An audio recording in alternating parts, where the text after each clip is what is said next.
Digital Asset Solutions. I'm Jen Sanasi here with my co-host Sam Ewan, CoinDesk's Global Head of News, Ayon Ashraf, and Senior Reporter for Asia Pacific, Sam Reynolds. Hey, everyone. Hey, guys. How's it going?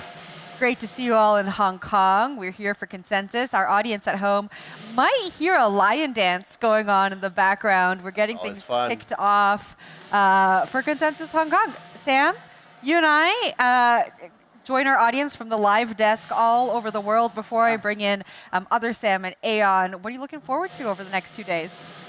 I mean, this is our second time in Hong Kong. Last year was a banger. We had a great time. It feels like there are even more people, even more booths, partners, sponsors. Our speakers are amazing. I think it's going to be a great couple of days. Yep, and just like every Consensus, we have the hackathon going on, Pitch Fest. We are showcasing the best of the best in the region. Sam, you are based here in Hong Kong. Yes. You cover Asia Pacific for CoinDesk. Talk to us about some of the big news that's coming out of the region. Well, the big news right now is stablecoins, right? While the US debates stablecoins, it goes back and forth. Here in Hong Kong, a small market, it gets done quickly. So we'll see this coming soon, and lots of companies here in the city have something ready for when it's announced. You say we'll see this done quickly. I know that there's some licensing coming in March, while, like you mentioned, back in the United States, the banking lobby and the exchanges, the crypto industry, are fighting over stablecoin yield. Talk to me a little bit about yield. How is yield represented in stablecoin legislation here? For sure. Well, one quick point first is that banks here are stakeholders, right? Most of the companies that have an offering are with banks. So we have Standard Chartered, lots of big banks for the city as well. So it's really a joint effort, where in the US it's quite adversarial. As far as yield goes, one of the big questions about yield is it allowed? Banks hate that, but here in Hong Kong, it's on the menu. Aeon, you're going to be on some of our stages over the next 2 days. Who are you going to be talking to? What are some of the insights you hope to leave the region with as you head back to North America once the conference is over? Well, I mean, this is everyone's here, and we have 10,000 plus attendees here. And the main question, I think, the top of everyone's mind, what happened last few weeks in the markets, and what does that mean for the rest going forward for the industry? And 2 questions of that. First is, we keep hearing rumors that perhaps out of Hong Kong is where some of the volatility started. And my second question is, should we all just pack it up and go to AI? Well, or robotics. No, but that's what it is. It's rumors. A lot of the data that we have seen does not support entirely what the rumors are. Some say it's the fund blowing up. Some say it's the OGs selling because of the quantum threat.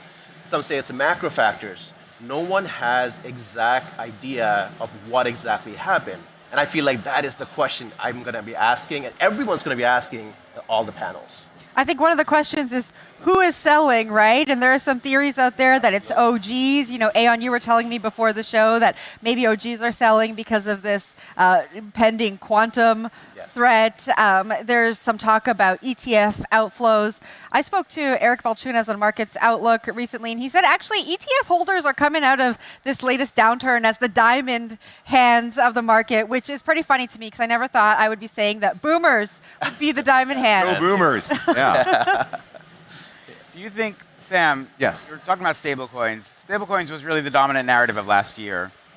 In this region, is it as exciting as we are seeing it being talked about in Washington all day long, et cetera? Are people having that same sort of, this is crypto's opportunity to really go mass? Well, good question, because around the world you have different currencies, right? For stablecoins, the US dollar dominates that market, right? So here in Hong Kong, the Hong Kong dollar is the world's 8th most traded currency. Things like supply chain finance, trade. We don't know, though, the actual demand for a stablecoin for that currency, because if you trade crypto here, you use USDC, USDT. Will you use HKD? We'll find out. All right. I want to talk about some fun stats we have coming out of the conference.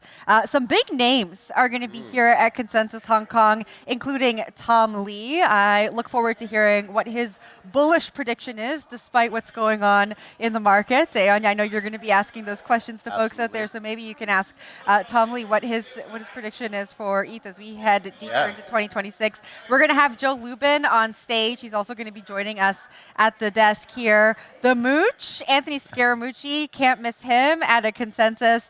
And Tom Farley, bullish CEO Tom Farley, will be joining us. Sam, you mentioned AI and robots earlier on. Should we all pivot to AI and robots? I just want to let our audience know that we will have a robot here at the desk. So if you're on the fence, maybe wait for that segment, and you can make the decision based on the performance we see here if you want to pivot into robotics. I mean, in a few hours, I am moderating a session on the idea of decentralized robots. So how do we combat against the hive mind coming to take us all? So I'm pretty excited to see what the answers are there. I'm excited to hear the insights out of that. Something else to do with robots, people are going to be fighting humanoid robots here at Consensus. I know Justin Sun is going to be one of the folks, I believe, operating one of the fighting robots. I'm not exactly sure how it works, but we'll figure it out. That's going to be fun. Besides the stages, what are you guys looking forward to? I know we're talking a lot about our big guests, the kinds of conversations we're going to be having, some of the news that's coming out of the region and news that's going to be breaking here, but there's also a lot of fun stuff going on the sidelines. Yep. I'll let Sam take that one. Well, definitely one thing is robots for sure. We have DePIN and AI as big themes here in Hong Kong. Question though, when the robots fight, is there actual robot blood? We'll have to wait and see. Yeah. And what color is it? What color is it? Yeah. Green. Oh, it's green. Always green. Sam, I want to talk to you about some of the narratives that come out of this region.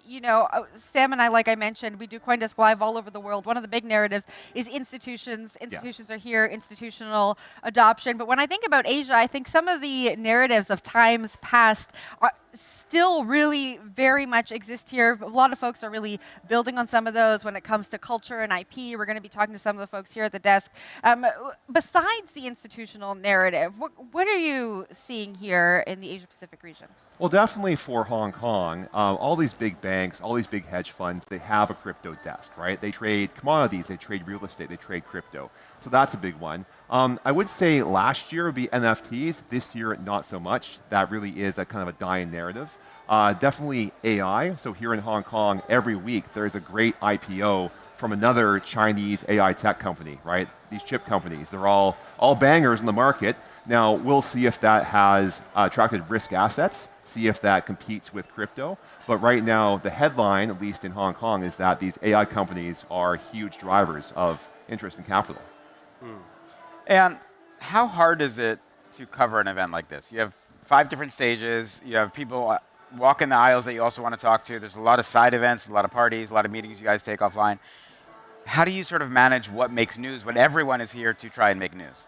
Well, you have to look at what we just talked about. What is on top of everyone's mind, first of all. Second of all, who are the top speakers, which we talked about as well. And what are the themes that's coming out of it that looks forward, not backwards, right? Now, how to cover this? Very hard. A lot of work. It is a lot of work. But our team at CoinDesk, obviously, always up for the challenge. And we have done this for past 11 years, right? Or 11 consensus, right?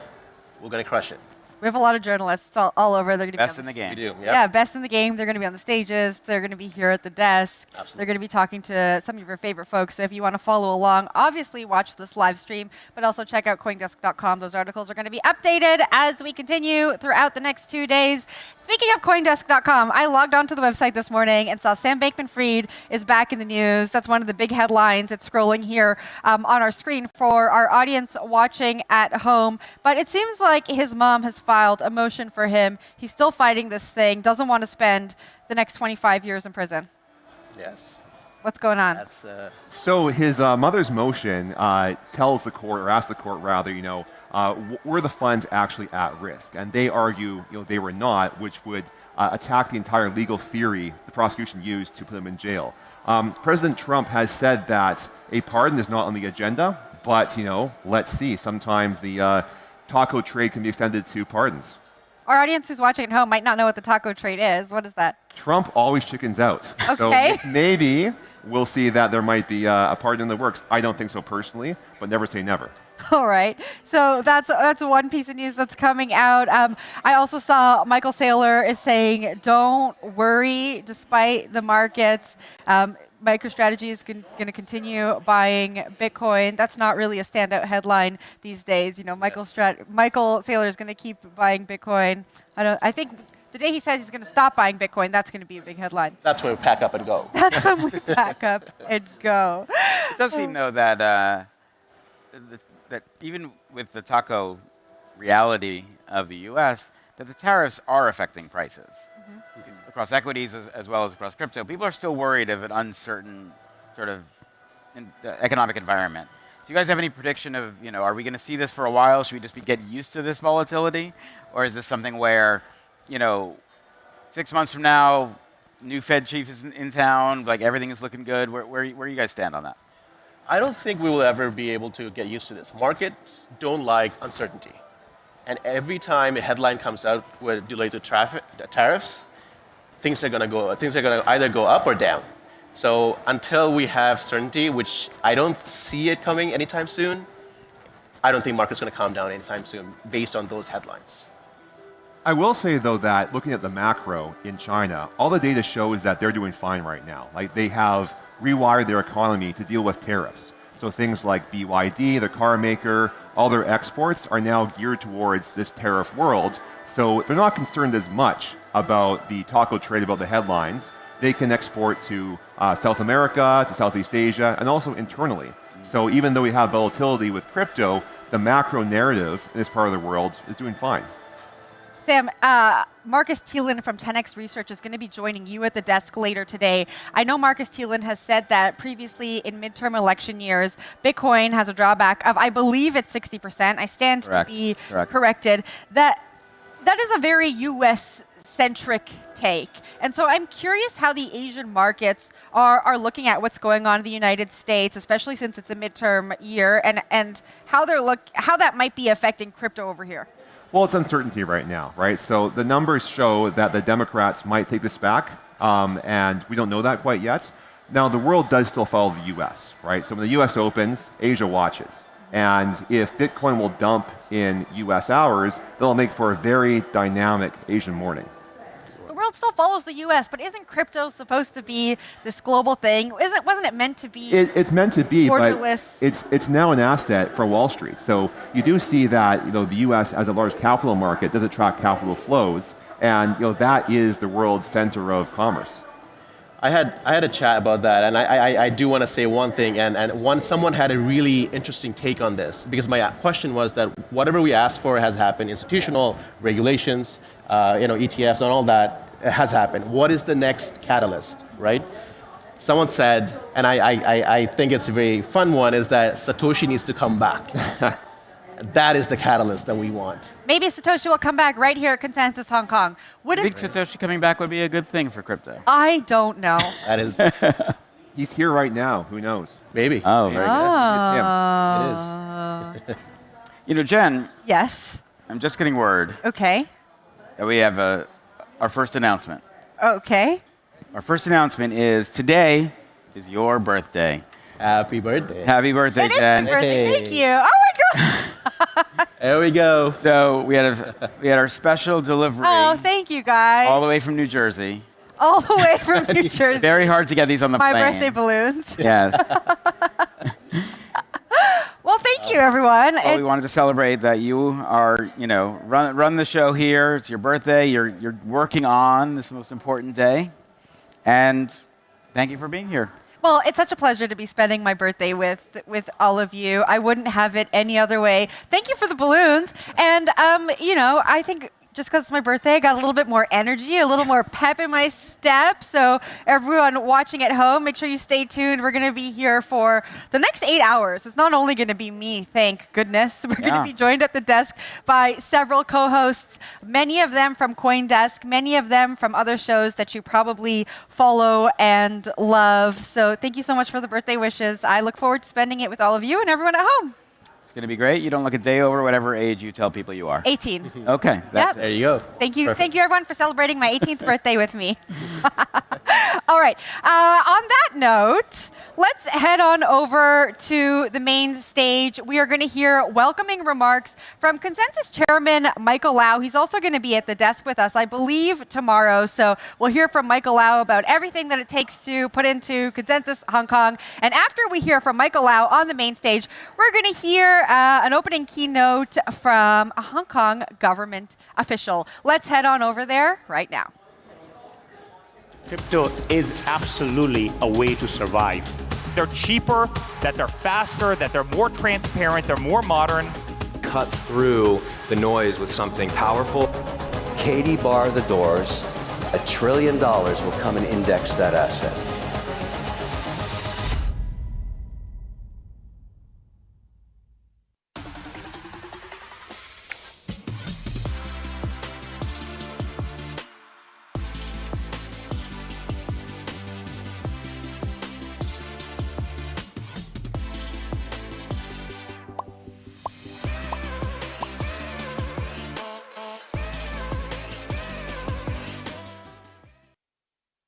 Welcome to the Oros main stage at Consensus. Here to guide you through today's programming, please welcome your host, Keynote Chu.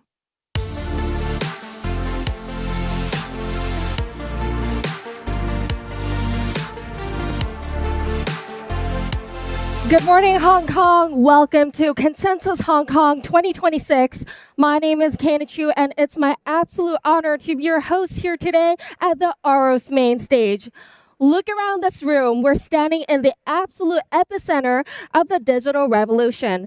Last year, our debut in this vibrant city was a sell-out success. And this year, we're even bigger, bolder, and more focused on the road ahead.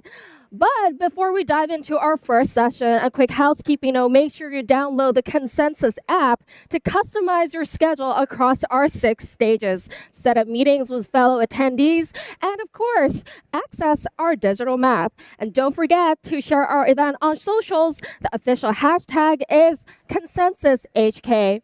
Now, to officially kick things off, please join me in welcoming the Consensus Chairman Michael Lau and CoinDesk President Jay Yarrow.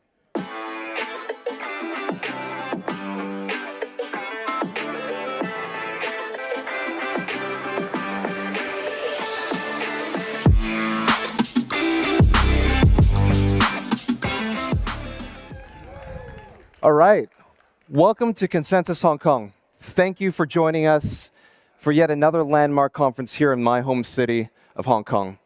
I want to first start by saying thank you to the Hong Kong government for their support of this conference. In particular, the Chief Executive of the Hong Kong Special Administrative Region, the Honorable Mr. John Lee, and also the Financial Secretary of the Hong Kong Special Administrative Region, the Honorable Mr. Paul Chan, for their participation and also engagement with this conference. Last year was an incredible inaugural year for us, and I have to say that it's been incredible to see everybody joining us again this year. The vision for Consensus continues to be threefold. The first is to bring the high-quality content at scale that Consensus has been known for, being the longest-running Web3 conference and blockchain conference in the world. The high-quality content best expressed by the over 360 speakers that we have this year across the many stages over these next few days. The at-scale component best represented by the over 11,000 attendees that we have and counting, with 65% international guests representing over 110 countries. It's great to see that we've got more people this year attending and joining us for the conference. The second part of this is for Consensus Hong Kong to be a gateway to Asia. We've brought around us the top leaders, the top founders, the top builders from around the region, and we want to give you an insight into what's happening around the most dynamic and the fastest growing region in the world. The third part is to showcase Hong Kong. Beyond just the industry, we also want to show you what this great city has to offer. This year we have counted over 400 side events, and it's incredible to see that we're up year on year with that as well. I hope that you are able to experience all the best that Hong Kong has to offer and hopefully fall in love with the city just as I have. The last thing I just want to point out is that the last couple of days, I've been speaking to a lot of founders and CEOs, and there's this one theme that keeps popping up, and it's this idea of conviction and community. I think there's something that's truly inspiring for those of us who've been through a couple of cycles, when you see that there's this conviction of leaders that really want to build real technology and value-added businesses in bear markets as well as the winter. And there's something that's truly inspiring when we all come together as well. And so I know that that's the people that are here this week at Consensus Hong Kong, and I hope that you leave empowered and inspired as well. So just want to say thank you to all the sponsors, all the partners and attendees that are here with us to make this Consensus Hong Kong happen. Thanks, Mike.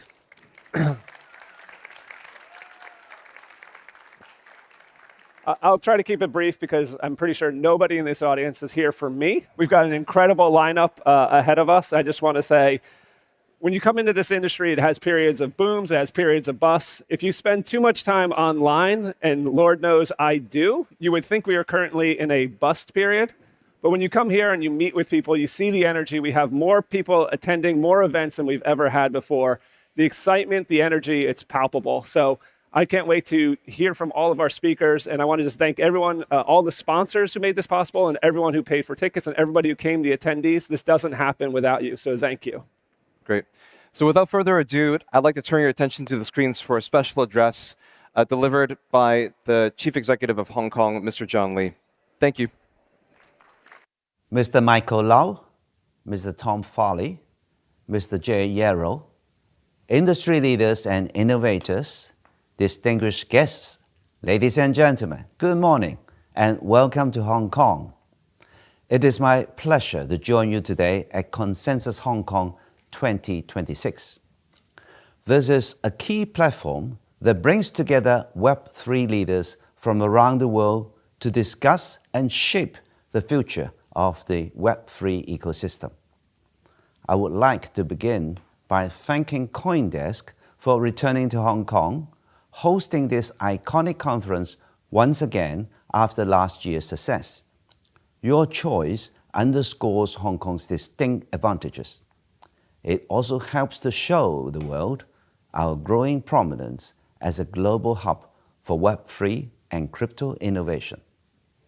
Hong Kong is the world's freest economy and one of its 3 major international financial centers.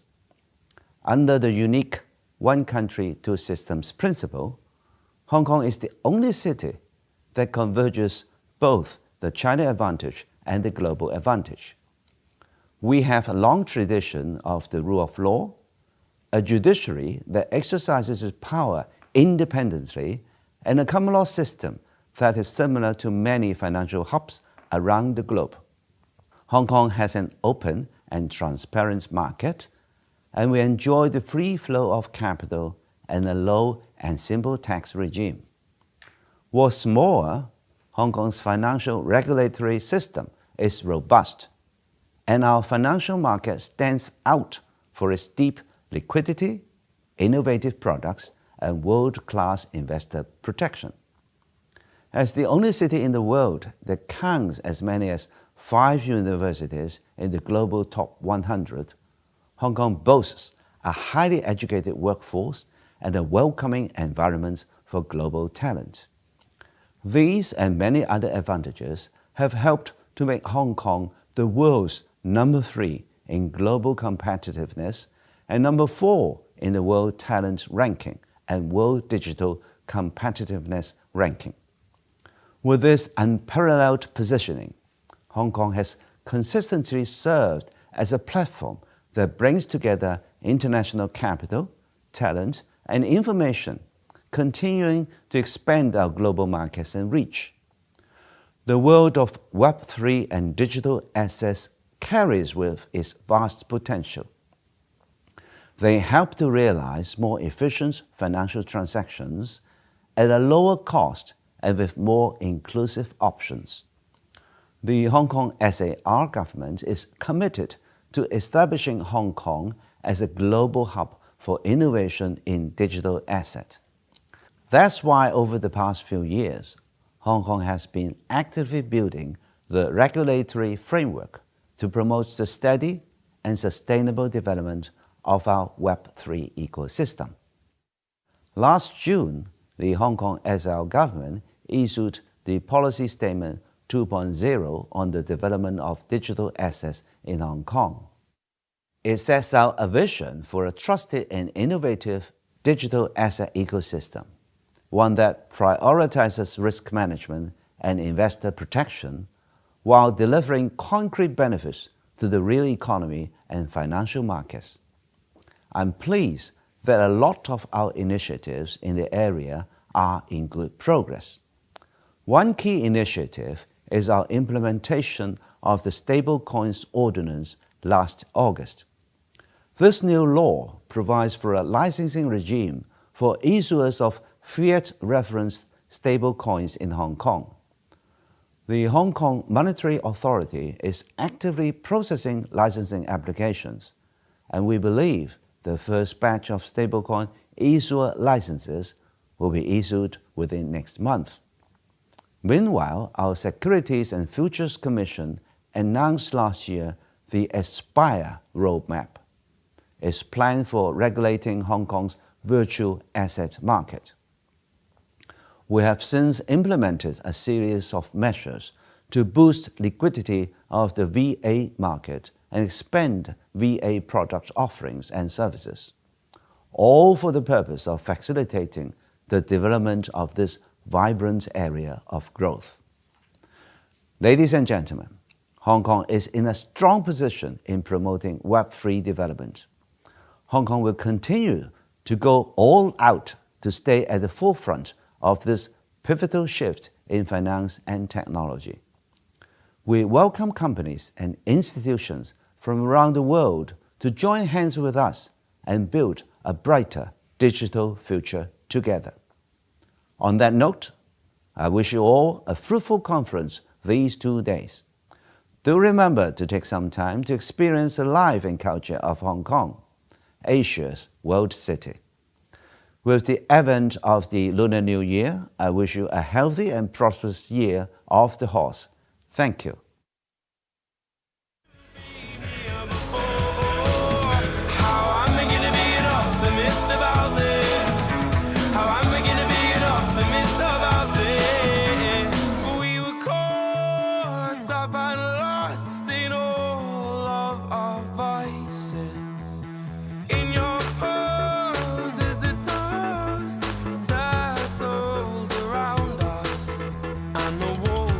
Tumbling down.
At Consensus Hong Kong.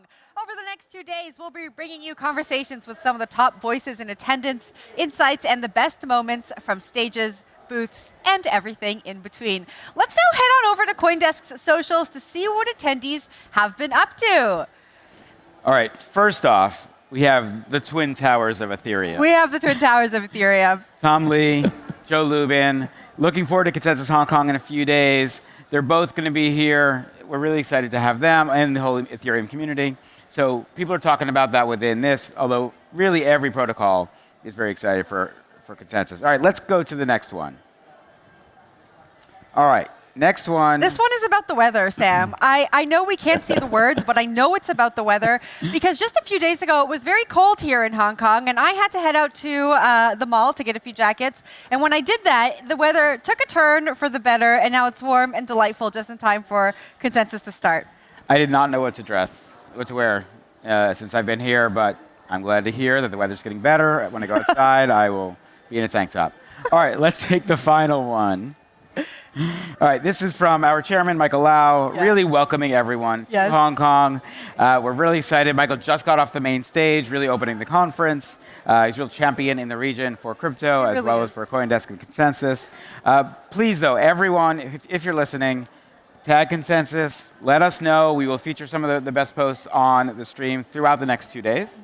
And we're excited to see you. But, Jen, we have some amazing guests with us, don't we? We do. All right, let's bring in our next guest to understand where crypto is heading. In this region, you have to look at custody and institutional flows. Here to discuss that are Abel Xiao, head of APAC for BitGo, and Nicholas Peach, head of APAC iShares at BlackRock. Gentlemen, thank you for joining us so early in the morning. Thank you. Very happy to be here as well. Thank you. Very excited to be back at Consensus. It's such a phenomenal event every year. You can feel the energy in the room. It's going to be a great couple of days ahead of us. We're excited to have you here. Did you catch the lion dance just before? That is the hood. That's what we're following. So no pressure, but pressure. Bring the energy. Sam and I were talking about institutional adoption at the top of the show. I think that is going to be a huge theme that comes out of the conference here. Nicholas, I'm going to start with you. You know, Sam and I are based in New York. We talk so much about institutional adoption there. We talk so much about ETF flows in the US, especially on the back of those ETFs being approved and getting that regulatory clarity. Just lay a foundation for us. Talk to us about ETFs in the region and what it's telling you about how institutions are thinking about crypto. Absolutely. And so, you know, we launched our crypto strategies in the US in 2024. To simplify investor access to cryptocurrencies and really provide a bridge between traditional finance and the digital asset space. that ETF, they've seen unprecedented growth, right? Just shy of 80 billion today, makes it the fastest growing ETF in history. The second fastest ETF took 8 years to reach 80 billion. This took just over 2, right? But despite the fact that these products are US listed, it's not just a US story, it's a global story. And in fact, a significant portion of the assets that sit within those strategies are from clients within Asia Pacific. And one of the things we are very fortunate to have in the region that's been a real tailwind, there's actually a boom in ETF adoption in general for Asia Pacific clients. They're increasingly using them to access all sorts of different asset classes that they didn't previously. And to have these products available, right, at this time means that it provides multiple tailwinds to adoption for APAC investors of these US products. In fact, of every Asia investor that chose to invest in a US listed crypto ETF last year, 95% of them chose us. So it's really an unprecedented growth and a tremendous tailwind for adoption in the region. Nick, I just want to follow up for a second because I think there was a macro for a long time in crypto that you had to be a pretty sophisticated math brain to succeed in crypto. You had to get in early, you had to understand kind of the rules, arbitrage was its own piece. We see that even today in prediction markets. ETFs feel like one of those vehicles that start to really simplify for just the average everyday person that says, I want to be exposed to crypto, I see all these people who are doing well with it, I'd like to put a little percentage in. And so do you think part of that ETF growth, as you're talking about in general, is just the idea that the wider market would just like to play the game that maybe some of the insiders have been playing for a while? Absolutely. And really, when you think about the advantage of the ETF wrapper, its simplicity is a really big draw, right? And increasingly, we're seeing broader investor archetypes look at cryptocurrencies and crypto assets as an asset class, right? The same way they would look at fixed income or equities or commodities, right? You don't have to be a gold expert to invest in a gold ETF, right? And so what the ETF vehicle is allowing is a really broad spectrum of clients to invest in the asset class where previously you did have to have the expertise or you did have to have the operational capability to do so, which, frankly, a vast swath of the financial industry does not yet have. So absolutely, and that really is one of the primary drivers, I think, of the adoption of the wrapper. I want to turn it over to you now, Abel, from the custodian side. What are institutions asking for? Just building on what Nick was saying, folks are really interested in ETFs now here in the region. What do you think is driving that? Give us a little bit of a profile of the institutions here and what they're asking for. Yeah, it's a good question. I mean, we're in a really fortunate position where, we think of our business lines, our client profiles as really two segments, right? There's the fintechs, platform type clients, and then there are the, more traditional institutions in the space. The fintechs of platform clients, payment companies, neobanks, exchanges, traditional Web2 corporates coming to the space. On the other hand of the spectrum, you have traditional banks, regulated asset managers, ETF issuers, family offices, VCs, etc., etc. So we're very fortunate in that we've got a pretty good overview as to what's going on in the market today and what clients and partners are thinking about in time to come as well. I think the recurring theme that we see is how can we go to market quickly? Right? For a lot of clients, even over the past day or so, they are overwhelmingly in agreement that the market is here. How do we go to market quickly? How do we wrap all the goodness of what you do with regulated infrastructure, liquidity, staking provision, fiat rails, regulatory standing, put it all together, bundle it together, and give us a good go-to-market plan? Yes, price action aside, and we can talk about that on a different day, in a different conversation, but people are building. When we look at what happened in 2022, with a lot of these more traditional institutions having formed the teams, hired the people, had the strategy with the bear market that came, they left. Today, despite us being in the bear market, the teams are still around, they're going ahead with the budget, they're going ahead with execution, they're going to market, right? And that gives me a lot of confidence and a lot of comfort in how the industry has matured and how the institutionalization of the industry has come to pass. I know you said price action aside, but we got to address the elephant in the room, right? Someone give us an answer. The lion in the room. We got to talk about the lion in the room. We did just have that lion dance. You know, after that October 10th liquidation event, talk to me about how institutions are looking at that. You know, like, can they handle this type of volatility? It's not something that we see in traditional markets. And so what has the response been like? What are the questions they're asking? It sounds like what you're saying, Abel, is it's business as usual. It's very much business as usual for us, from what we see from our clients. I mean, look, there's rumors and whatnot about dead bodies floating and all that as well. Could be true, could not be true. But the reality is that the infrastructure that's underpinned a lot of the activity has worked. The plumbing works, right? Things work. And I think people take a lot of comfort in that as well. When institutions eventually have a DDQ of sorts, want people to answer questions as to what happened in October, November, even the last few weeks, right? They're going to see that things work. And because of that, you know, they would have that confidence and the ability to come into the market over time as well.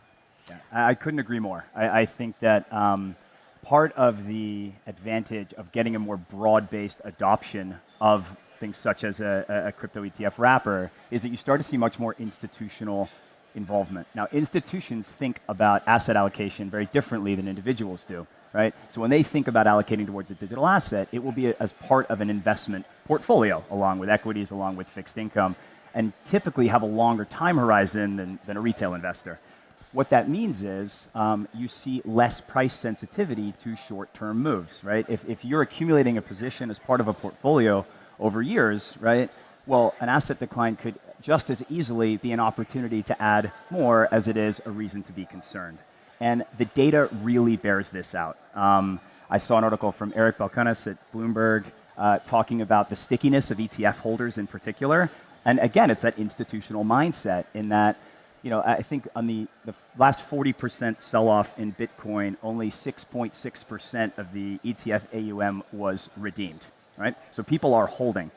And actually, if you take last Friday, so, you know, we talk about crazy days in crypto, right? If you take last Friday and you look at the price action and the volume of the ETF wrappers in the US, our ETF traded $10 billion on the exchange, right, that day, tracked the price of Bitcoin throughout the day. But at the end of the day, critically, we saw, you know, $60 million of redemption. So less than 1% of the volume that traded on the exchange actually represented like a net exit of the position. So, you know, what you're starting to see is the volatility, you know, is inherent to any asset class. But as you see a broader investor base, people think about volatility differently, right? And they don't necessarily have the same reactions that you would have seen in the past. I want to ask the question, because both of you guys are dealing with a lot of folks in the TradFi space who are just trying to learn the ropes. Each of you represent sort of major players in the crypto ecosystem these days. I look at it through the lens of, you have days like last Friday, you have days like October 10th that we talked about, where I think retail is driving a lot of the FUD that happens there. But, you know, if you had an underlying thesis as a family office at Amazon, you would have to weather the volatility they're going through right now. Like, it's just part of the idea of when you put money to work, if you think in those long-term horizons, these moments don't freak you out the same way that if I'm looking at my retirement account, it might look differently. So what's the message you give to TradFi when it says, hey, crypto is like everything else, the underlying technology and the sort of fundamental reason that exists is important, and we should support that. You know, is that just part of you guys are just playing like you're like the bartender who's just trying to be like, it's all going to be good? you want to take this? Yeah, it's a really good question. If we stay on the same thread of the convergence between TradFi and the crypto native worlds, right? We are actually seeing a lot of crypto native wealth that was made over the last year or two, now taking an interest in, for example, using ETFs to borrow against them, right? To get fiat loans against ETFs, right? And because of that, that stickiness reinforces itself as well. And obviously, people need to buy a new house, pay for bills and whatnot as well. And that convergence, right, more than everything else, on a practical basis, on a day-to-day basis, shows itself more than ever as well. And for a lot of folks from the TradFi world that were not in the space before, there's really two camps, right? They're either pro-crypto or crypto-curious. If they're pro-crypto, problem solved, right? If they're sort of crypto-curious, if they appreciate very quickly that the volatility that we just talked about is a feature and not a bug, they keep an open mind, then hey, there's a lot to embrace with it as well. But if you see it more as a bug than anything else, then maybe you want to sort of redo the homework again, right? Go back to fundamentals, right? And I think one interesting stat that we were speaking to clients about recently, crypto has a reputation for being volatile, but before last Friday, if you'd looked at the 30-day volatility of Bitcoin versus gold versus silver, Bitcoin was lower than both, right? So we live in volatile times, and obviously, there are some, I think, some differences, and this is kind of how we explain it to our clients, in that while there is sort of leverage in every asset class and leverage unwinds in every asset class, because of the largely automated and digital nature of a lot of the cryptocurrency ecosystem, it can happen much more quickly, right? You see automated liquidation occur, but ultimately, at the end of the day, it is an asset class like any other, right? It has portfolio characteristics like any other, and that's increasingly how people are seeing it. Nick, Abel, thanks so much for joining us at the desk. Thanks for kicking things off with us. We hope you enjoy the rest of the event, and we'll see you around. Thank you. Thank you. It's a real pleasure. Thanks all. That was head of APAC of BitGo, Abel Xiao, and head of APAC iShares at BlackRock, Nicholas Peach. We are going to take a quick break. We'll be right back. Unlock the full potential of your digital assets with Hex Trust, the leading digital asset financial institution. Trusted by over 500 institutional clients worldwide, licensed across key jurisdictions. Hex Trust, the leader in digital asset solutions.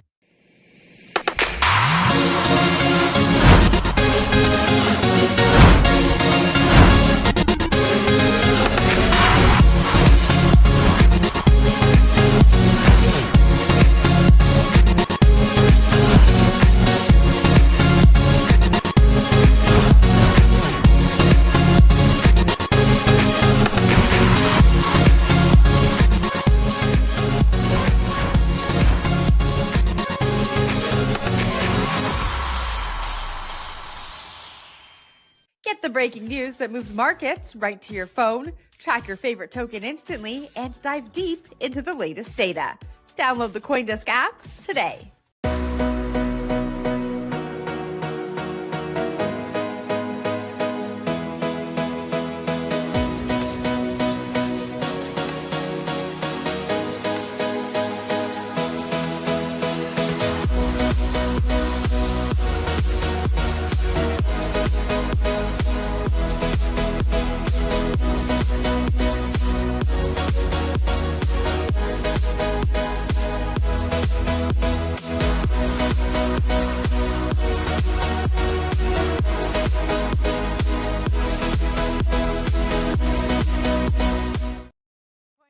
From Consensus Hong Kong, our next guest joins us now, CEO and founder of Input Output, Charles Hoskinson. Hey, Charles. Good to be on. Thanks for having me. I think we can start calling you friend of the show now. Yeah. I think we can.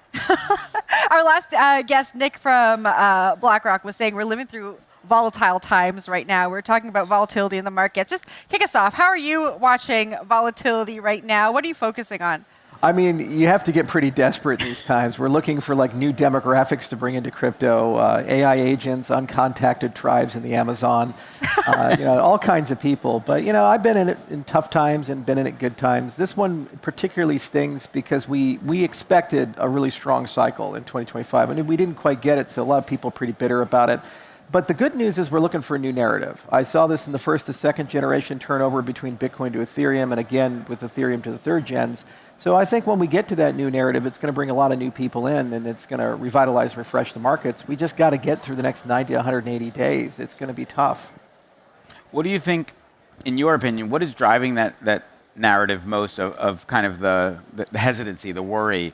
Is it about sort of the political spectrum and tariffs? Is it more that sort of people were chasing high highs and then they realized, oh, maybe this isn't going to be as green as we thought? Or is it just, the hype train that is inherent in crypto leads us to sort of always want this up and to the right? And the reality is, like we've been seeing with Google and Amazon, who've been a very, very volatile, or gold and silver, a very, very volatile asset. It seems like people just are sort of too uncomfortable with the idea of losing money in an environment that we've all been in crypto, where it's like, that's part of the game, and you've got to ride it out. So the challenge is that retail's just tired. It's like that meme where it says, "I'm tired, boss." You know, everybody's just tired because they've been through, think about the last 5 years. They've been through NFT mania, the collapse of Luna, collapse of FTX, the scary Gary era. They've been through meme coin mania, and then they went through all the Trump stuff. And every step of the way, they said, hey, look, like some magic MacGuffin's going to come in 6 to 12 months, and it's going to make everything better. And we got all the MacGuffins. We got BlackRock coming in. We got the US government doing the reserve thing. We got good regulation with Genius to start, you know, and obviously Clarity stalled out. But all the things that we were looking for happened, and then nothing happened afterwards. And so retail was always hoping and hoping. And they said, when we get to this town, like everything will be better. We got to the town, and the hotel was closed, the restaurants closed, and we're like, where do we sleep and eat? So people are deeply frustrated. The other side of it is that institutions, they're starting to federate the industry. You can see this with various different federated chains that are owned by large companies. What they want to do long term is move everybody into a custodial holder from a non-custodial holder, and then ban DeFi and non-custodial wallets, so they can consolidate the entire industry to like 10 or 15 big actors. And so there's some apathy because they seem to be making forward progress there. So a lot of us OGs in the space are saying, we didn't fucking sign up to have Goldman Sachs and JP Morgan and BlackRock and these other guys run the industry. We signed up to build a new banking system that is pushing power to the edges. And it would be really sad if after 15 years of investment, sacrifice, and heartache, we literally hand it back to the same people that Satoshi was criticizing in the Genesis block of Bitcoin. So I think that's also driving it, is there's some hopelessness, and they're saying, are we actually going to win this or not? So we need a rallying cry. We need new technology, a new narrative, and we need to get people, their morale up a little bit and say, hey, there's still hope for the little guy and pushing power to the edges. Two follow-up questions for you. I know you were on X recently talking about how much you've lost on paper, $3 billion. There are new entrants into the market who have probably lost some money, maybe not to that magnitude. What's your advice for them? And secondly, large institutions are here. It doesn't look like they're going anywhere. You say we need to kind of go backwards. Is that even possible? Are we too far gone? I don't think we're too far gone, and you can't let it bother you. You're up, you're down, and when I entered the space, I had nothing. I can leave the space with nothing. People get addicted to status, brand, and lifestyle, and then it's less about how do I push the mission, philosophy, and vision, and it's more about how do I preserve and protect what I earned and who I became. So you can't fall in love with that. It's like if you're a musician or an actor or something, you're always like, well, I have to be that person who was in that Oscar movie, or I have to be that best-selling album or something. Well, no, it's about the music. It's about the art. So just go and do new things. And so I haven't lost my passion at all. And a lot of the OGs in the space who are still here, they haven't either. Because, at the end of the day, it's like, what are the consequences of failure? The whole human race lives in a system where everything you buy is tracked forever by a small group of people. And there's, in many cases, transnational bodies that will control that. So you can't vote your way out of it. You can't fire people. I just don't want to live in that world. So the stakes are too high. And they're getting even higher with AI, and so we just got to keep going. And I fully appreciate and understand where the retail investors are at. Imagine you tell your wife, we're going to make all this money in this coin, and then you lose like 92% or 95%. And then you do it again, and then you do it again. Like, how many times do you do that before you get divorced? It's not pleasant. So retail is kind of fatigued and done, and we need a fundamentally different way of approaching it. But I've seen it before with the first to second generation. During the first time, we had Litecoin and Feathercoin and Freightcoin and Peercoin, and they're all just forks of Bitcoin in their own ways, and slightly different monetary policy, still proof of work. And then Ethereum came, and it radically changed the perception that everybody had. So when we look to the future, you have privacy, abstraction, and smart compliance, and it's talking about building one rules-based global market for everyone everywhere. And it's like going from black and white to color television. You have a completely new dimension to build in, and you have completely new applications, many of which are non-financial. We keep treating this like a financial product, and I keep saying this is the everything product, it's economic, political, and social. I want to get to a point where your Tinder runs on blockchain, and you can prove properties of how tall you are and how much money you make and where you're at, and you can actually verify that the picture in the Tinder profile is real. On Tinder. Yeah, it's very important. But I want to get there, and I want to get to a point where all the video games run on it, and a point where all your Facebook and your other things run on this infrastructure. That's what's going to bring 2-3 billion people in, and that's what's going to change everything. And the consumer doesn't care about that there's a token at the end of the rainbow, there's a blockchain at the end of the rainbow. I don't have to care that there's TCP/IP in the internet. I don't have to care how electricity works. I just flip the switch, and magically it works. We got to do that as an industry, and we got to stop over-financializing everything. Anytime I hear anything, I always ask, when's the token launch? And I'm sorry, 11 million tokens went out last year. It's not sustainable. Nothing is going to go to the moon. Get people in, solve real problems, the narrative will change. And then people will respect and love the industry again. But I do think that there's I'm not going to say it's an illness, right? But there is a really challenging reality that, Donald Trump tweets a meme with the Obamas as apes, and suddenly someone creates a meme coin that hits $10 million in market cap, and some market makers make a lot of money and everyone else loses. And that happens in rinse and repeat. The idea that every part of culture is financialized is one that there's a part of crypto that really seems to embrace. I think of even Base now saying we are basically going to be a trading chain in the way that Farcaster tried to do that, and they then went down.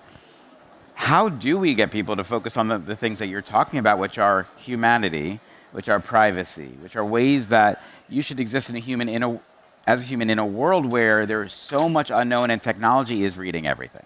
So the first thing we have to do is reset the relationship consumers have with crypto. So in my lifetime, your lifetime, this thing, the cell phone, fundamentally changed everything. And why it changed everything is it's super easy to use.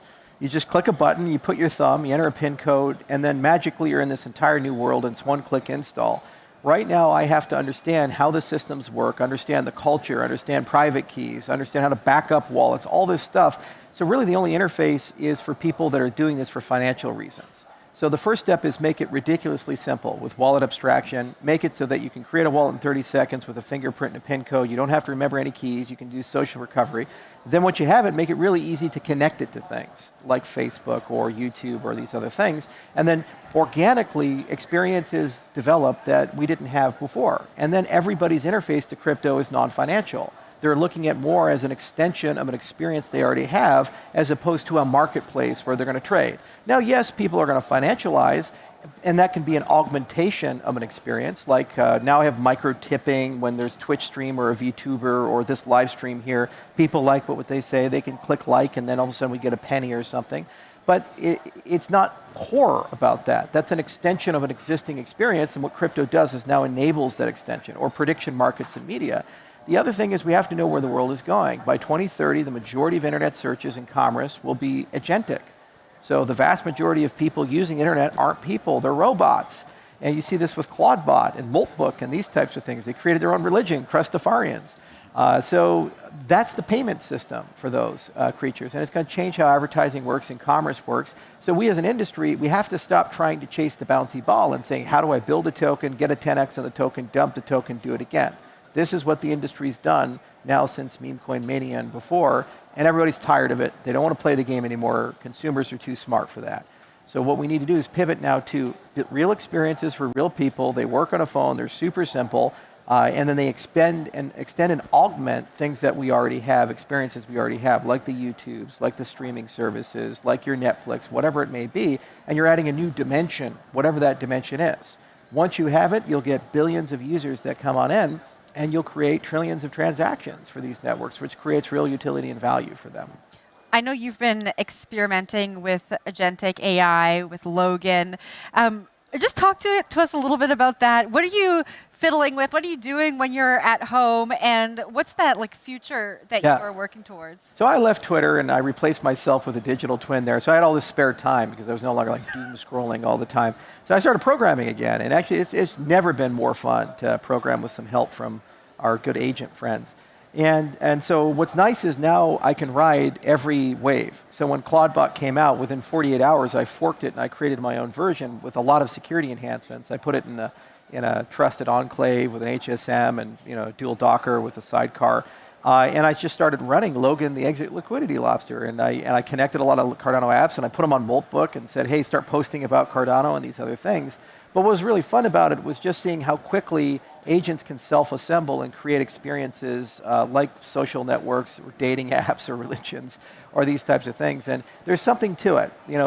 We're starting to expand ourselves and put our personalities into these machines and then let them run while we're not home and let them do things. And the fuel that powers these guys is going to be crypto through things like the X.402 standard and stablecoins. So that's how you get these things done. You give them economic agency. So I'm going to take Logan in a lot of different directions. It's hard to stay up to date with Claude because they have like 200 commits a day, so you always have to make sure your CI doesn't get broken. But I'm going to take him in new directions, like have him start trading and issuing NFTs. Maybe he'll start his own church or something. I don't know. Whenever I have spare time, I put a little bit of effort into it. You're inspiring me to stop doom scrolling. I don't know if I could go as far as that, but who knows what I could come up with if I got off of social. I mean, it seems like you're having a lot of fun with it. Yeah. The way it's coming out there. You've been in, many years in this ecosystem. Is it required for you to find those things that really inspire you just to stay committed, stay sort of in the game? Or is there something where you just say, I know you're also really interested in a lot of other scientific opportunities, whether it's the bringing the direwolf back to life or some of the bioluminescence we've talked about in the past. What's your personal thesis of learning? Well, at the end of the day, you just say what's possible. And what's cool is the technology evolves at such a pace. Things that were science fiction 5 or 10 years ago, they're now possible today. And just a question of, do I have the resources to go pursue it and the passion to go and pursue it? And so my problem is I do too many things. And so what this year has been about is trying to focus and consolidate a little bit, shut a few things down, and really drill in, which is why I sold the Blackhawk and I mothballed the Jet and these other things. It's not like I really needed the money, but it was more that it takes time to manage it. When you have Blackhawk, you have a hangar, you have to deal with the FAA, it's all this stuff, like part breaks, you have to go find the part.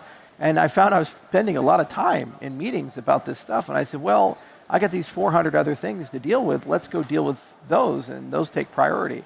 So it's a balance between passion and availability, and right now I'm super passionate about Midnight, and super passionate about some upcoming products like RealFi, and really I think we're at the beginning of a new generation of the cryptocurrency space. And what's really nifty is I get to serve both human and non-human demographics. The things I'm building are equally useful for agents as they are for human beings. And that's cool because I love dealing with agents more than people. I really do at this point. The agents are a lot more fun. They're a lot more reasonable. People have gotten pretty crusty in the last 10 years in particular.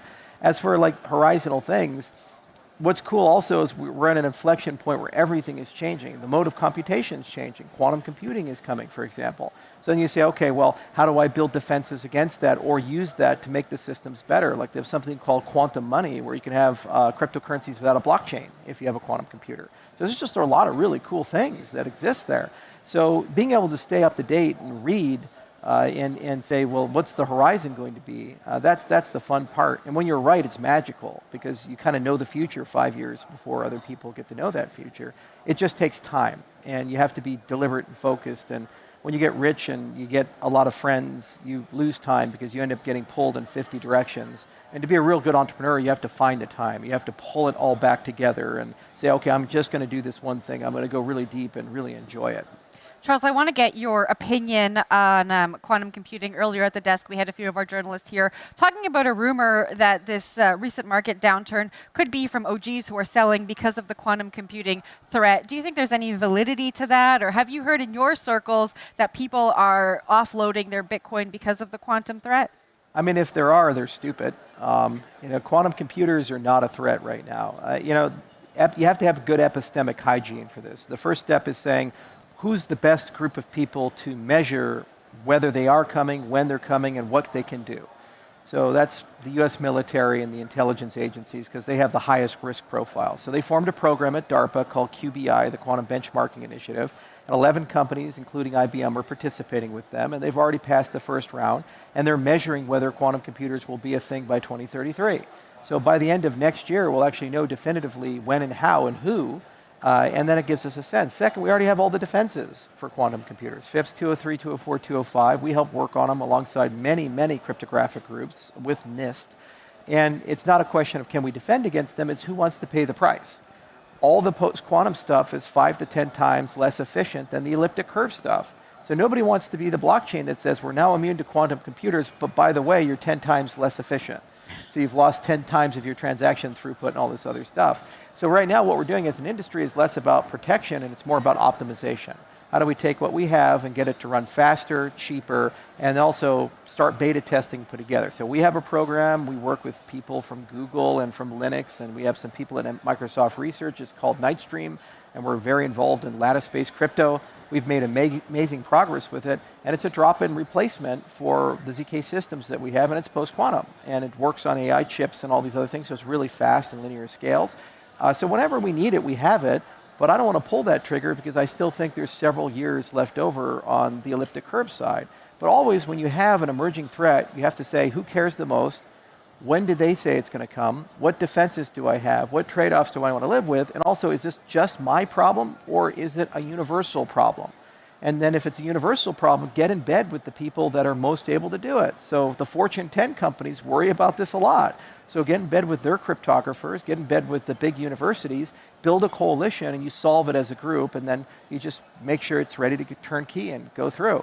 Bitcoin can do this. The challenge is it will require probably a hard fork for Bitcoin for the first time ever. And that's going to be challenging. There's ways you can do it with a soft fork, but then you have these parallel systems where you run pre-quantum and post-quantum, and then what do you do with all the accounts that are like Satoshi's accounts that are now vulnerable with it? So they don't have the governance system necessary to coordinate. We do with Cardano, Polkadot does, Tezos does, everybody who did on-chain governance does. It's a 6-month conversation for us. And we add cryptographic primitives all the time. We added all the Bitcoin primitives to Cardano. We added BLS to Cardano, all these other things. So it's very trivial for me to add a lattice-based or hash-based signature system. And then suddenly we've moved the chains in terms of being post-quantum. And we can create a migration strategy. Bitcoin, it's going to require more social coordination. But instead of being a cynic, say, well, this is a good thing. Because if you also can talk about changing something as fundamental as the engine that keeps things safe, maybe they can talk about the proof of work algorithm or sidechains or other capabilities in the system for the first time ever and open that up to the fact that there's been 16 years of innovation inside the space. And it can make Bitcoin immeasurably better and more competitive as a platform instead of a 7 transaction per second system that's blind, deaf, and dumb. And so it's no offense to Bitcoin, it's just, it's 2009 technology. And tens of billions of dollars have been spent, and armies of scientists and engineers at scale have figured out a way to make this stuff run better, and Bitcoin can't keep just pretending like that didn't happen. So upgrading to post-quantum is an opportunity for them to acknowledge that and actually innovate at the same time. So it can be very good for the ecosystem. All right, Charles, we're going to leave it there. We're going to take a break. You are going to stick with us. When we come back, Charles is going to be at the desk, and we're going to be joined by DingX, founder of Predict.fun. Sam, where are we going? We're going to Consensus. What road are we taking? Where we're going, we don't need roads. Just Miami.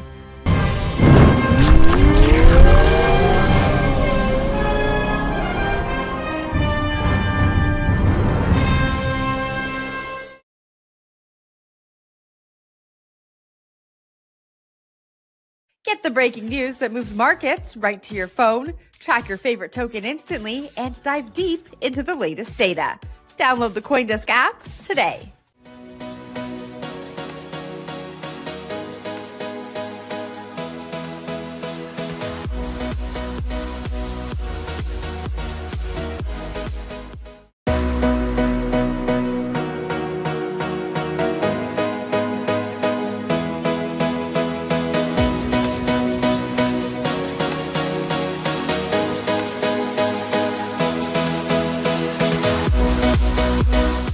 Welcome back. Charles Hoskinson is still with us, and now joining us at the desk is DingX. Ding is the founder of Predict.fun. Hey! Nice to meet you. Nice to meet you too. Welcome. Thank you. Thanks for having me here. Of course. Now, I gotta start off with this question. It's a little bit fun, and I'm super curious. You know, for a long time, you built pseudonymously. Yes. I have a hard time with that word. You were the ultimate mystery man. You were this legendary NFT whale. Oh, yep. Now you are a public-facing builder. And my question for you is being in the public eye, is building in the public eye as exhausting as sometimes Charles makes it look? Oh, it is actually quite exhausting. I've only been public for about 2-3 months now, and I think I've been to more conferences than I have in the last 10 years. So, yeah, it's really different. When you're pseudonymous, you actually have a lot more time on your hands, and you can build in peace. And I guess it's easier interacting with users online than it is in person. So yeah, so I previously built PancakeSwap, which is largest DEX on BNB chain. When we launched that, I guess we didn't really have an offline presence of a community, but everyone was online, everyone was really excited, and you could really gauge a lot of the interest. But now I think, especially with the latest, like how the market is, and as well, like everyone wants to see more public-facing founders, and everyone wants to see, like how committed you are, like you actually need to be outside talking to people. So yeah, it's a very different life, I would say. I prefer being pseudonymous for sure, but it's also fun seeing this other side of the crypto world. You're going to start losing your hair and gain 30 I've pounds. got really good hair. Ding, you were known very much for, again, being this very alpha trader in the NFT system. Like I was in the Ape DAO. Which you guys had created a long time ago. And I remember at one point there was kind of that turning moment that sort of felt like, hey, we want to get out of all of our positions, both within Ape DAO as well as the NFTs. And here we are, fast forward now 2 or 3 years from there. There's still a strong, small community of people. There's some artists who are still doing great work. What do you think went wrong in the NFT ecosystem? Okay, I don't think anything went wrong per se. I think it was just a combination of COVID and everyone needing some sort of personal identity online that you could verify. And I guess once COVID was over, you could just meet in person again, and you could just hang out with friends in person. So it was much different. I remember back in those days, everyone would have, I'd be terminally in Discord channels, like hundreds of them, and you're just chatting with people every day because I was in Shanghai at the time actually, so we had like a 3-month lockdown in my apartment. So I was just online every day. So I think it's more of a like a way of of the NFT space kind of trying to mature a bit more from the speculation side. And so there's still a lot more artists at the moment. I think many of the top NFT projects have still survived and are doing well, but it's more of a builder, like a real builder kind of a system now. Yeah. I always wanted to ask, how do you think meme coin mania affected NFTs? Meme coin? Yeah, NFTs came first and then meme coins. Did it take a lot of the interest out of the NFT? Yeah, I think it did. Because there's a huge crossover between the two. Right. A lot of my friends in NFTs went to meme coins. It's just the speculation aspect of it is just where the money flows all the time. So from NFTs, you could mint something for 0.1 ETH, and it could go up to, back in the day, you could go up to like 2-3 ETH in a day. Right. That's like a 20x. It's very similar to meme coins now, or at least half a year ago or a year ago, where you could just buy something, it could go up, and that's a story that you would sell, and people would flock to that. So yeah, I agree. Like a lot of people went from NFTs to meme coins. And then maybe to prediction markets. And now I think, yes, good flow into prediction markets, I think, which is the next thing, which is really interesting. People actually have fun. And yeah. So how do you roll them all together and have NFTs, prediction markets, and how do you roll them together? Into one thing. What's the next PancakeSwap? Oh, yeah, well, so I'm building Predict.Fund, which is a prediction market on BNB chain. Mm-hmm. So actually your positions are actually NFTs on chain, but no one's actually figured out how to use that yet. That's something that, because we have a good background in DeFi and building DeFi products, we're trying to combine DeFi with prediction markets.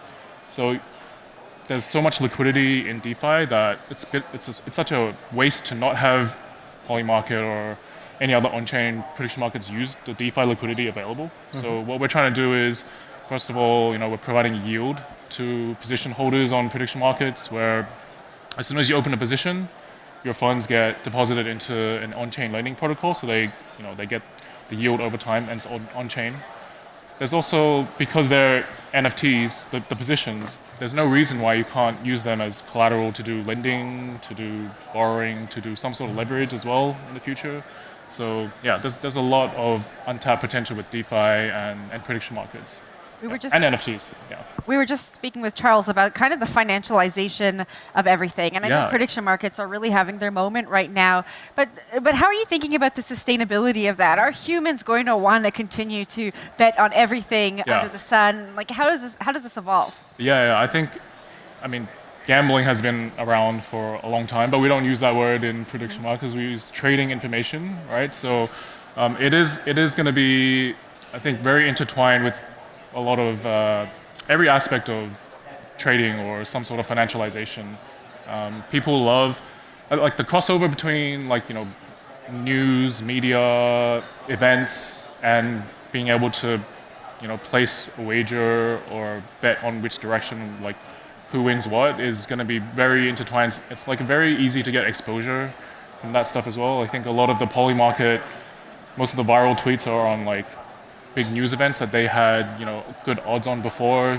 Public opinion had those, like, which started from the Trump election. So yeah, I think it's going to be very intertwined with everyday living. Yeah, as easy as strolling through TikTok or Instagram. Sometimes I'm sure in the future you'll be able to see scroll through events and see what the odds are if you want to be contrarian and that kind of stuff. Yeah.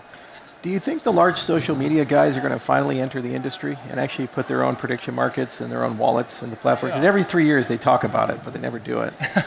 Well, I think if they have enough incentive to, they will. And I think that's part of the future of prediction markets too, is you need to be incentivizing the right people. So with on-chain prediction markets at least, you can see who the creators are, what kind of volume they're bringing in, and then if you reward them with fees in the future or incentivize them as creators should be incentivized, then yeah, there's an incentive for them to come into the space and post more about what they think will happen or not happen. I wonder, Ding, we're going to be on a panel tomorrow. Yeah. Almost the merging of both of your worlds right now. There was a story that came out during the Super Bowl about someone who picked 11 out of 11 for the halftime show specifically. Yes. And so it was very, and it was an on-account very specifically. Seems to be an insider who just knew all the things that was happening and bet against them, and they were able to shield their identity by doing so. So you could have had that being Bad Bunny for all we know, who was making bets on his own show that he guaranteed the answers to. How do we look at sort of both privacy and predictions where there are going to be those people who have that inside information, and at least on Wall Street there are some regulations around insider trading, but every prediction market right now is being accused of being rife with people who have inside tracks. So I guess what's your first take on how do you manage that? Yeah, it's a very delicate topic and complicated as well. So I think it starts with how you define insider information. So I think Tarek, there was an interview a few days ago, or just yesterday, saying if you place thousands of people in front of supermarkets, like let's say Costco around the world, and you count the sales every day, and you can see how many people are going in, how many people are going out, and you make a prediction based on that. Is it really inside information if you're gathering the information yourself? So, yeah, it's complicated. I think they're still figuring it out.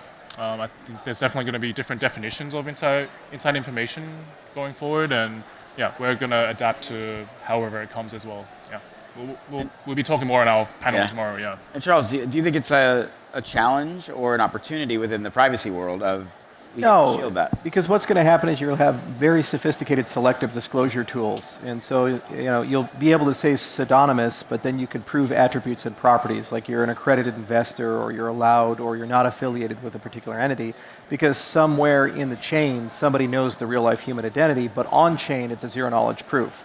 So you can see that with the non-cred standards or these other things. We've built quite a bit of software for that. And we have partners like ZK.me that do great work there.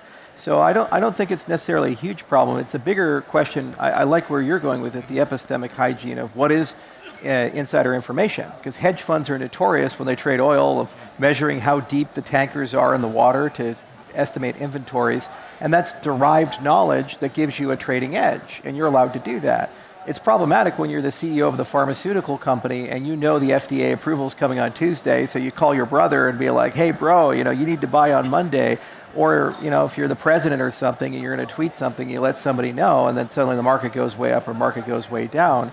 That does feel like a distinctly different thing and a misuse of authority, and there's patterns for that. The SEC has very sophisticated algorithms to look for insider trading signals, and a lot of them have been tripped in the cryptocurrency industry, and there's been very mild enforcement since Trump took office with it. So I think at some point we're going to sort it out, but it's going to get worse before it gets better. But I think ultimately technology can create these kind of pseudo-permission markets where you have to prove something, but you don't have to reveal your identity, and they're still intrinsically decentralized. We got to wrap up in just about a minute. Charles, I got to ask you, if you could go back in a time machine and be pseudonymous, would you do it? You had a great life, man. At least. I've done both sides. I've had some projects I've worked on where I was pseudonymous, and that was a lot of fun. It's fun to be public because you get to meet people and you get to know people. You just can't let the criticism bother you. And it takes a few years to get there because, people, they judge every component of your life and then you get pretty deranged over time. And it tends to be connected to the price of your token. So, it goes up, they love you, and it goes down, you're the worst human being in the world. But I wouldn't give up the relationships I have for anything in the world. There's so many good people throughout the world. I've been to 75 countries in the last 10 years, and I've probably met more than 100,000 people. And there's a lot of love there. So net, it's a positive, but it definitely carries a lot of downsides and risks. And a lot of founders have to understand that. And I hope to give people a third option, or instead of being totally anonymous or being, a real life identity, you can be pseudonymous and have a sustainable reputation, but you don't actually dox your real life human reputation, but we can still trust that. And I think a lot of people will choose that third option because they can still build relationships with people, especially with digital twins, because now you can represent yourself as a digital twin and they can talk to people and so forth. Charles Deng, thanks so much for joining us at the desk. It was a pleasure. Thank you. Thanks, guys. It was a lot of fun. Thanks. Oh, it's great. Cheers. Thanks. That was Input Output CEO and founder Charles Hoskinson and Predict.Fund founder Deng.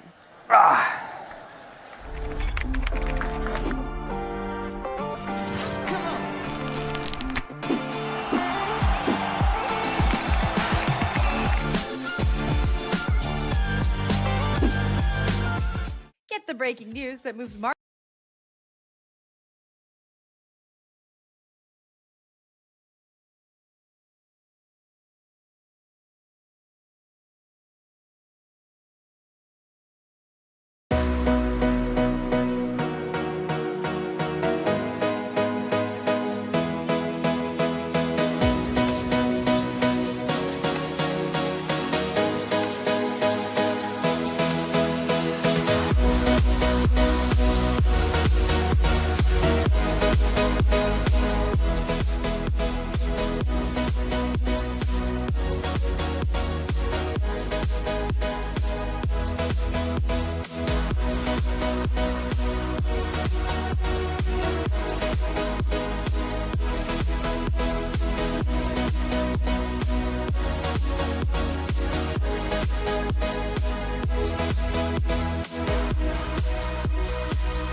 Next guest joins us now, CEO of Go Mining, Mark Zalan. Go Mining is bringing the ability to mine Bitcoin back to people in any country and of any income level. Mark, welcome. Thank you. Very happy to be here. Very happy to have you here. How's the conference been going for you so far? Very good. Lots of interesting people to talk to. Lots of interesting people indeed. We have folks all around hanging out in beanbags outside of our setup here. You're going to be engaging in a fireside chat tomorrow. It's called Bitcoin Adoption Won't Come from Holders, what the data reveals about why people don't spend Bitcoin. We gotta unpack that. So let's start with the first part of what your fireside chat is called. Bitcoin adoption won't come from holders. What do you mean? There's a paradigm shift that needs to happen between sort of mining and holding Bitcoin for the long term, and then actually building the other part of the ecosystem, which is spending it and building on the promise of Bitcoin becoming the digital currency.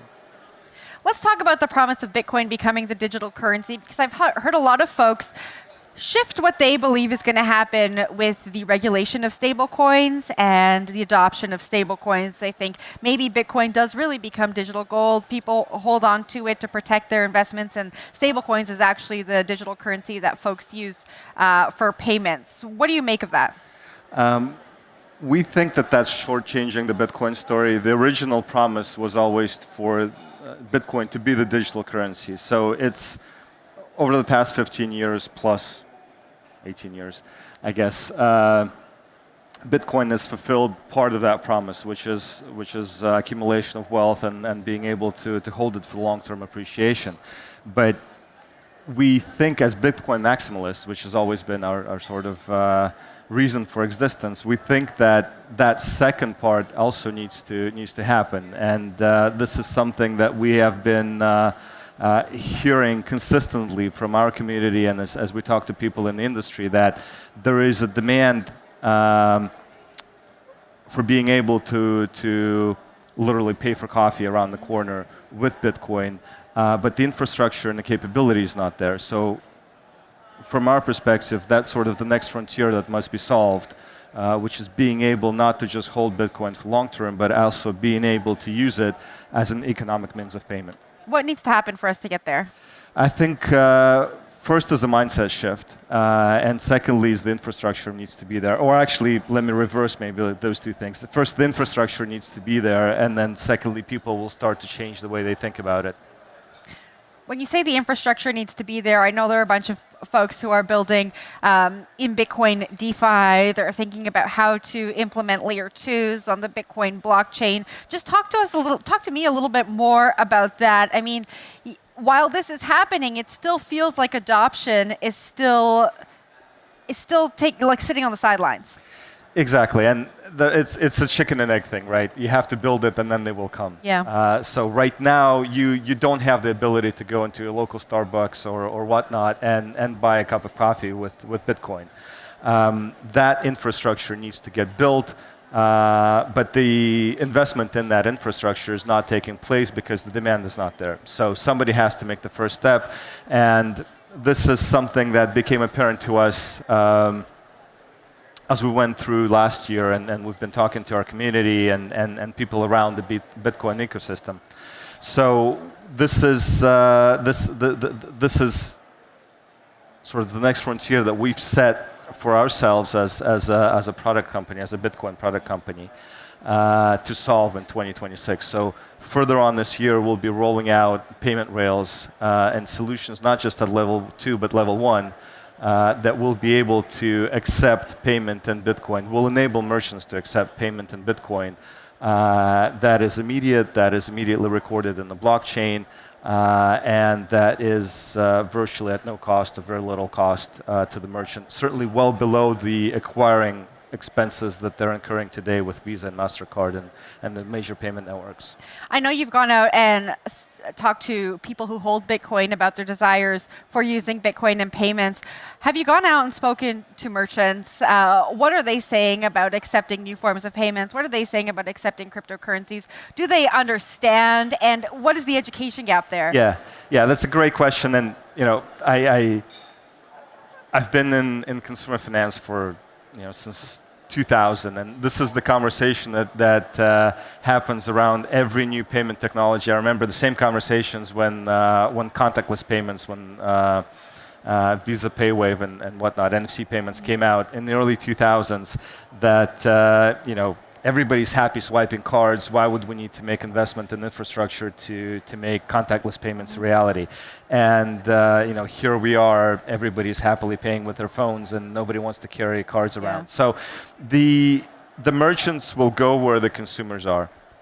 And if consumers are happy adopting new technology, the merchants will get on board. They'll make investments in infrastructure. So it's a little bit of having the conversation, explaining that in our case, the way that we look at it, the Bitcoin payments are actually going to be financially beneficial to acquiring merchants because they can take place at a much lower cost level than the existing payment networks are charging it. So there's a direct financial incentive for merchants to accept payments, and obviously for consumers holding Bitcoin and wanting to use Bitcoin as a form of payment, there's a much easier path to using Bitcoin to pay for that coffee. They don't have to go through the conversion steps, go through the various DeFi, BTCFi, whatever, conversion options protocols, all of which actually incur a financial tax for them. So we think that there's a very strong financial interest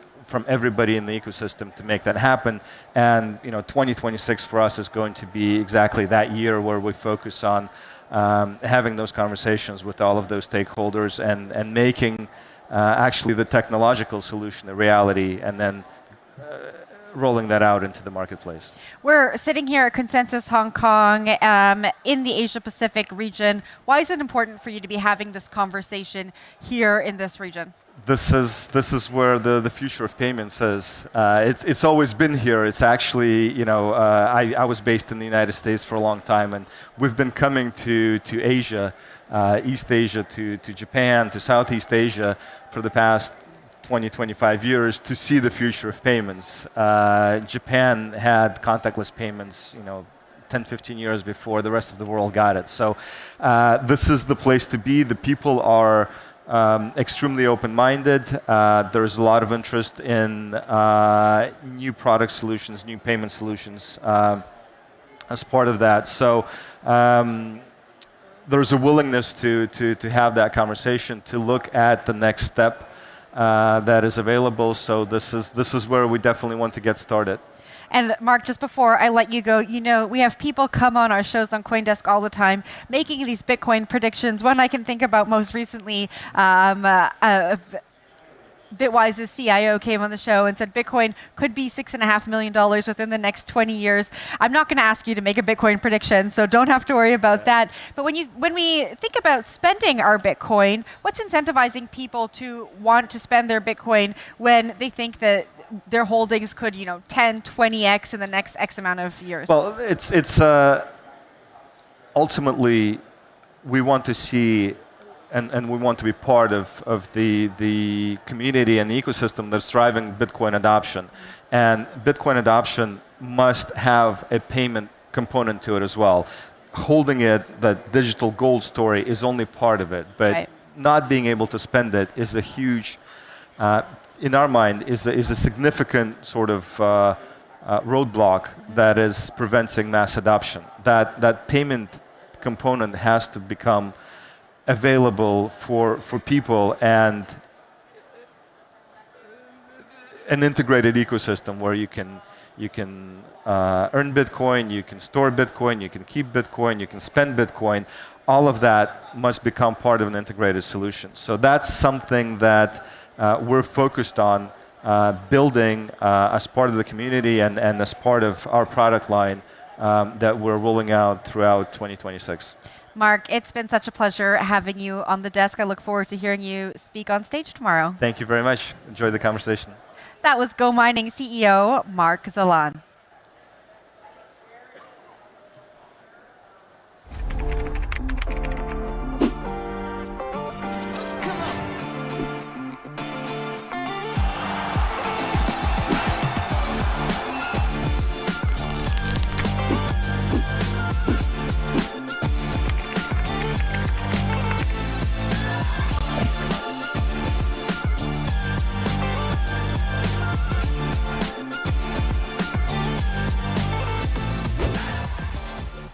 Get the breaking news that moves markets right to your phone, track your favorite token instantly, and dive deep into the latest data.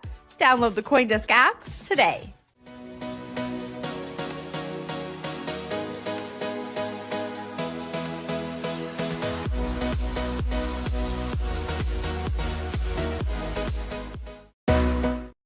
Joining us now is Nigel Feetham, the Minister for Justice, Trade and Industry of the Government of Gibraltar, a jurisdiction known for being a pioneer in digital ledger technology regulation. Minister, thank you for being here. Hi, good morning, Jennifer. Thank you. It's a pleasure being here. Yeah, it's a pleasure having you here. Let's just kick it off here. We're sitting at Consensus Hong Kong. Why is it important for you to be here in Hong Kong talking about the regulatory progress that's happening over in Gibraltar? Yes, I mean, we are part of this community, Jennifer. We've been part of the DLT crypto community since we established the regulatory framework in Gibraltar in 2017. In fact, we were the first jurisdiction to do so. So it's important for us to remain at the cutting edge of this industry. So I'm here to support colleagues, I'm here to support licensees, and I'm here basically to relay the message that Gibraltar is open for business in this particular space, and we want to see more companies, we want to see growth, and we want to support this community. What was driving Gibraltar to be so regulatory progressive back in 2017, and has that shifted? Well, we're a small jurisdiction, Jennifer. We're a niche player in a lot of areas. For example, our financial services and gaming sectors in Gibraltar account for 50% of our economy. We are large, in these areas, totally out of proportion to our size and geographical location. So let me give you a couple of examples. In the motor insurance space, 40% of all motor insurance policies sold in the United Kingdom are underwritten by Gibraltar companies. We've had an insurance ecosystem for over 25 years. In the gaming sector, 70% of all online gaming business transacted in the UK are transacted through Gibraltar companies. So we are a niche player. We saw there was an opportunity in the crypto space. Nobody else had provided a regulatory framework. So therefore, we had the first mover advantage back then. But as your question rightly suggests, in order to be able to remain at the cutting edge, you've got to be competitive. We are looking at what other competitor jurisdictions are doing. As a government minister with responsibility for financial services, I've asked my regulator and my stakeholders to form a working group to see what else we can do in this space. The DLT regulatory framework in Gibraltar is extremely flexible. It's principles-based. So therefore, I don't believe that we need to make significant changes. I think we need to tweak the legislation to move with the times. But there are a number of areas where certainly we need to be more progressive. I've asked my officials to draft a tokenization regime, and we're doing that. So I expect to have something in the statute book within the next 3 months. We're also looking at DeFi to see what is it that we can do in this particular space. I accept that we can't regulate DeFi applications themselves, but is there something that we can do around providing quality assurance to third parties by establishing a regime which we're actively considering, where you license and regulate service providers to DeFi application systems. And that's something which I think we will probably be one of the first jurisdictions to do this. We're setting a super tech regulator in that particular space. So it's an exciting time for Gibraltar. We spoke at the desk earlier today about Hong Kong being able to move a little bit quicker when it comes to regulation than the United States because it is a smaller jurisdiction. And it sounds like that is also a competitive advantage for Gibraltar. Things can just move quicker there than some of the biggest jurisdictions. Do you see that as your competitive advantage? It's always been a competitive advantage for small jurisdictions. In other words, I can draft legislation and I can bring it before Parliament. Ordinarily, the ordinary time period for bringing legislation is 6 weeks, but I can dispense with the 6-week requirement if I can prove there is urgency in whatever piece of legislation I'm putting before Parliament. So we can move very, very quickly. In other jurisdictions, it takes many months and sometimes over a year. We don't have that problem. Talk to me a little bit about how Gibraltar is positioning itself to attract builders from this region, from regions in the West, to yours? Well, we are open for business regardless of the geographical location. In other words, we've got leading DLT firms in Gibraltar that are leading players and niche players all over the world. We've got Bullish, one of our leading crypto exchanges. They are established and licensed in Gibraltar. I think one of their first licenses was actually in Gibraltar. We also have Bitso. These companies operate in niche geographical areas, so therefore we're open for business regardless of the geographical location. All we ask for is that we want quality over quantity. We're not a jurisdiction that wants a large number of licensees. We believe that we want small niche players that can make a difference rather than opening the doors to everyone. That is not what we have done historically in other areas, and it's not something that we are doing in this area. Bullish is, of course, the parent company of CoinDesk, so I just want to mention that for our audience. Before we let you go, talk to me a little bit about what 2026 looks like. What regulatory milestones are you working towards? Well, we want to grow this sector. We want to grow this sector because this is a fast-moving sector, probably the fastest-moving sector in any financial services related activity. You can't wait for tomorrow. It's here and the now. So we are actively working, as I said, on a number of legislative initiatives. And I hope that by the end of this calendar year, we will be in a much, much advanced area in the areas that I've highlighted. We have a record number of applications which the regulator is processing at the moment. We work very closely with the industry and the regulator. That really does create a relationship of partnership with our firms, and it's what gives us our principal advantage. All right, we are going to leave it there. Minister, thanks so much for joining us at the desk, and we'll see you around the conference. Jennifer, thank you very much indeed. That was the Minister for Justice, Trade and Industry from the Government of Gibraltar. If you're just joining us, you're watching CoinDesk Live from Consensus Hong Kong. Let's now take a look at some of the top news headlines today. Sam Bankman-Fried's mom filed the ex-CEO's latest request to clear his name in court with the former leader of FTX seeking another U.S. trial since being convicted and sentenced to 25 years in prison. Bankman-Fried has been continually challenging his situation in court. This latest motion claims new evidence would justify a reset. It also noted the absence of testimony from key figures like Ryan Salami, who fought his own separate legal battle.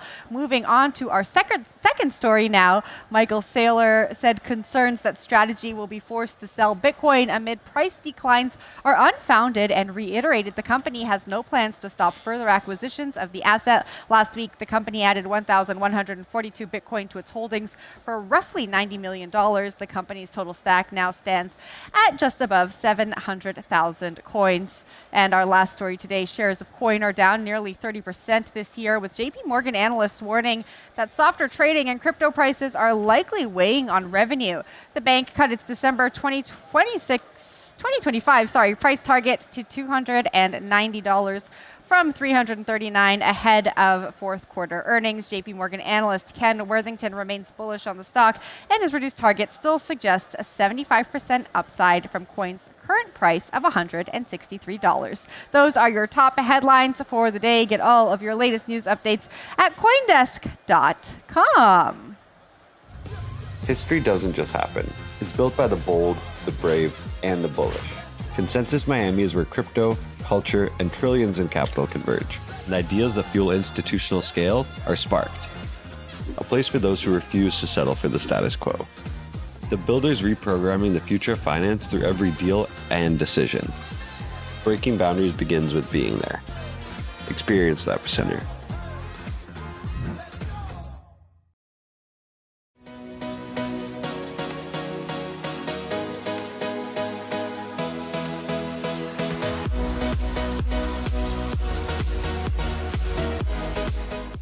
Get the breaking news that moves markets right to your phone. Track your favorite token instantly and dive deep into the latest data. Download the CoinDesk app today.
live at Consensus, presented by Hex Trust, the leader in digital asset solutions. I'm joined now at the desk by Bonnie blockchain host Bonnie Chang and Demforces director Leah Callan-Butler. Hello to you both. Hi, very good to see you. Yeah, nice to see you too. Bonnie, you and I are going to be hosting some interviews together. Leah, you're going to be on the desk later on today. How have you been enjoying the conference? It's amazing. Yeah? Yeah, the energy is crazy out here.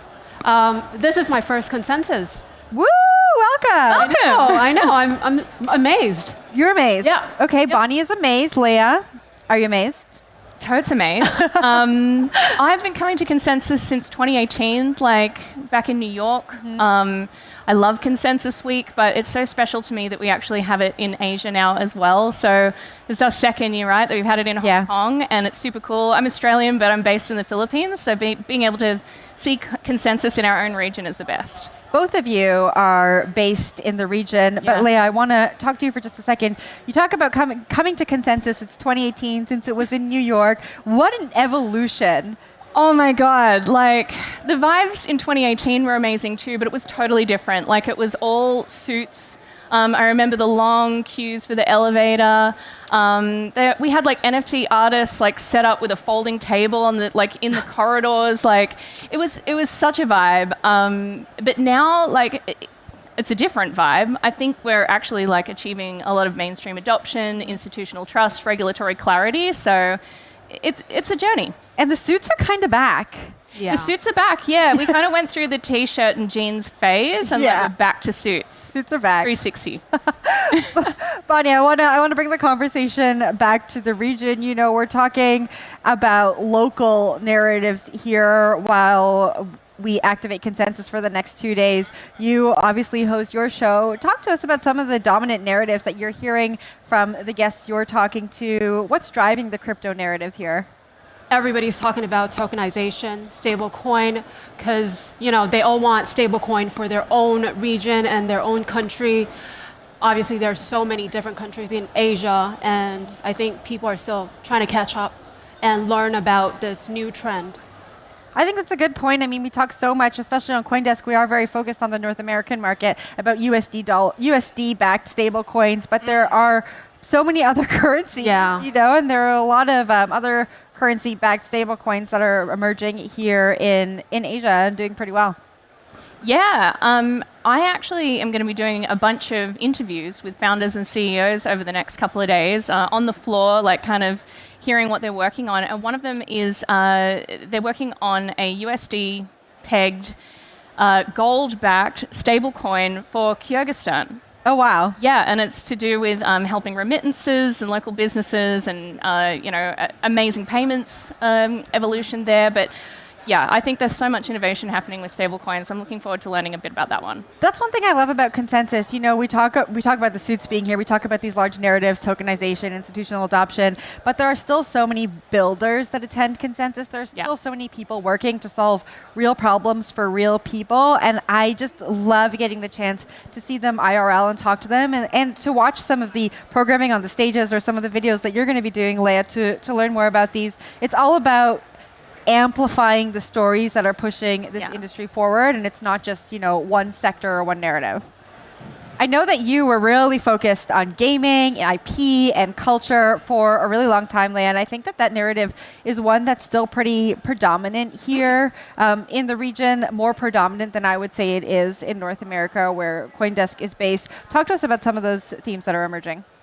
Well, I've actually got 2 panels tomorrow that will be covering exactly this. So come and check it out if you're around.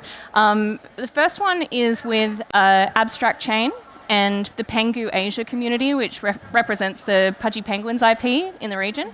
And we're going to be talking about how they're building this global media powerhouse. And I really enjoyed researching that because they've been compared to the likes of Disney, Nintendo, like Sanrio. There's so many amazing media powerhouses, and they're looking to do the same, but built on community IP with a bottom-up model. So that's going to be fascinating. And another one is called Still Seeking the Next 100 Million Players. That one is not to be missed because we're going to dig deep with 3 OGs of blockchain gaming. It's Animoca Brands, Sandchain, and Sovereign.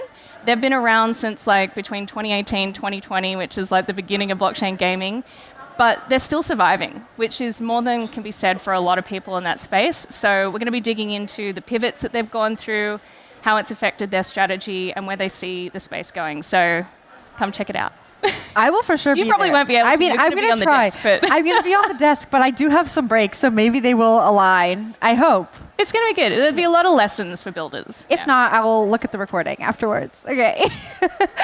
Speaking of pudgy penguins, every time I go on TikTok and see a pudgy penguin TikTok come up on my feed, I get so happy for them and for the fact that, like, wow, this amazing TikTok has appeared in my feed, and it's pudgy penguins, but it's just so relatable, and folks don't even know that it is a pudgy penguin. Their Giphy views, I think they're over 1 billion Giphy views now. Like, they're smashing the likes of Disney, Fortnite, Pokemon. Like, it's incredible what they've achieved in notoriety of that IP. Bonnie, you are going to have your Bonnie Blockchain booth set up here at the conference later on today and tomorrow. Who are you going to be talking to?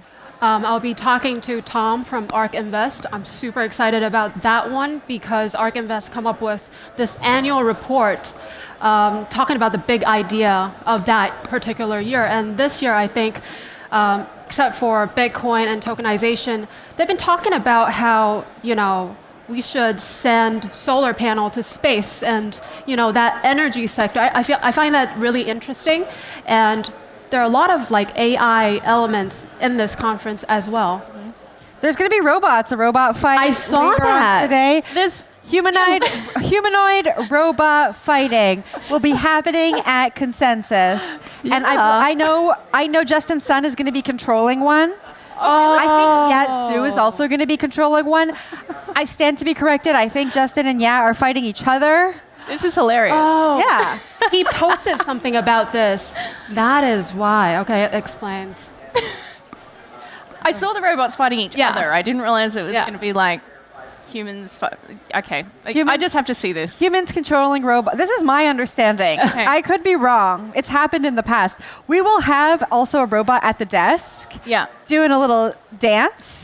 Later on in the program. So a lot happening. Come for the crypto, stay for the robots. Okay. Yeah?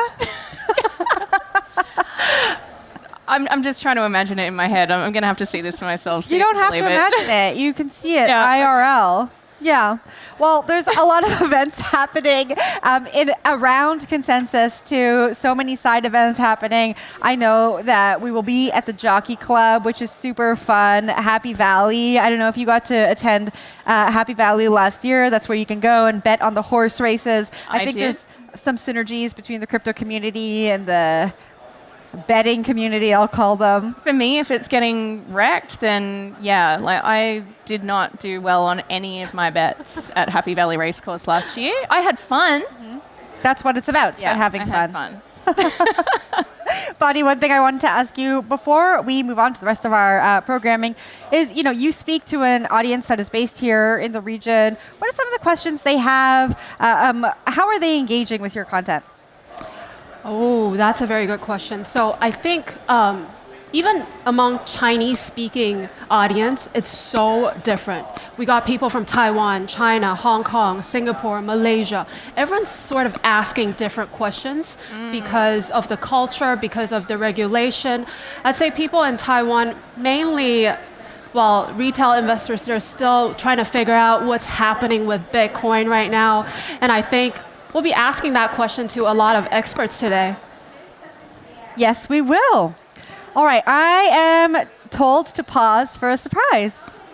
A surprise? I don't know what it is. What could it be? I wonder. Oh my God. Happy birthday. Oh my God. I feel like I'm in a beauty pageant right now. Oh my God, thank you so much. Thank you for being such an amazing inspiration. Thank you. Okay. I don't want to get up because it's just going to mess everything up. But thank you guys, and thank you for the little song. I said this morning, but is not another group of people that I would want to spend my birthday with. This is so much fun. I love having the conversations that we get to have here at Consensus. So thank you so much. I feel like I need to give a speech now that I'm holding this, but I'm just going to... No speech. I just love you all. I love you guys. I love our audience that tunes into our programming all the time. I'm going to cradle this like a baby as we go to a break now.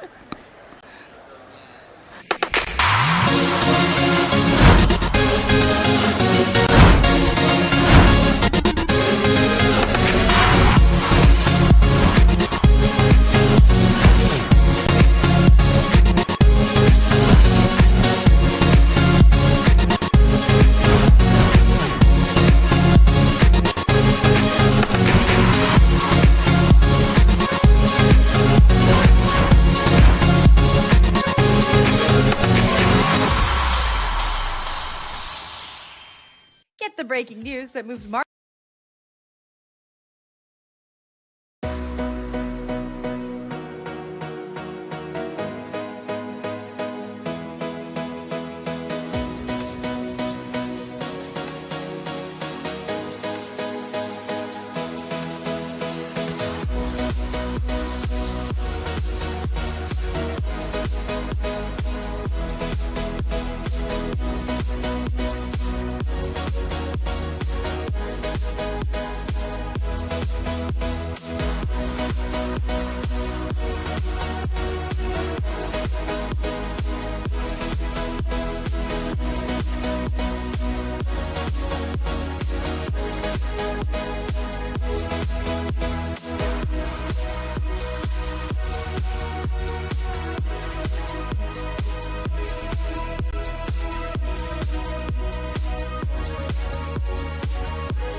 Welcome back to CoinDesk Live from Consensus Hong Kong. It is now time to bring in our next guest, V. Povils, the CEO of World of Women, an NFT community focused on diversity and representation. V, thanks for being here. Thank you guys for having me. Of course. No, okay, I'm going to be honest with you. The conversation this morning has been a lot about tokenization and institutional adoption, and the NFT conversation, at least to me, feels like one of the past. Talk to us. Interesting. Yeah. Okay, I want to ask you questions now. No, I am all in on NFTs. I really believe in the technology behind NFTs, but it's not something we talk about so much anymore, right? Well, you talked about pudgy penguins before. We did talk about pudgy penguins. That is true. And I was one of the core people in the team that helped build pudgy penguins. So for me, it's there you go. Great. Yeah. And so I think what I've just said is actually indicative of how people are viewing the NFT space without actually thinking that they're maybe consuming IP, they're consuming culture that's being produced on blockchain, and maybe not even connecting it to NFTs anymore. And I don't know if that's a good or a bad thing, but maybe you can just talk to us a little bit about the evolution of World of Women and how you're looking at it. Well, just to go back to what you were saying, I think that's a great point. I think if people consume anything that comes from Web3 without knowing it's from Web3, naming NFTs, I think we're doing a great job. I've always said Web3 has to disappear to become mainstream. And it's really what I believe in. It has to go in the back front. We can't force people to understand blockchain. We can't force people to understand what is a wallet or what is a token. People don't like to be forced to learn something. They don't want to learn, and they shouldn't have to. But if we can build products and companies and IPs that actually help us get that mainstream people without thinking about Web3, we're doing a good job. So as that on the World of Women, so World of Women is one of the legacy NFT projects, and it was very successful back in 21, 22, because it was the first NFT designed by a woman for women. So it was all about empowering women. I personally joined the company 7 months ago, so it's a brand new journey. As I mentioned before, I was with Pudgy, which was also an amazing journey, and you guys talk about it, so I did my work very well. I'm happy. I'm excited to do the same with World of Women right now. How should we understand digital communities? Post-COVID, I think people crave this in-person interaction again. It's like a cool thing again. How has digital communities evolved?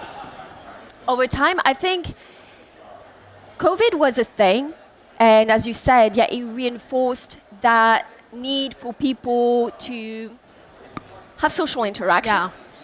And right now we see the rise of AI that really also accelerate that, that need for people, right? Because you don't know whether you're talking to a bot, you don't know whether you're talking to a human. And I think the more we're going to see that evolution of AI taking over, right, or being more and more prominent, humans will want to have more and more of this human interaction.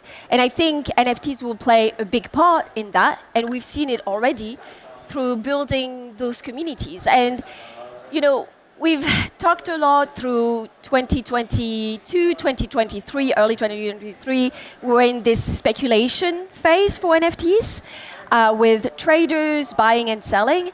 I think this is now over. It's on the end tail of it, and we'll see more and more of communities building around shared values, belonging, and engagement. And this is because people want to feel like they have a voice, they have a role, they have a reason to stay in NFT beyond just the speculative aspect. So yeah, I think it will just grow, and this is just the natural future of the space. What is that for World of Women? You talk about the voice, the role, Right. the desire to be a part of this community. What does the World of Women community offer to women in the community, and how are you thinking about building that out? We were just talking about being at Pudgy Penguins. How are you looking to apply what you did at Pudgy Penguins to World of Women? So how long do you have? Because that's a loaded question. No, it's interesting because I feel like there are many lessons that I take away from Pudgy, but the main thing is I'm not going to apply everything that I've learned at Pudgy because there are different NFTs and different cases. We built Pudgy around an IP, around people falling in love with a character, with a world, with a story, right? And so that's very, very unique in a sense. What we're doing at World of Women is different. We're building around a mission, which is empowering women and bringing people together. So you won't build it the same way. Right now, we're very much focused on two main things. Everything that we're going to release, all products we build, is first around a social layer, because as we discussed before, it's all about bringing people together and making sure they get to interact with other humans and building around that emotional connection that they develop over time. And the second thing, which I think is very dear to me and exciting for the space, is every product we're going to build, it will be with a revenue share, which is exciting because that was one of the promises of NFTs. And nobody has been able to deliver on it because there was legal issues, it was very chaotic. But I think we've come to a time where I'm able to do that now, and I'm able to provide, upside to the growth and the success of our company, and as a way to engage even more people. And I think we will change the business model as we know it, even for Web 2, by doing that. If I strip away the financial incentive, give me, a brief reasoning why people would want to be a part of this community. Are you saying for World of Women or just in general? Anything, any communities. Well, I think there are two things. I think there is the benefit of having upside to the growth of an NFT that is also a company, right? Like you see it very well with what we did at Pudgy, right? Now you get to participate in every product that they're launching and buy, toys and share that with your children. It's like a story that you get to share with other people. So that is one thing. There is the financial incentive. If you want to be part of a company and have upside, instead of buying stocks, now you can have an NFT and you can get a piece of revenue share. That's for the financial incentives. The other side is the social layer. And I think that's everything. And it's going to be more and more relevant in the future. And it's just about, feeling like you're part of something bigger than yourself. And finding your people. And that's so important as humans, right? So, yeah, I think those are the two main reasons for me where you should come and find your NFT, because this is going to be the future. And you want to have a family. Who doesn't want to have a family? So, V, thanks so much for joining us at the desk, and good luck with your panel later. Thank you so much, guys. Thank you. Thank you. That was V Povil, CEO of World of Women. We are going to take a quick break. When we come back, more from Consensus Hong Kong.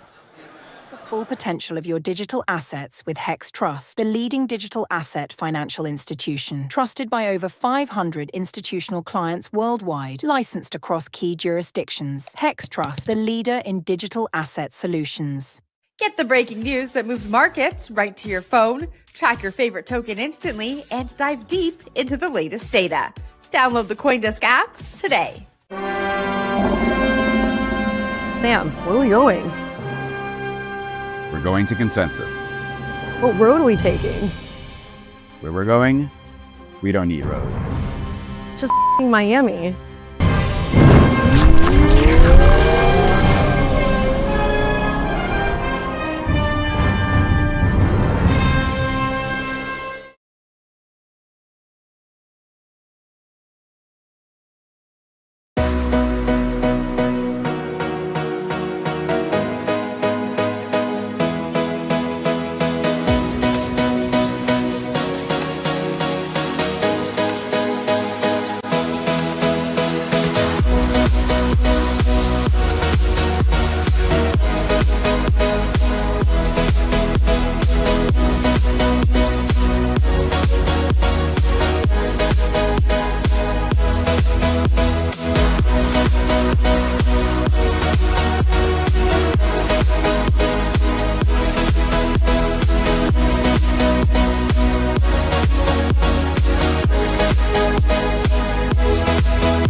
Just joining us now, this is CoinDesk Live, brought to you by Hex Trust. We are coming to you from Consensus Hong Kong with our next guest, founder and CEO of Consensus and co-founder of Ethereum, Joseph Lubin. Joe, how's it going? Great. Thanks for having me. Thanks for being here. Welcome to Consensus Hong Kong. I'm very excited to have you here. Just talk to us about what you've been up to. How are you experiencing the event so far? So got here 3 days ago. Okay. Hong Kong feels to me a bit like it did, quite a lot like it did pre-COVID. I haven't been here in the last few years. I've been attending different events, interviews, lots of meetings, and this morning was the first time I've been walking the floor, and very, very TradFi, which is great, which is, I think, the theme that we at Consensus are experiencing in America. So we're interacting with and building with lots of financial institutions in addition to doing what we do normally, which is build out MetaMask and other products and essentially serve the real decentralized protocol ecosystem for retail. I think I saw a photo of you on social media with Tom Lee. Yep. We shared it on the air earlier today. It was in New York City, actually. Oh, was that in New York? We saw each other at JFK on the way here. Oh, wow. We're actually on the same flight, which is probably not something that should be allowed because... Yeah, the two pillars of Ethereum on the same flight. Exactly. Seems like a risk. He's doing such an amazing job, and I'm associated with Ethereum also, and if there was anything untoward that happened, that would be bad. Well, I'm glad that you both made it to Hong Kong safely. You were here. Well rested, too. Well rested and safe. That's all we can hope for. I know you're going to be speaking on stage later today on how DeFi will become Fi. And I think that builds off of a little bit of what you were just talking to us about. Give us a little bit of preview about the insights you're going to share on stage. Sure. So what we do currently is mostly focused on MetaMask. And MetaMask started life as what I like to think of as a digital authority tool, essentially enabling you to sign transactions and messages on Ethereum and other blockchain systems. It evolved to becoming a wallet, and that's how most people think about MetaMask, a wallet, a fully featured portfolio manager. But over the last year, it's rapidly become a fully featured financial services platform, a new kind of neobank, but it's a different kind of neobank than most old neobanks. This is the kind of neobank that you personally own and control, a neobank that you can put in your wallet on your phone or on your laptop. And so we've been shipping so many features in addition to on top of the wallet that everybody's used to. So we've been shipping hyper liquid perps and equity perps and polymarket prediction markets, and we like to aggregate, so we'll add more of these kinds of structures to the perp space and the prediction market space.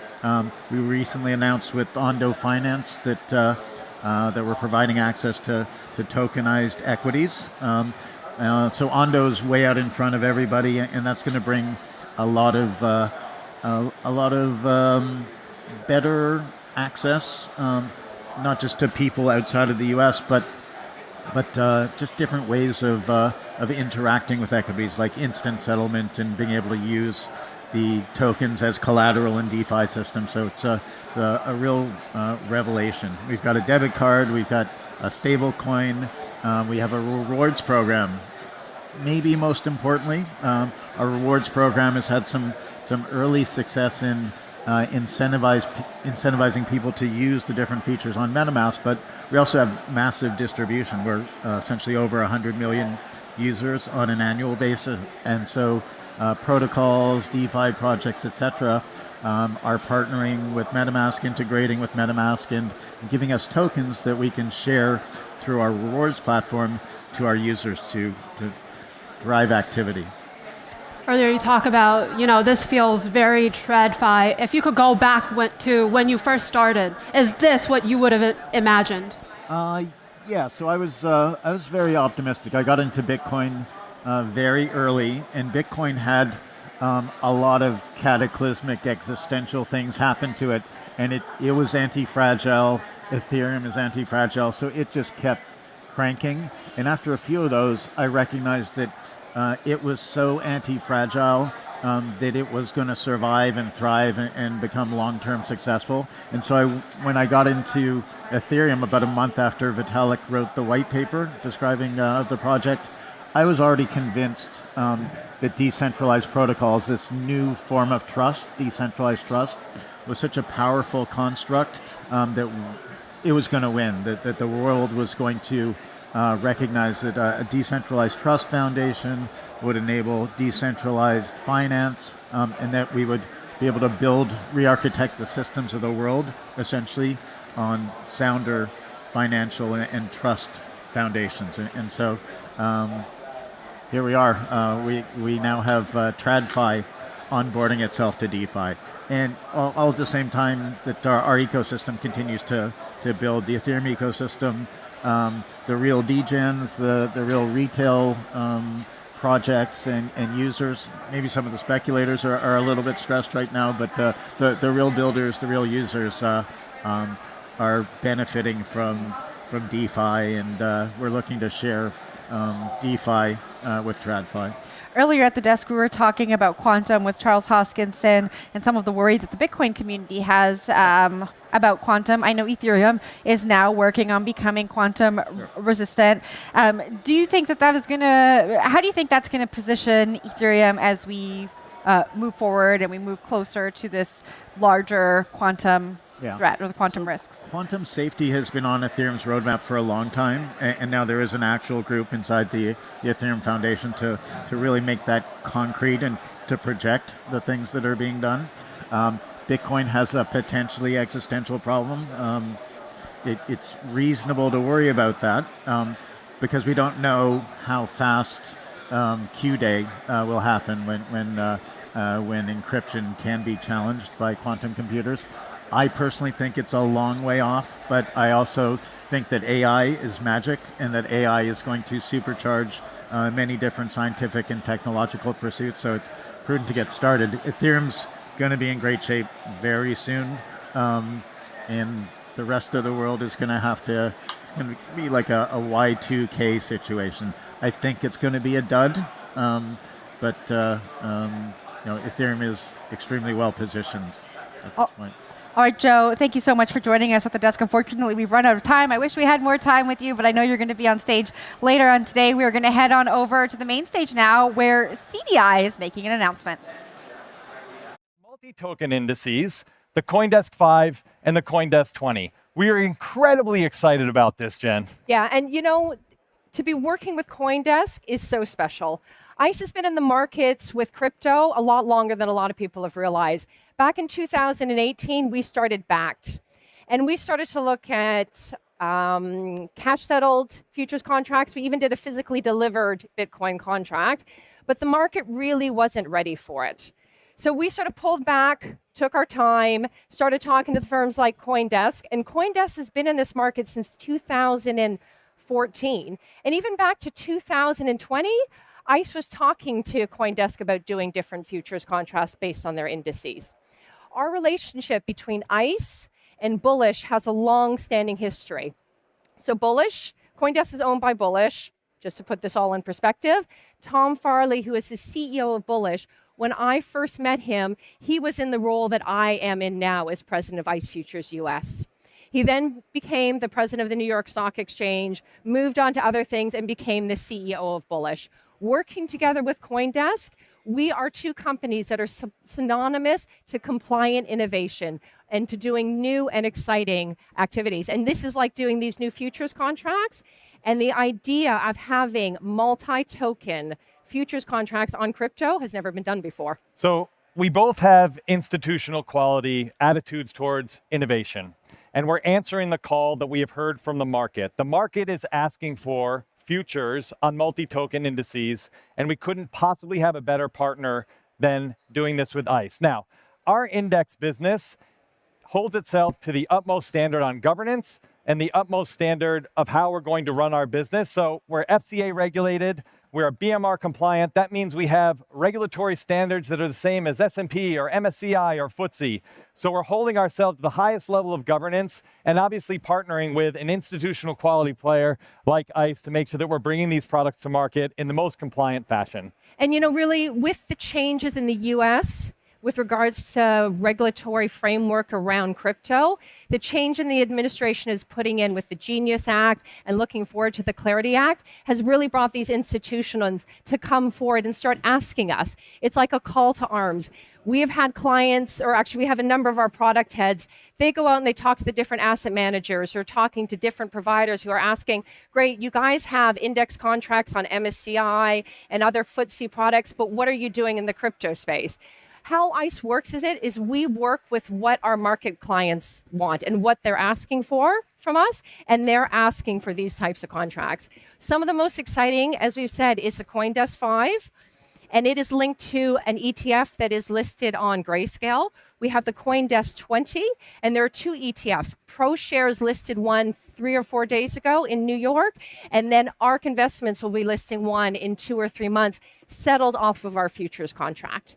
And then the big exciting one also is our BNB contract, which is the first time a regulated exchange in the US has launched a BNB futures contract. It's really incredible. We think about building our indices to create ecosystems of products and liquidity ecosystems that allow market participants to be agnostic about the product that they're using to gain that particular exposure. Everyone talks about the AUM after the Bitcoin ETF was launched. Largely, some of the growth that came in from institutional players was to trade that basis trade. So they buy the ETF and they sell the future. That opportunity is going to now exist on the CoinDesk 5 and the CoinDesk 20 exposure, utilizing the ETFs that are in market and also the futures that we have recently listed. Now, I think we're early, right? We're early in this event, and we're early in launching multi-token futures. But what you're going to hear on this stage and the other stages today and tomorrow is a convergence of crypto with TradFi. This is no different. But we're focusing on ensuring that we're building products with the highest level of governance, the highest level of transparency, so that not only the crypto players are going to be comfortable gaining that exposure, but we're also going to be very comfortable ensuring that we are ingratiating ourselves and building products that are going to be well received by the traditional finance community as well. All of the firms that are utilizing ETFs and futures in the traditional markets have focused on this opportunity and have shown great interest in trading these products. So we're super excited about it, Jen. And this is why CoinDesk and ICE work so well together. The idea that we believe in a strong benchmark when we build contracts, and that we believe in strong infrastructure. ICE has always been built on a very simple idea. It's that infrastructure, that we build our infrastructure for our exchanges. It's got to be neutral, it's got to be trusted, and it's got to work in every market environment. So regardless whether you have volatility or not, if you have huge changes in the market, we stay up, nothing goes down. Clients can come in, they can manage their risk. They can trade with capital, so they're capital efficient. The prices are transparency, and there's an easy way to get price discovery. There's no other exchange like it. So the regulatory infrastructure that we have in the US market allows us to be able to launch these products with an incredibly high degree of confidence, bring institutional players to bear. We've got ETFs that are based on our indices. We have futures that are based on our indices. You know, further down the line, we're going to see options and other financial products. And so we're building that liquidity ecosystem around our indices in a compliant way with the highest governance and with the opportunity to really build this market going forward. And you know, David, the one thing we haven't talked about yet is this idea. We talked a little bit about compliant innovation. What we're looking at for a contract that we're launching in April is a CDOR contract, which is a CoinDesk overnight rate. They've created a number of contracts of looking at stablecoins and trying to figure out how do you manage your interest rate risk. All mature markets have a way to manage your rate risk. You don't have that in the crypto space at the moment. ICE is going to launch the CDOR contract on the USDC. And so what that is the CDOR looks at the average borrowing and lending network. It takes that interest rate, which is compounded second by second. CoinDesk overnight rate is taken by CoinDesk. They figure out the index for it. We create a monthly contract. So suddenly you have a SOFR for USDC, which has never been done before. And this is one of first of many. I know. It's a tremendous amount of innovation between our firms. It's an institutional partner. We have a deep history together. We're thrilled to launch these futures. Look for the BNB future. Look for the CoinDesk 5 future. Look for the CoinDesk 20 future. Our time is up here, but if you walk right down that aisle and look on the right, come visit us at the CoinDesk Indices booth, and we'd be happy to chat more. Thank you so much. Enjoy the conference. Thank you.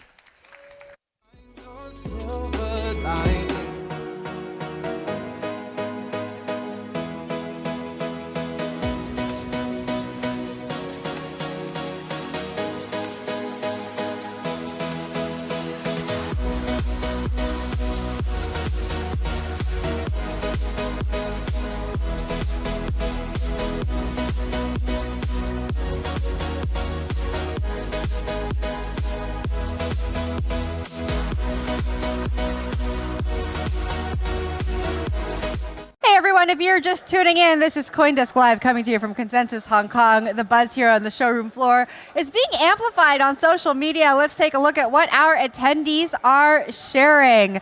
All right, this tweet here we have looking at the Pudgy Penguins hike. We were just talking, Bonnie, about the communities that are built around IP, the community showing up here at Consensus Hong Kong. And here we have the Pudgy Penguins community getting together to see the city of Hong Kong, checking out Hong Kong's skyline and harbor. Super awesome. All right, now we're going over to one of the stages. Seoul, drawing a full house for this morning's session. I'm going to be on stage tomorrow talking about Seoul. Bonnie, I'll be watching you. Yeah, you're going to be watching me? All right. At our last tweet, we have Anna behind the stage, so backstage on a panel today talking about AI verifiability. AI is a big theme here. Is it different? Because Hong Kong loves this tech and AI. Does it feel different here, or? I think the conversation has kind of evolved. You know, when we're talking about crypto, AI has really entered the chat. It provides a real use case for crypto. Bonnie, I know you weren't here at the desk earlier, but Charles Hoskinson was saying something I hear a lot of people in the industry say. It's, you know, AI agents are going to be the ones interacting with crypto in the future. We're going to be maybe using products that are built on top of the technology, but a lot of the financialization that we talk about, maybe AI agents are going to be interacting with it. So I think the two worlds are just coming closer and closer together. And maybe we'll retire early. Maybe we'll retire early. That is the dream. All right, let's keep this show going. We're going to get to our next guest now. Ella Zhang joins us from YZ Labs. Hello. Hi, everyone. Thank you so much for joining us here. We were just talking about being on stage. You have a fireside tomorrow. Talk to us about what you hope to tell the community tomorrow. What kind of insights are you going to reveal in that fireside? First of all, thanks for having me here. So what I'm excited about is really to meet so many builders here. Consensus really, the conference bring all the builders, investors together, and we learn a lot of new ideas, new innovations are coming on the way, just to learn from each other. What are some of the most exciting things you've seen recently that people are building? Yeah, so RWA definitely see a lot of TradFi people come here in Consensus, want to tokenize the valuable assets, and everybody talk about the mechanism, the brokerage, what's the distribution channel, and payments is definitely a big next wave because Genius Act obviously push stablecoin to mainstream, and we see different countries they are issuing their currency-backed stablecoin. And the foreign exchanges technologies are bring up in different conversations. So those are the new infrastructure we see gonna be the next focus of the building. And also application-wise, a lot of people still very hot topic into prediction markets, how to make the prediction markets more viable through those low use cases markets instead of like sports or the political voting, everything. And another thing we see is Oracle obviously become the most important infra right now, still kind of lacking, supporting the new wave of the financial system. Those are things very exciting. Well, if I were to sum up everything you said, it really sounds like infrastructure, yes. Right? If you were to think about your thesis heading deeper into 2026, is it really focused around infrastructure? Are you looking for builders and startups that are focused on building the pipes that are going to help TradFi meet DeFi? I would say that's both, right? Infrastructure is something necessary and we have to make it strong. Compared to TradFi, crypto today is still tiny, probably 1 to 2% of the entire market. Why is that? Because the trust is still lacking there. The credibility of the traditional financial system experienced over 100 years evolving to today. And there's still a lot of security, custody, regulation, compliance need to become a complete piece in order to serve the future financial market. So infrastructure is always something very important. Wallets, how to make it secure. There's still several hacks happened last year. How do we make it TradFi people really trust crypto? Versus the application-wise is really where to bring in the real users at the mass adoption. So we actually kind of very interested in backing the founders from both sides. They're backing a lot of founders, and I assume as you walk, at this event, people come up to you and try to pitch you their stuff. What are some common mistakes you see people make when they try to approach you? What's like a big no-no? Yeah. I think one thing that's very common is everyone think about token. So at Easy Labs, we actually advise founders, don't issue token when you haven't found the product market fit yet. Issuing token before finding the real product market fit really is a liability and distraction for the whole team. So focus on building, find the product market fit. At some point, when the token economics will be another driver for your community, that's the time. So this is one thing. And also another thing, still a lot of people, founders still aim for the high valuation, which we see it's not something very suitable in crypto because given the culture, the spirit of fair launch and have more people community participation. So having strike for the high valuation as early point is really a common mistake we see today. That's two things, yeah.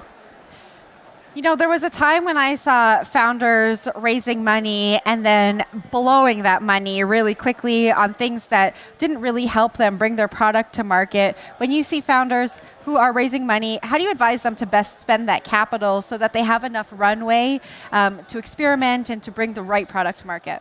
Yeah, I think I'm founder myself too. I think a common mistake founder made is not to fire fast enough and have a very big team which bring up your the burn of the company. So really think about what are the necessary function and team members are necessary for the early products to go to market, and not building a luxury office and a big team at the early stage. So make your the capital efficiency. Then really don't need to raise so much money and dilute yourself and dilute the community as well too early to the limited amount of the capitalist, right? So how to use a limited amount of capital and resources to reach more adoption is what we help to advise founders and to think of. That actually will become more powerful. For example, Binance didn't raise any money until it became the biggest exchange. And so far, it still have very limited shareholders like UAE. They come to back really after the business become another mature stage. So we believe in the crypto, the community-driven. The users and community will tell you what are the real demand. Leverage that to go to market. Don't spend too much money on that. When you look at the venture landscape from the East and the West, do you see a difference there? How people approach different things, from different angles. How would you, explain that to people?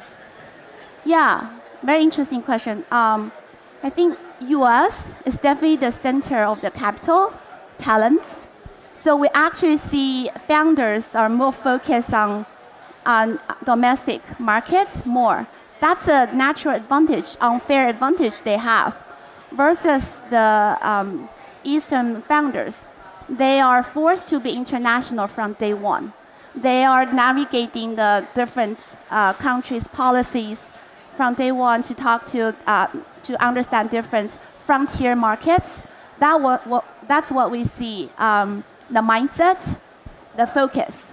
Also, Eastern markets, the user behavior subscription habit was not so mature. So how to cultivate subscription like the Western markets, like US market, is the founders are all thinking of. And obviously, they want to target the US market. So there's still kind of a lot of competition happening. And US capital, because of the political, the geopolitical issues going on, I think US markets are more concentrated in the US founders versus the global capital are kind of supporting the Eastern founders. This is what we're seeing. We hope really geopolitical issue really won't be an issue to stop innovations happen, because that's eventually we want to push the innovations to serve the whole humanity. That's why we're all here. Yeah. All right, Ella, we do got to wrap, but I want to ask you one question very quickly. We talked about founder mistakes, but if you had to say one quality you look for in a founder, what is that? Long-term thinking and have the true driver to solve the problem. It's long. It's a long. No, that was great. You're looking for long-term thinkers who really know how to solve problems and dig deep into challenges that are facing people. And have the product founder fit. Exactly. Ella, thank you so much. Thanks for being at Consensus Hong Kong, and we'll see you around. Thank you. Thank you. Thank you for having me. That was Easy Labs head Ella Zhang. The breaking news that moves markets right to your phone. Track your favorite token instantly and dive deep into the latest data. Download the CoinDesk app today.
CoinDesk Live at Consensus Hong Kong. If you look at the intersection of culture, entertainment, and Web3, one name consistently appears. He's the co-founder of 88 Rising, an early investor in TikTok and Coinbase, and a serial entrepreneur who has raised over $1 billion in capital across the globe. Now he's teamed up with music legend Wyclef Jean to launch OpenWave, a platform aiming to put the power and the payouts back into the hands of creators. Joining us now to discuss the future of the superfan economy is the co-founder and CEO of OpenWave, Jason Ma. Hello. Thanks for having me. Thanks for being here. Yeah. All right. There's a lot to unpack here. But the first thing I want to talk about is this joint venture that you formed with Loudhouse. Talk to us about what that is. Lay a foundation here.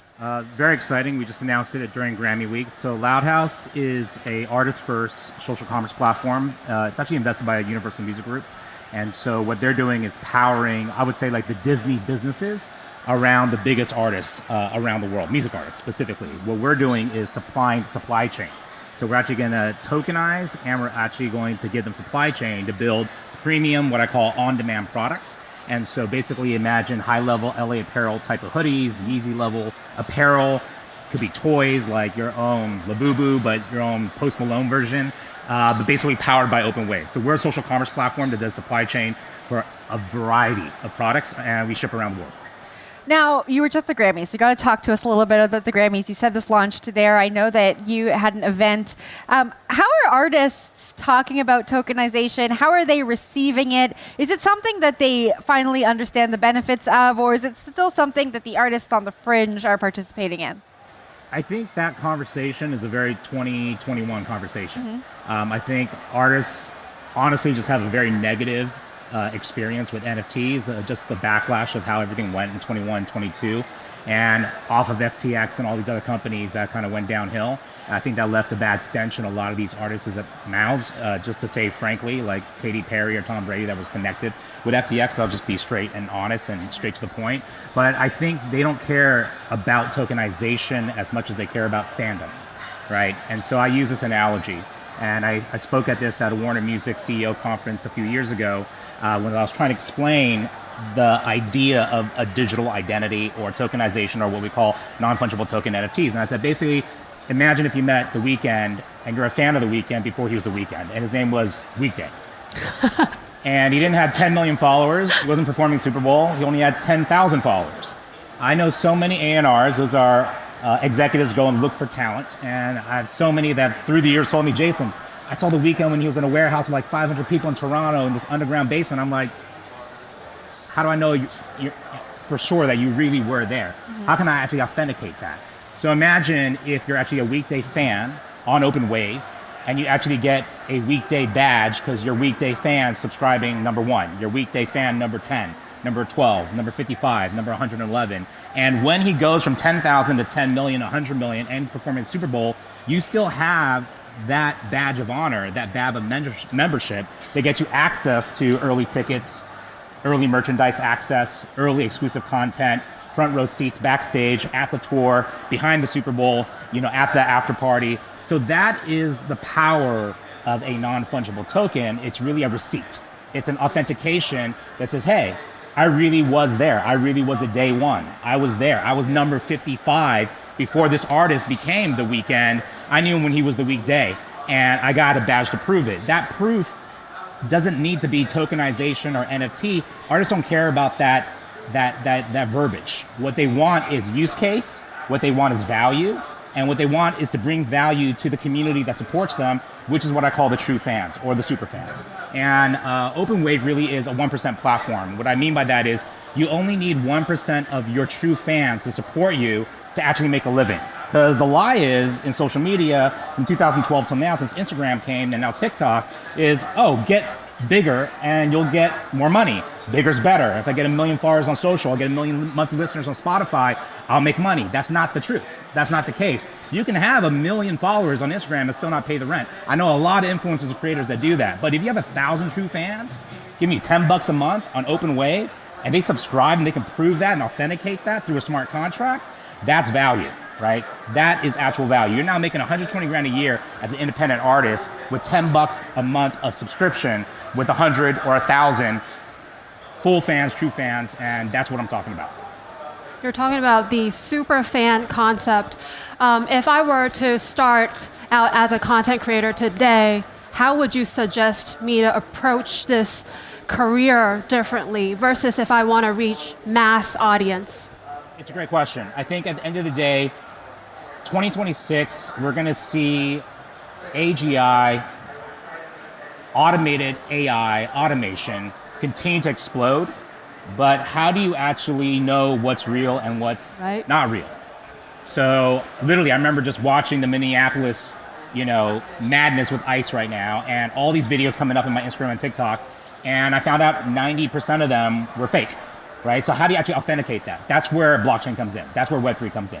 So AI is for automation, blockchain is for authentication. And I think OpenWave, what we built is a patent that actually leverages both. So you can actually come in and say, as an artist, okay, if bigger's not better and smaller is more impactful, how do I actually reach my first 100 true fans?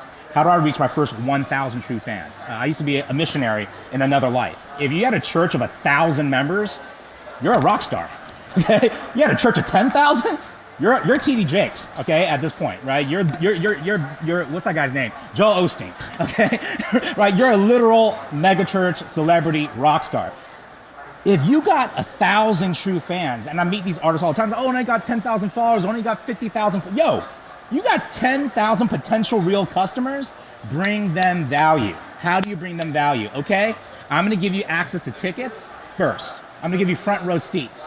I'm going to give you access to my album 10 days, 100 days before I drop it on Spotify on OpenWave.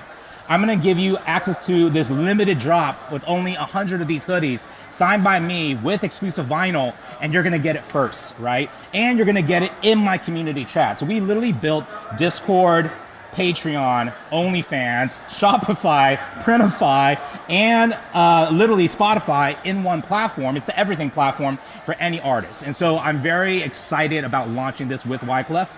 If you guys saw him perform at the Grammys with Miss Lauryn Hill, that was kind of fire at the end. We're doing this because we are lovers of music, we are fans of music, and we're sick and tired of seeing fans and artists suffer, right? Right now, it takes it takes literally 3 million streams, okay? 3 million streams for an artist, okay, to even make $1,000 on Spotify. So last year on Spotify, less than 0.06% made $10,000. We're talking about artists are not making money on streaming. So how are they making money? Spotify's not paying them. Daniel Elk's building, drone nuclear missile companies. And then you have artists that are bringing the value to Spotify, bringing value to these DSPs that are actually not getting paid. So how do they get paid? Through ticketing, doing shows, physical merchandise, and now digital merchandise exclusive content.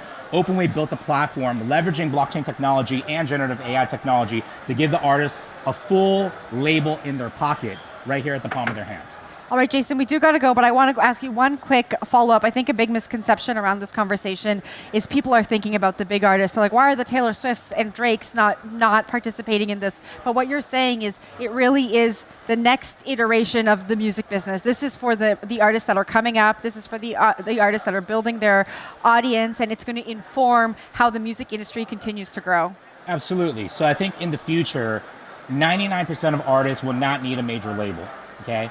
The major labels will still and always exist. Why? Because there's always going to be a Lady Gaga or Bruno Mars, right? Or a chaperone that will need that major label marketing dollars machine, and to get them at the Grammys and get them on the Jimmy Fallon show and get them that Spotify billboard, right? But the majority of artists, you have all the technology.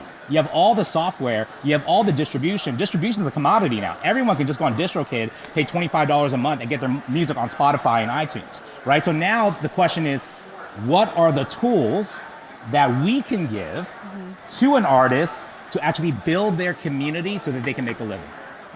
And that's what OpenWave is here for. All right, Jason, we got to wrap it there and head on over to the main stage. Thank you so much for joining us at the desk. It was a pleasure. You two are pros. Thank you. All right, we are going to head on over to the main stage and hear a keynote by Financial Secretary Paul Chan. Finance continues to broaden in both scope and sophistication. A few trends are more prominent. The first is tokenization of RWAs. In a growing number of markets, tokenization initiatives are moving from proof of concept to real-world deployment, supported by more institutional adoption.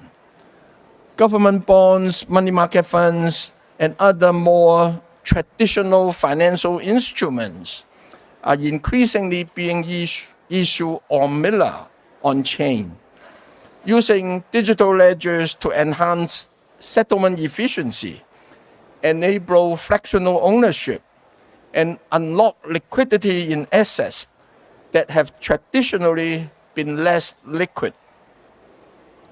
Hong Kong is one of the pioneers in this space. The Hong Kong SAR government was the first in the world to issue tokenized government green bonds. Last year, we built on this foundation by issuing the world's largest digital green bonds with a multi-currency offering of 10 billion Hong Kong dollar. Meanwhile, financial institutions are becoming more receptive to digital assets. By the end of last year, banks in Hong Kong held over 14 billion Hong Kong dollar in digital assets under custody, a year-on-year increase of about 180%. Banks have also begun offering tokenized deposit services, with the total value of such deposits reaching 29 billion Hong Kong dollar by the end of last year. The second trend is a related and evolving one, that is the interaction between TradFi and DeFi. Traditional institutions are now importing DeFi mechanisms into their ownership architectures, such as automated market making, programmable liquidity pools, and the use of on-chain collateral to support more efficient trading, funding, and settlement. At the same time, DeFi is coming under growing regulatory and supervisory pressure in multiple jurisdictions, particularly in relation to anti-money laundering, investor protection, and border financial stability. There have been growing calls for DeFi to be brought under existing or emerging digital asset regulatory frameworks. The third trend is the growing intersection between AI and digital assets. AI systems are being designed to interact with tokenized money and smart contracts, enabling the autonomous execution of certain transactions and settlement. At the same time, AI tools are making digital asset markets more intelligent, efficient, and data-driven. As AI agents become capable of making and executing decisions independently, we may begin to see the early forms of what some call the machine economy, where AI agents can hold and transfer digital assets pay for services, and transact with one another on-chain. While this shift could deliver substantial efficiency gains, it also raises important questions around AI governance, accountability, and cyber security.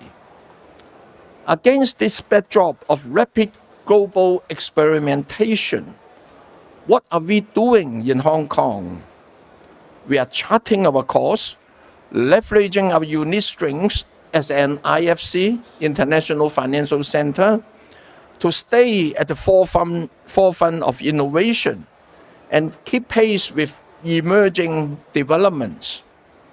A few principles are guiding our strategy. First, under the one country, two systems framework, Hong Kong is free to explore financial innovation, including, of course, in digital assets. We stand out as a market with consistent, predictable, forward-looking policies and a balanced and trusted regulatory framework. We welcome Web3 innovators and institutions from around the world to develop and scale their businesses here. At the same time, we recognize that innovation often moves faster than regulation, potentially creating gaps and new risks. We are therefore carefully balancing the promotion of innovation with the need for sound risk management. Our objective is to embrace new technologies while safeguarding investors, consumers, and the overall financial stability. The principle of same activity, same risk, same regulation continues to underpin the design of our regulatory framework. Second, we see Web3, blockchain technology, and AI as powerful enablers of the real economy rather than ends in themselves. Our policy focus is therefore on how these technologies can be applied to enhance efficiency, lower costs, and support concrete real-world use cases. Ultimately, our aim is to make financial services more inclusive and accessible, while addressing the long-standing pain points in transactions and market operations. Third, we are committed to pro-innovation regulation. Our regulators operate with a dual mandate. They not only exercise prudent supervision, but also actively facilitate market and product development through mechanisms such as regulatory sandboxes. We support experimentation and in some cases co-create solutions in close collaboration with innovators and industry participants. Ladies and gentlemen, with these guidelines in mind, we are pressing ahead to advance Web3 development in Hong Kong. Let me highlight some of our latest initiatives.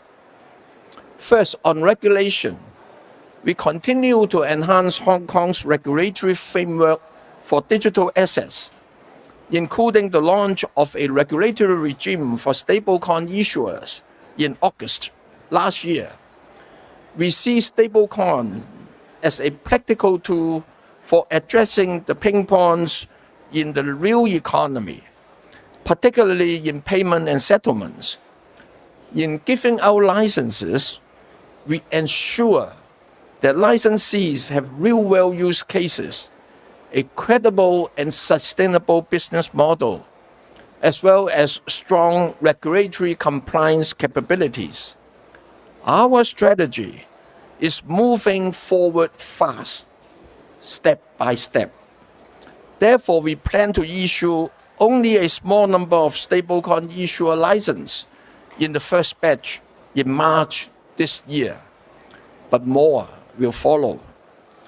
Meanwhile, we are also finalizing the details of a new licensing regime for digital asset dealers and custodian service providers, with the aim of introducing the legislation this summer. Together with the framework already in place, this will ensure that our regulatory regime comprehensively covers the key nooks of the digital asset ecosystem. Second, on product innovation and development, we will regularize the issuance of tokenized green bonds. At the same time, we encourage market innovation and nurture the broader ecosystem. For example, building on the Project Ensemble Sandbox, Ensemble TX was launched by the Hong Kong MA in November last year. It is a new pilot phase that enables faster, more transparent, and more efficient settlement of real value tokenized transactions. Looking ahead, as the convergence of AI and blockchain continues to accelerate, the government and our regulators will work with the industry to foster concrete high-impact use cases while ensuring that emerging risks are properly identified, monitored, and managed. Ladies and gentlemen, before I close, let me leave you with this message. The Hong Kong SA government and our financial regulators fully recognize and are committed to keeping pace with rapid technological change and building a vibrant digital asset ecosystem here in Hong Kong. We welcome global innovators like you to join us on this journey. In less than a week, we will celebrate the Chinese New Year. This year is the year of the horse, which symbolizes agility, stamina, and strength. May I wish you all a prosperous and energetic year ahead. And for those who have traveled from afar, I hope you will take some time to enjoy the festive spirit and the unique charm of Hong Kong. My sincere thanks once again to CoinDesk for hosting this remarkable event in Hong Kong. May this event inspire more fresh ideas and lasting partnerships. Thank you very much.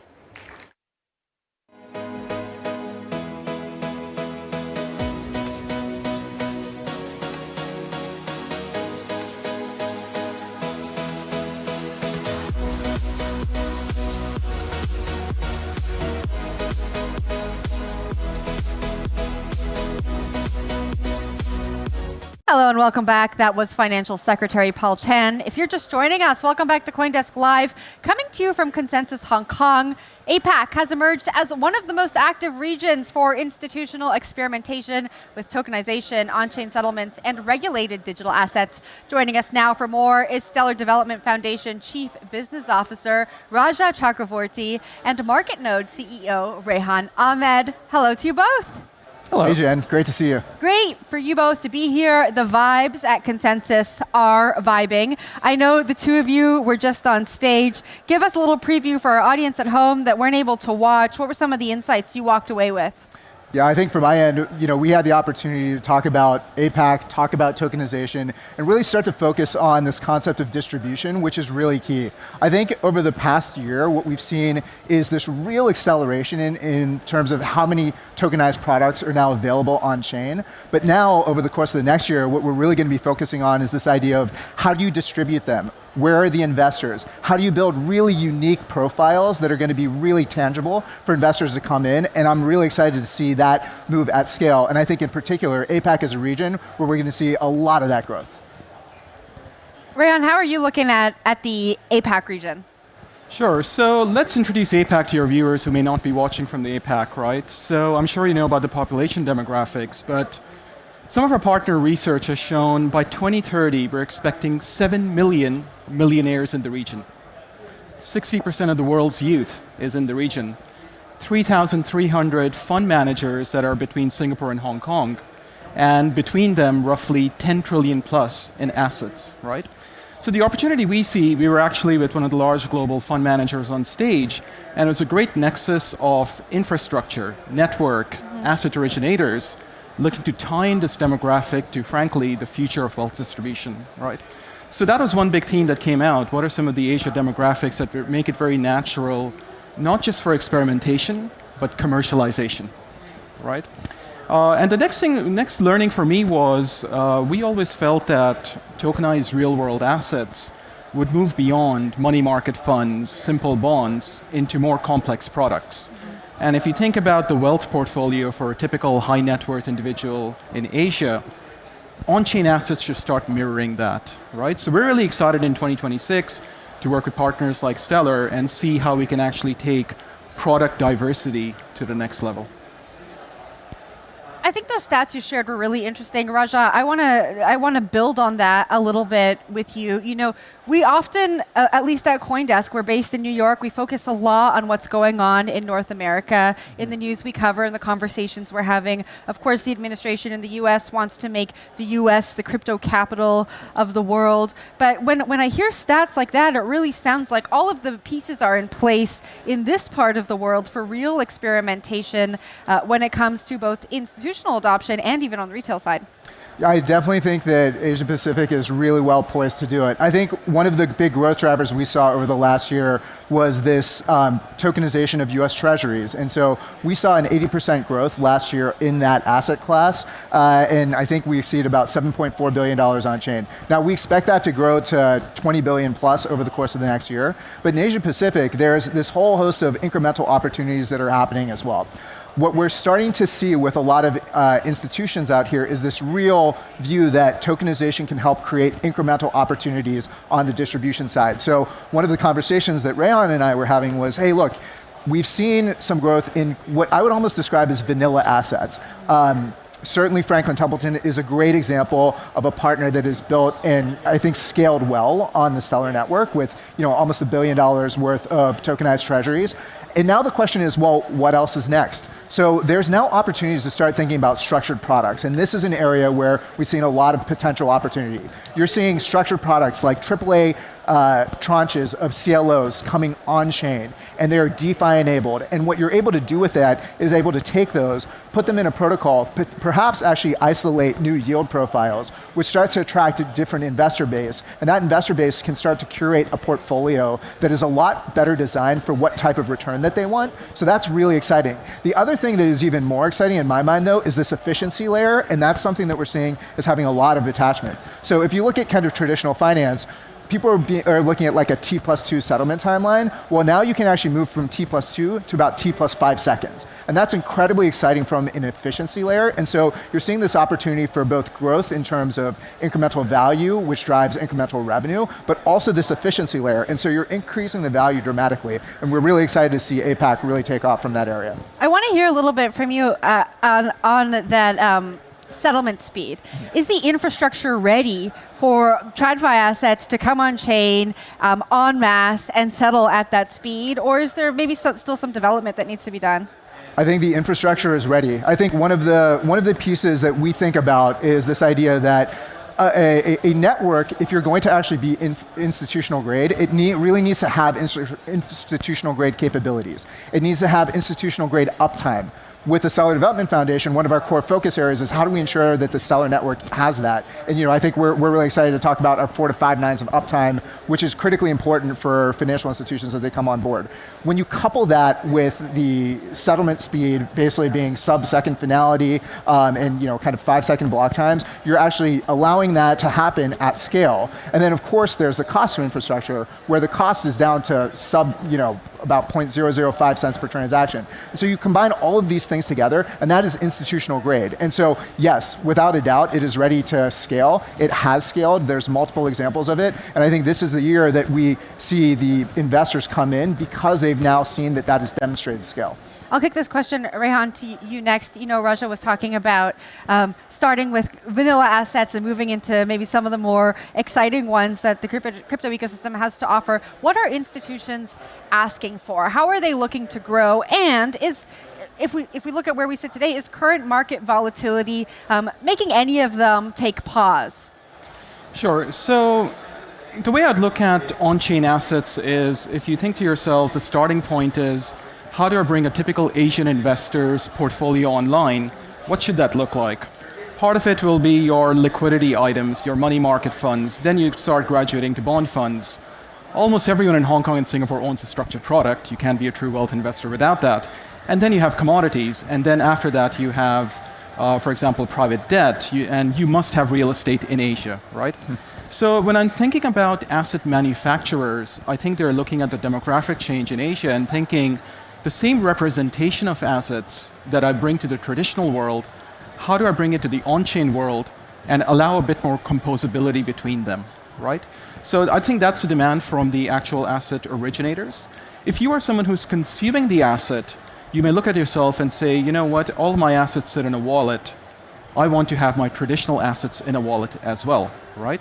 So I think that's the question, which is, how do you have an infrastructure that hopefully allows assets to come on in scale, and from a distribution standpoint, allow the holder to have their eyeballs on a single wallet and see everything. And hopefully that's something MarketNode, that's exactly what we do as infra, working with partners like Stellar.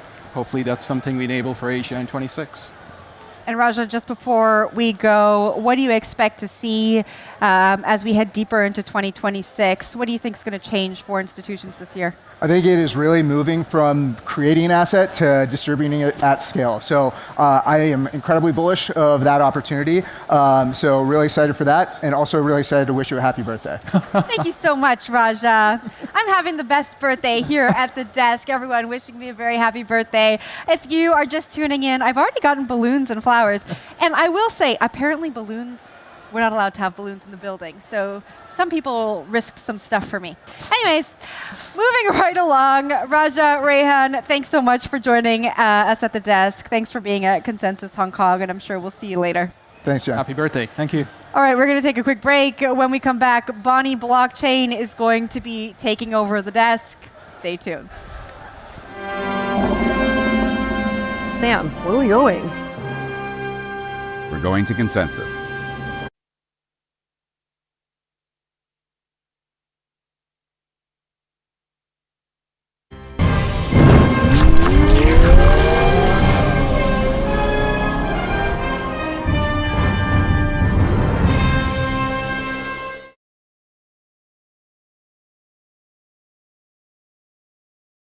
Get the breaking news that moves markets right to your phone, track your favorite token instantly, and dive deep into the latest data. Download the CoinDesk app today.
Hello, everybody. This is Bonnie from Bonnie Blockchain, and joining me is John from Coinbase. Hello, John. Hi, Bonnie. How are you? I'm very good. We just had a great conversation about everything.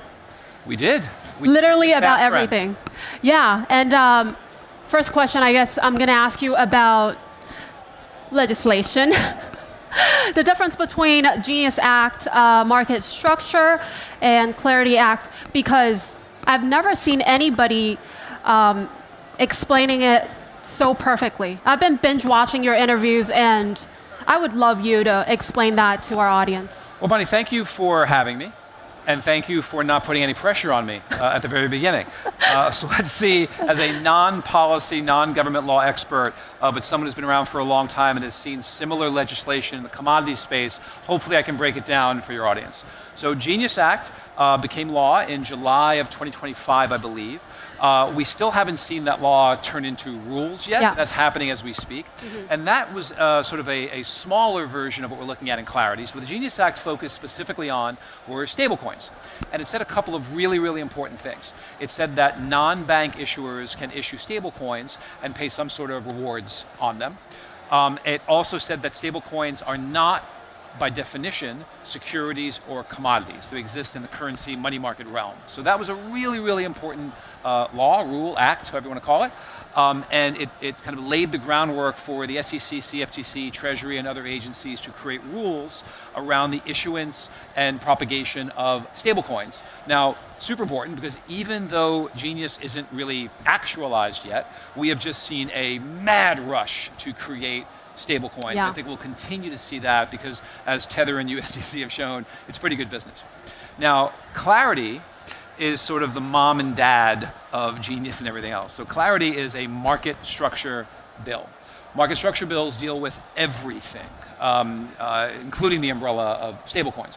And so if you think back to in my career, we went through the Commodity Futures Modernization Act, which just completely transformed how we trade commodities, right? The modern commodities markets exist because of that act. It defines all of the rules around primary issuance, secondary trading, how broker-dealers work, how exchanges work, how custodians work. And it really is the last piece of the puzzle for this kind of holy grail of institutional acceptability, or everyone, with half the panels here on when will the institutions finally come in large, and the answer is always regulatory clarity. Right. And market structure bills provide that regulatory clarity. Now we're hopeful, things are looking better. If you look at Polymarket and Kalshi prediction markets, and also just the word coming out of DC, it looks like everyone's coming back to the table to produce not just a bill, but a good bill. And I'm optimistic that that will happen. What is a good bill to you? So a good bill is one that's fair, that allows US consumers to access competitive interest rates, and doesn't stranglehold an innovation like blockchain at the sake of incumbents. Right. So, for example, there's one thing we're kind of horse trading over, which is the idea of SEC exemptive relief. So this is a kind of a wonky thing. It's really a fancy word for the SEC can say, hey, look, there's this amazing new technology or product design, and we've never seen this before, but we think it's a good idea. We don't have rules for it, so we're going to let you do it in kind of a guarded way. Yeah. And we're going to watch you, and as you scale, we're going to write rules. And that sounds complex, but if you think of something as simple as ETFs, ETFs in the US would not exist in the form they exist if it had not been for 300 exemptive reliefs provided by the SEC. Wow. Because when ETFs were created, it was very novel. The SEC is like, we think this is great for the American consumer, but we don't know what to do with it. So if you take away that ability from the SEC, well, number one, you're saying we don't trust the SEC to make decisions about what should exist and not exist in US capital markets. That's what they're there for, to some degree. And secondly, you're cherry picking a specific technology, in this case blockchain, and handcuffing it in a way that you haven't for anything else. So that's just unfair. So it's sort of things like that we hope get ironed out. And we're really optimistic. Everyone's come to the table, Republicans, Democrats, and so we're very excited. You talked about, stablecoin issuers like USDC. They're super profitable right now because of the yield situation. They're still kind of keeping their yield. With competition, though, they're sort of forced to share that revenue to the users. What happens then? Look, it's a fair. I'll let the equities analyst talk about that. But what I will say is that I think it's testament to the sincerity of Coinbase's position, because we are in effect arguing for competition. We obviously have a partnership with USDC, and so we are. Brian Armstrong believes in financial freedom, and that's the position we're taking. American consumers should get paid the highest rate, the most competition should exist. I will say decreasing margins, increasing scale can offset, but I'll leave it to the equity analysts to analyze the effect on companies like USDC.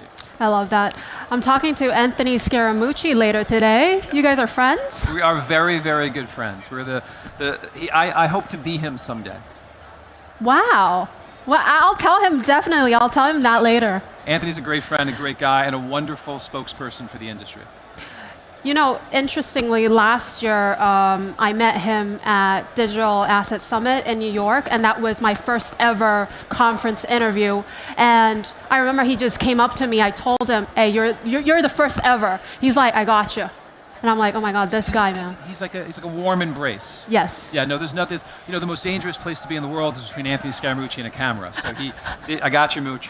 But there's no one better for you to do your first interview with because he's a consummate professional and a gentleman. Yeah, and he makes you feel very good. You do too. You do too. Thank you, Bonnie. I really want to ask you about the liquidity that you talked about in one of your interviews. You said something about the depth and the breadth of liquidity. Oh, wow, you paid attention. Listened. That was amazing, and I'd love you to share that here. Sure. So it's a lesson I learned. So way back in the day, before the wheel, I used to be the head of strategy for the New York Mercantile Exchange, which was the largest commodities derivatives exchange. Now, commodity derivatives and crypto have a lot of intersection in how they trade and act and the volatility component. So I feel very familiar in crypto. So I learned this lesson a long time ago. There was this horrible hurricane in the state of Texas, and it caused for the evacuation of the city of Houston. And we saw this incredible thing happen at the New York Mercantile Exchange. The natural gas options market, which we thought was incredibly liquid. It traded like water, millions of times a day, disappeared overnight. And the lesson I learned, I was 23 years old, the lesson I learned is there is a big difference between the depth of a market liquidity, the notional number you see.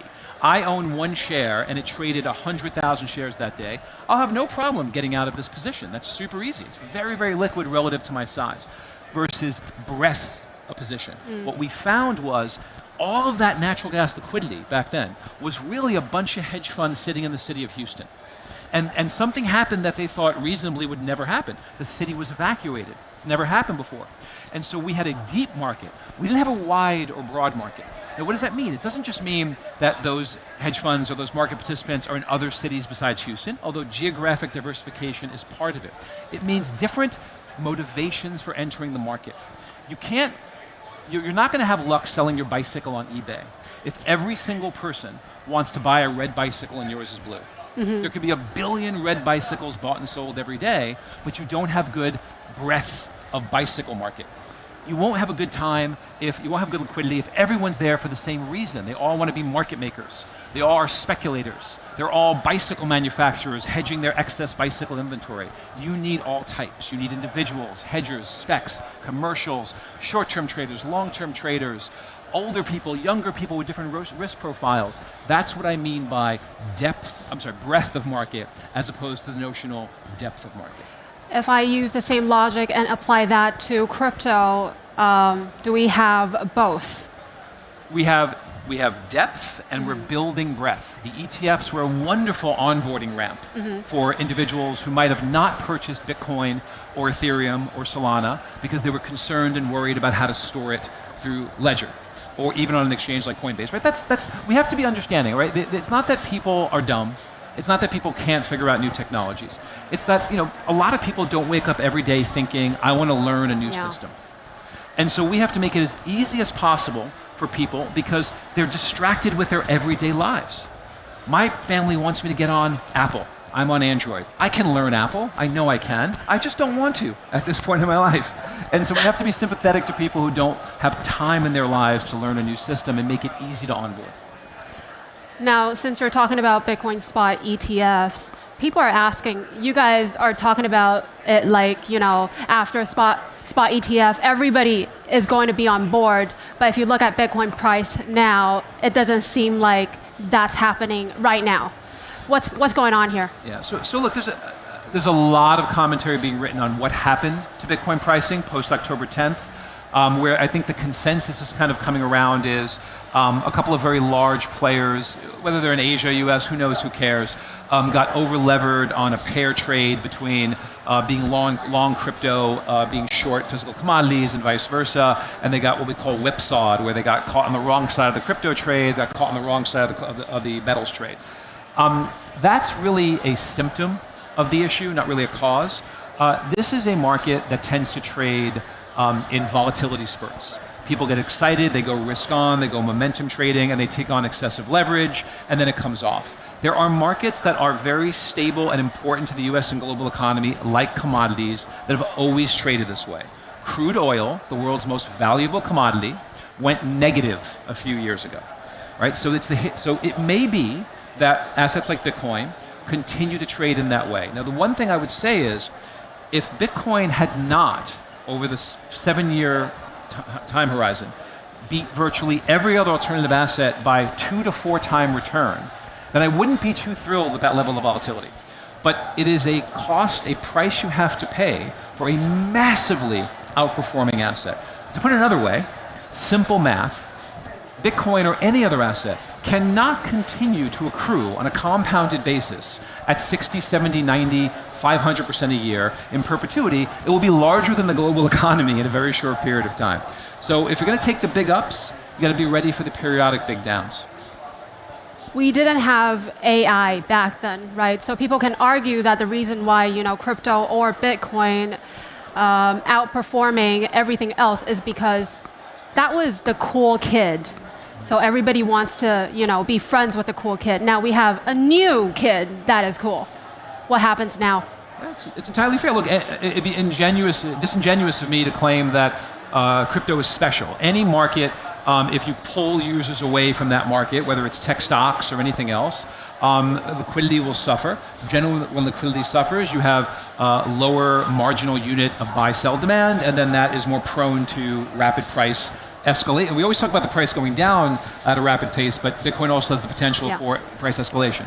So there's no question that things like prediction markets, AI stocks have pulled attention away from the growthy, speculative side of crypto. I do think overall, though, the pie of interested investors is growing. So as we talked before, you may be decreasing your marginal user, but you're increasing the overall pie you have to choose from. The scale's increasing. So I'm not worried. There's a steady growth in breadth and entry of new crypto participant. It may not be growing as fast as some people want, but again, I saw contracts we created at the New York Mercantile Exchange take 10 years to get hold.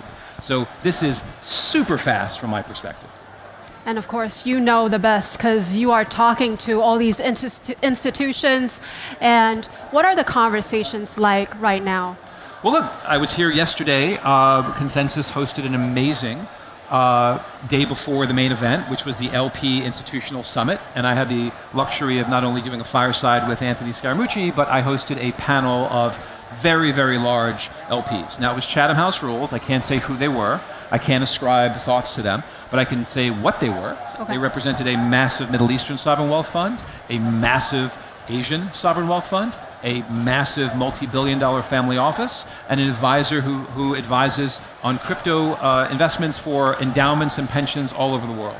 Not a single one of them was turned off by last year's volatility.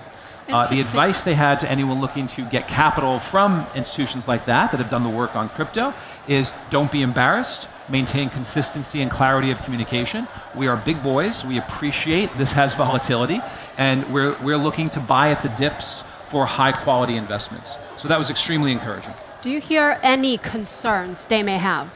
Look, again, I don't want to be disingenuous. Of course, whenever you go through a volatility experience like this in any asset, people are going to go back and look at their numbers, look at their research, and make sure they didn't make any mistakes. Yeah. But what I can say is this, Bonnie. I don't know of a single major institutional investor anywhere in the world who has done the work on this asset studied it over a 5-year period. We now have close to a 10-year track record, who is shocked and appalled that this asset has the ability for a mean reversion on a periodic basis.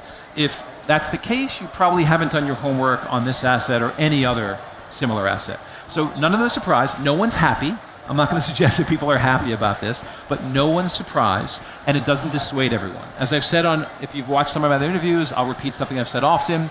If you like apples, and you go to the store and apples are 50% off, you don't suddenly dislike apples. Now, you may not buy 1,000 apples, but you'll buy the amount of apples and maybe a few more that you normally buy for your family. So it comes down to how much work have you done on the asset, how comfortable you are with the historical risk profile, and why would you be surprised that an asset that has behaved for the last 10 years in a certain way does exactly the thing it's done in the past? I've heard this point of view that an expert raised. Basically, from experience, she said that in the past, nobody really asked about quantum risk. But nowadays, institutional investors are asking more and more about this topic. And it's about single digits still. The qubits, yeah. Yep. But people are asking about it. How would you, maybe put people at ease? So, I think it's, when you're talking about a technology that everyone acknowledges, and I have the luxury, so I'm not a quantum expert, I have the luxury of being a fellow at MIT's largest artificial intelligence lab, so I get to be around the people and who really know what's going on at a deep research level. And I am constantly pinging them when new information hits me about where we are in the quantum life cycle. And so I don't want to be dismissive of what appears to be a medium to long-term issue that, by the way, not just crypto, but every human has to worry about, right? Our nuclear codes are a lot more important than our Bitcoin ledgers. So that is something society will have to deal with over time. I am fairly confident from the research I am being explained by the people I trust that we are far enough away for that to be a significantly longer term potential risk that I don't think explains price movement today. I don't think it's reasonable to argue that a 10, 15, 20, 30, or even 40-year actualized risk where we haven't hit, we're assuming that innovation will occur, which is a safe assumption. Humans are an incredibly innovative species. So we're assuming innovations will occur over the next 20, 30 years that will cause that risk to actualize. Those things haven't happened yet. When and if they do happen and we see a clear path to not just realization of full quantum, but commercially accessible full quantum, then I think that's a valid argument to have. Right now, I think that's more, people are scared of volatility. And when you're scared of volatility, you go into risk mode, you go into fear mode. And this is something that is worthy of discussion, but not really, I think, affecting price movement in the short term. I guess, when there's big price movements, people want to know why, and they go find different reasons to prove their point, That's right? Healthy. Yeah. Just like when it's a bull market, we're looking at every reason for it to go to 5 million, right? That's human nature, I get it. I saw it in crude oil. I used to go on CNBC and shows when I was back at NYMEX, and every time crude oil was rallying, it was going to go to 1,000, and the world was going to end, and then the next week, it's all going to go to zero because we're awash in crude oil. So this is, until AI takes over and we have emotionless trading, this will be a characteristic of almost every market that we trade. Speaking of AI, again, from your interviews, you talk about every human interaction in the future will have a financial layer. For example, self-driving cars. Yeah. Who gets to cut the line? I agree. Look, it's an elegant, efficient mechanism to settle disputes and to determine relative value. So I'll get on my soapbox here. So when you look at an exchange, everyone thinks that exchanges trade value with each other. They actually don't. They trade risk. That's what we're doing. Oh. If you trade with me, we're transferring risk. You're selling something to me, you're removing risk from your portfolio, I'm buying it, I'm taking on risk. Wow. And so think about our daily lives. Think about how many moments of the day we have to push risk on to someone else or agree to take risk on from someone else. Financial markets are really elegant, simple ways to price that risk without fighting, without arguing, without elongated negotiation. And so there's so many wonderful ways that we can simplify our lives by applying financial components. And the problem is we don't have the time in our day to do those micro negotiations, and we don't have a banking system that's efficient enough to settle those micro transactions all the time. Now we do. Now we have agents that we can program to act on our behalf, and we have cryptocurrency, custody, and settlement layers like the one that Coinbase launched that allow for cheap, quick, efficient micropayment transactions. You guys launched already. We did, X402, yeah. Oh, would you explain, elaborate that? It's a agentic payment protocol. Okay. Now that's important because we can do it already. I have Claude Bot on my computer at home. I'm experimenting with allowing it to make certain microtransactions on my behalf, but try to open up a bank account through your Claude bot, right? That's going to be extremely, extremely challenging. Right. So you have to rebuild financial payment layers from the ground up. We have USDC, we have custody, we have payment rails, and X402 allows for the efficient transmission of agentic payments across all of those components. I like to visualize the possibility. So the self-driving car example, and what else is possible in the future with this? Oh, that's a great question, Bonnie. So look, we have, let's stick with cars, for example. Okay. A parking space. Yeah. I'm going to leave a parking space. Maybe I'm motivated to finish. I get a bit on my phone saying, if you leave your parking space 30 minutes earlier, we'll pay you an extra $5. Wonderful. That's a market mechanism to solve a real problem facing people. We can set off auctions for, I'm a parent, so I want efficient mechanisms for sourcing babysitting services, right? That's something else that I should be able to settle quickly and easily. Think about this amazing conference, right? The secondary market for tickets in that event, or maybe I'd pay a bit extra to come to the conference a little bit earlier than you. How about this? I thought of this the other day. My daughter's a huge fan of Taylor Swift. There could be a mechanism by which Taylor Swift segments her audience base using microtransactions to send out her tweets and view her tweets 5 minutes earlier than everybody else, right? Because some people might pay extra to see her tweets on an earlier basis, just like some hedge funds will pay more for data earlier from the exchange. So the financialization of everyday experiences is frightening. I understand why it's a little bit frightening. It sort of becomes things that we kind of take time and attention in everyday lives. We become emotionless and driven. But I think it does free up an enormous amount of time. It also creates less anxiety for individuals going about their regular day. Obviously, you talk to a lot of retail investors and institutional investors. Now, let's say you have to give advice to younger people, since we're in Hong Kong, in Asia, that are trying to reach financial freedom when they're 50. What are some things they should really focus on right now? Okay. So reaching financial freedom when they're 50, the first thing is how much time do you have, right? So how old are you? Because 20, 30 years. Right, excellent, 20, 30 years. That's what we want. 20, 30 years compounded.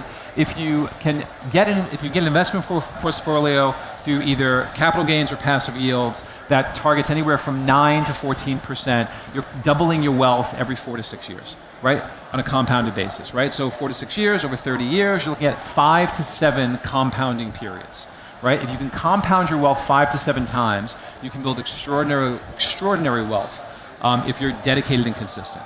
The issue is hitting that capital appreciation number. Yep. And so the argument would not be to sell everything and buy Bitcoin. I'm certainly not suggesting that.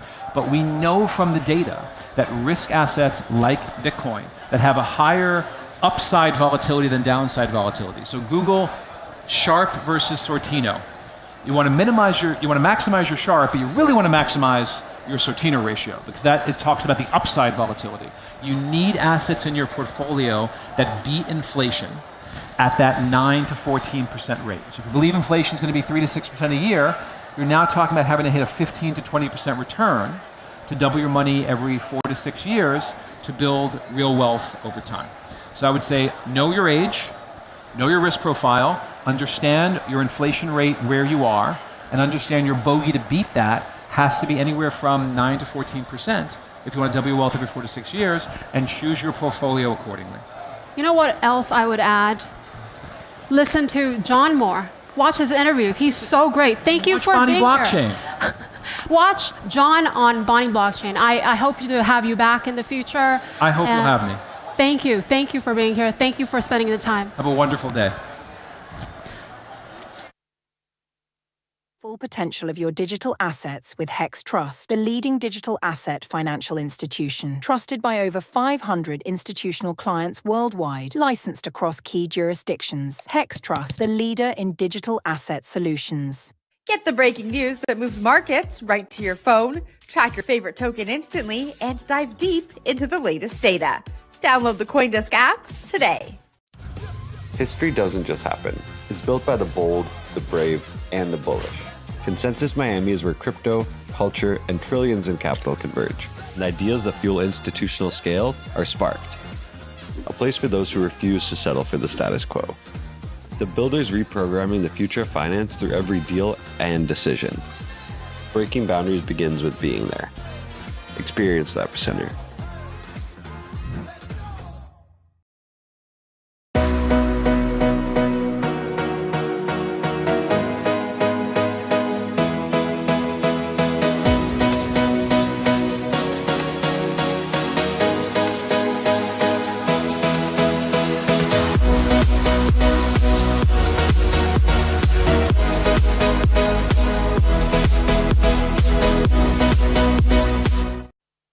Joined by Michael Ashby right now, and I think you're the perfect person to talk about recent Bitcoin price actions.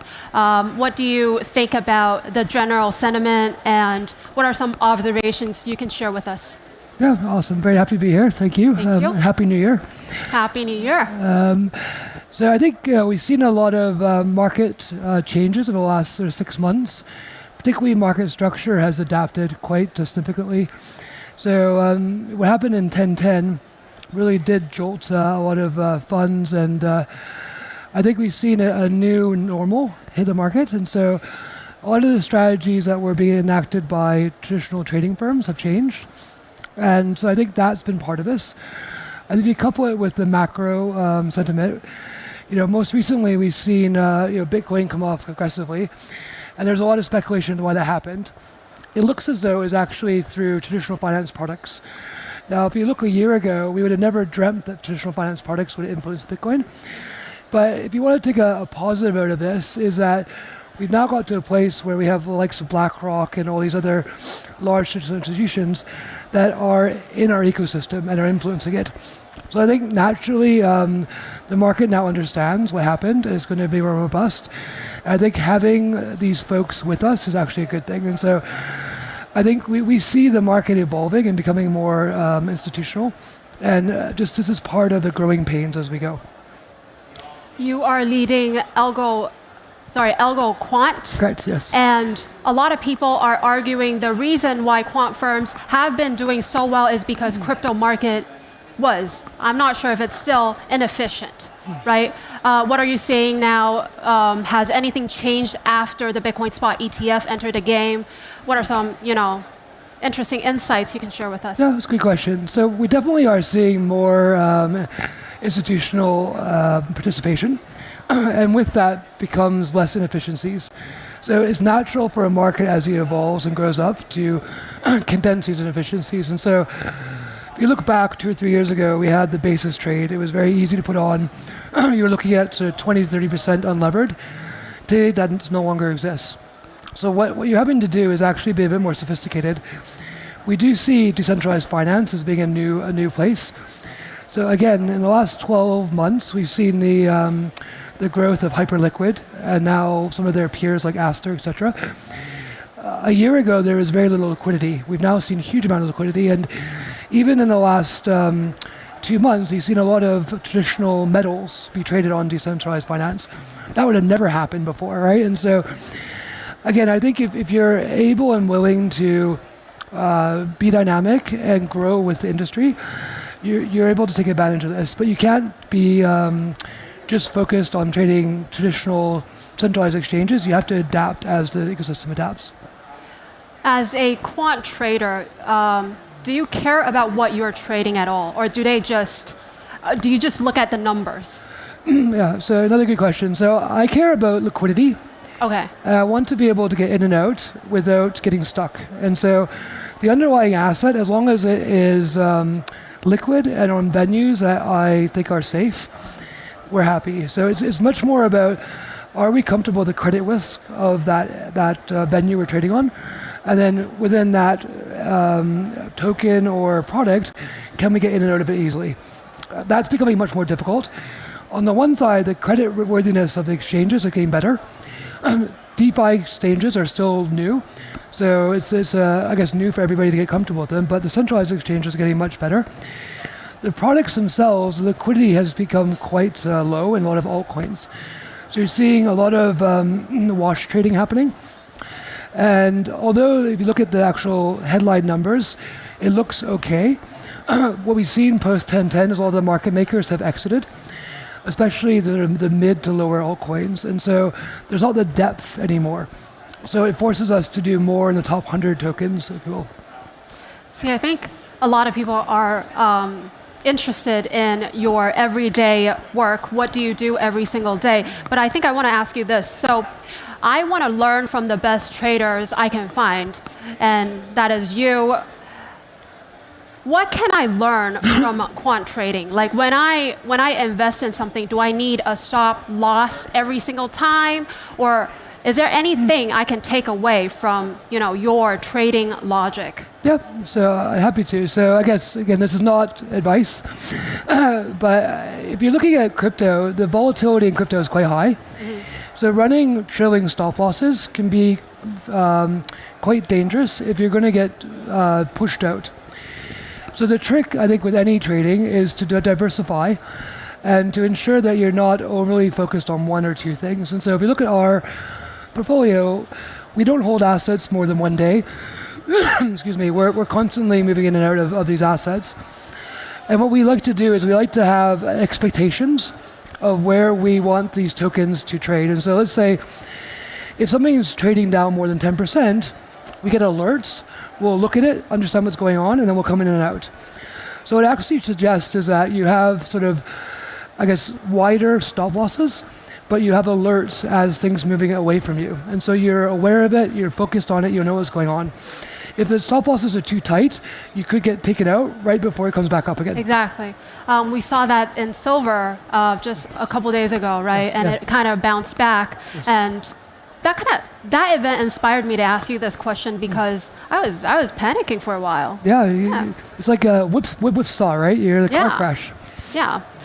I want to ask you about tokenization. It is a very big word that has been, talked about, but let me tell you this. When I go to a restaurant, I care about if the food is good, if, the restaurant is cheap, and if I'm treating people, if I look good, right? But when institutions talk about tokenization, they're using a lot of big words that retail investors or everyday people don't understand. Yeah. Using the same logic, what would tokenization represent in this same scenario? Yeah, okay. So I guess right now, if you want to use Apple stock, right? You want to buy a shared Apple because you like the iPhone, you have to do it through your broker on the US exchange. Mm-hmm. So the idea of tokenization is that you'll be able to get exposure to that same share of Apple, but in a derivative form. So it's basically a same Apple share, but you can do it in a tokenized aspect. And so if the Apple shares go up $1, your token value goes $1. Right. So it pairs the same. And the idea here is that right now you have to trade it on the US exchange. As you tokenize it, you could trade it in Hong Kong, or you could trade it in China, you could trade it in Australia, and all these different exchanges. You can do the same thing for an apartment building. If you have a company, you could tokenize your company. So what it does is it gives you more access to other assets. And so if you're like, oh, I really love to buy that, but I don't know how to, it becomes easy because you can do it on your phone app, etc. And I do think that this is a big deal. You've seen NASDAQ and New York Stock Exchange, so they're going to do this. And so the two of the biggest exchanges in the world. And I believe that it's actually going to be what brings in the big institutions into the space. So BlackRock and Fidelity, they're very, very focused on this. And I think it's going to allow retail people to get exposure to assets that traditionally they weren't able to.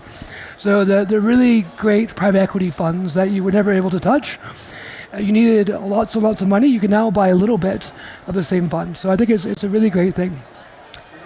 What is stopping us from getting there now? So it's partly regulation and partly technology. And so we need to, rebuild the technology stack. And some of these companies are around for 30 years. It takes time to do that.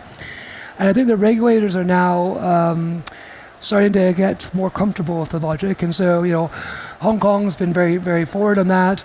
We've seen the same thing in Singapore and in the UAE and in the US. So everybody's sort of saying, okay, we're comfortable that we can wrap this hedge fund as long as it's sold to the people with the right understanding and disclaimers. I think this happens.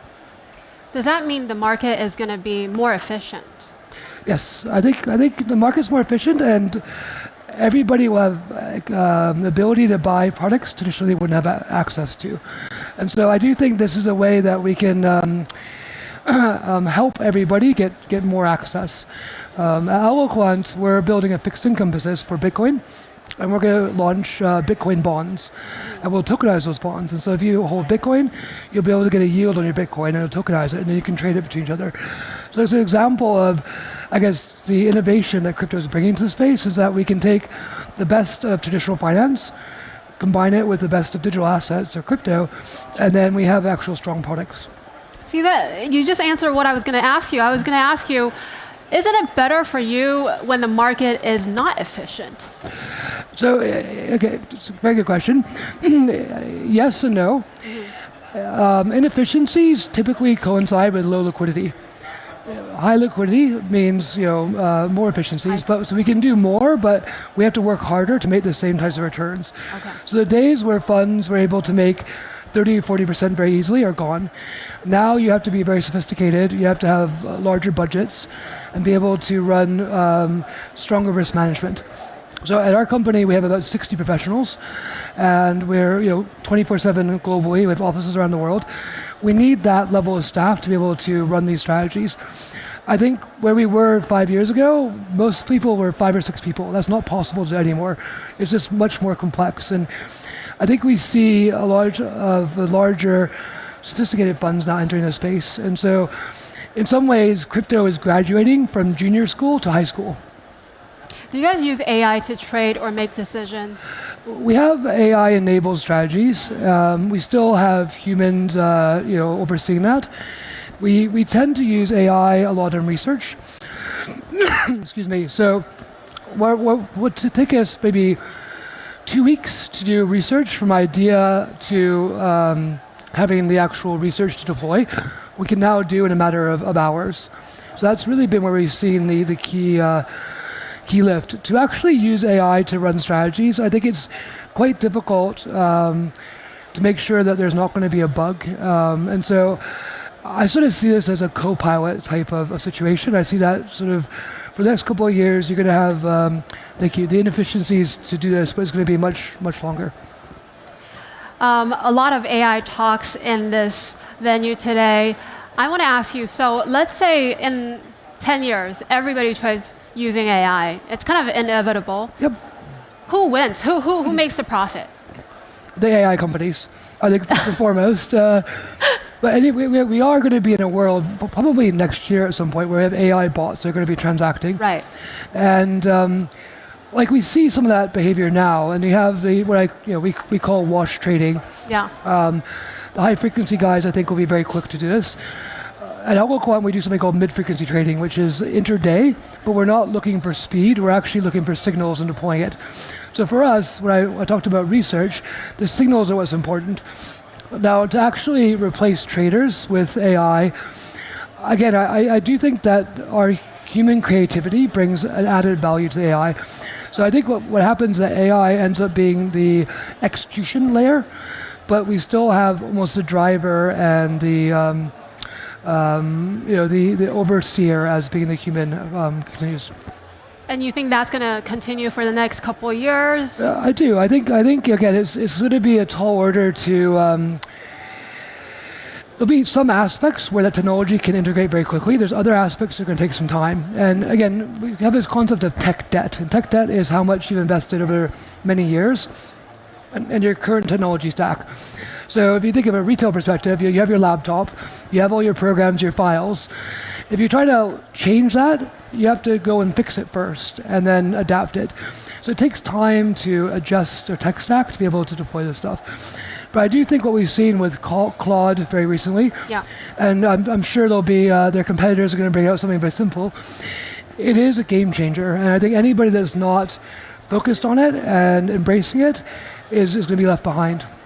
I'm really interested to know how you see the world. What is the difference between risk and uncertainty? Risk and uncertainty. So risk is something that we can measure. Okay. We understand. There's different levels of risk. So there's counterparty risk, there's portfolio risk, But you can define it, you can model it, and you can make, decisions on how much you want to take. Uncertainty, in my mind, is ambiguous. You don't understand what it is. And so, in English, we have the known knowns and known unknowns, and then unknown unknowns. And to me, uncertainty is unknown unknowns. And so those are the black swans. And so if you look back last week, I don't think anybody knew that this IBIT option scenario was going to play out. It hit the markets. It was a black swan. We all now know. So it's moved from the uncertainty unknown bucket into the risk bucket where I can model it. And so, again, I think I hear a lot of people saying, where's Bitcoin going to be? It's going to be at this level or that level. To me, I have no idea how they know that because I have no idea. I think we do know is that the industry is growing. There's more adoption, more institutionalization, and that's a net positive.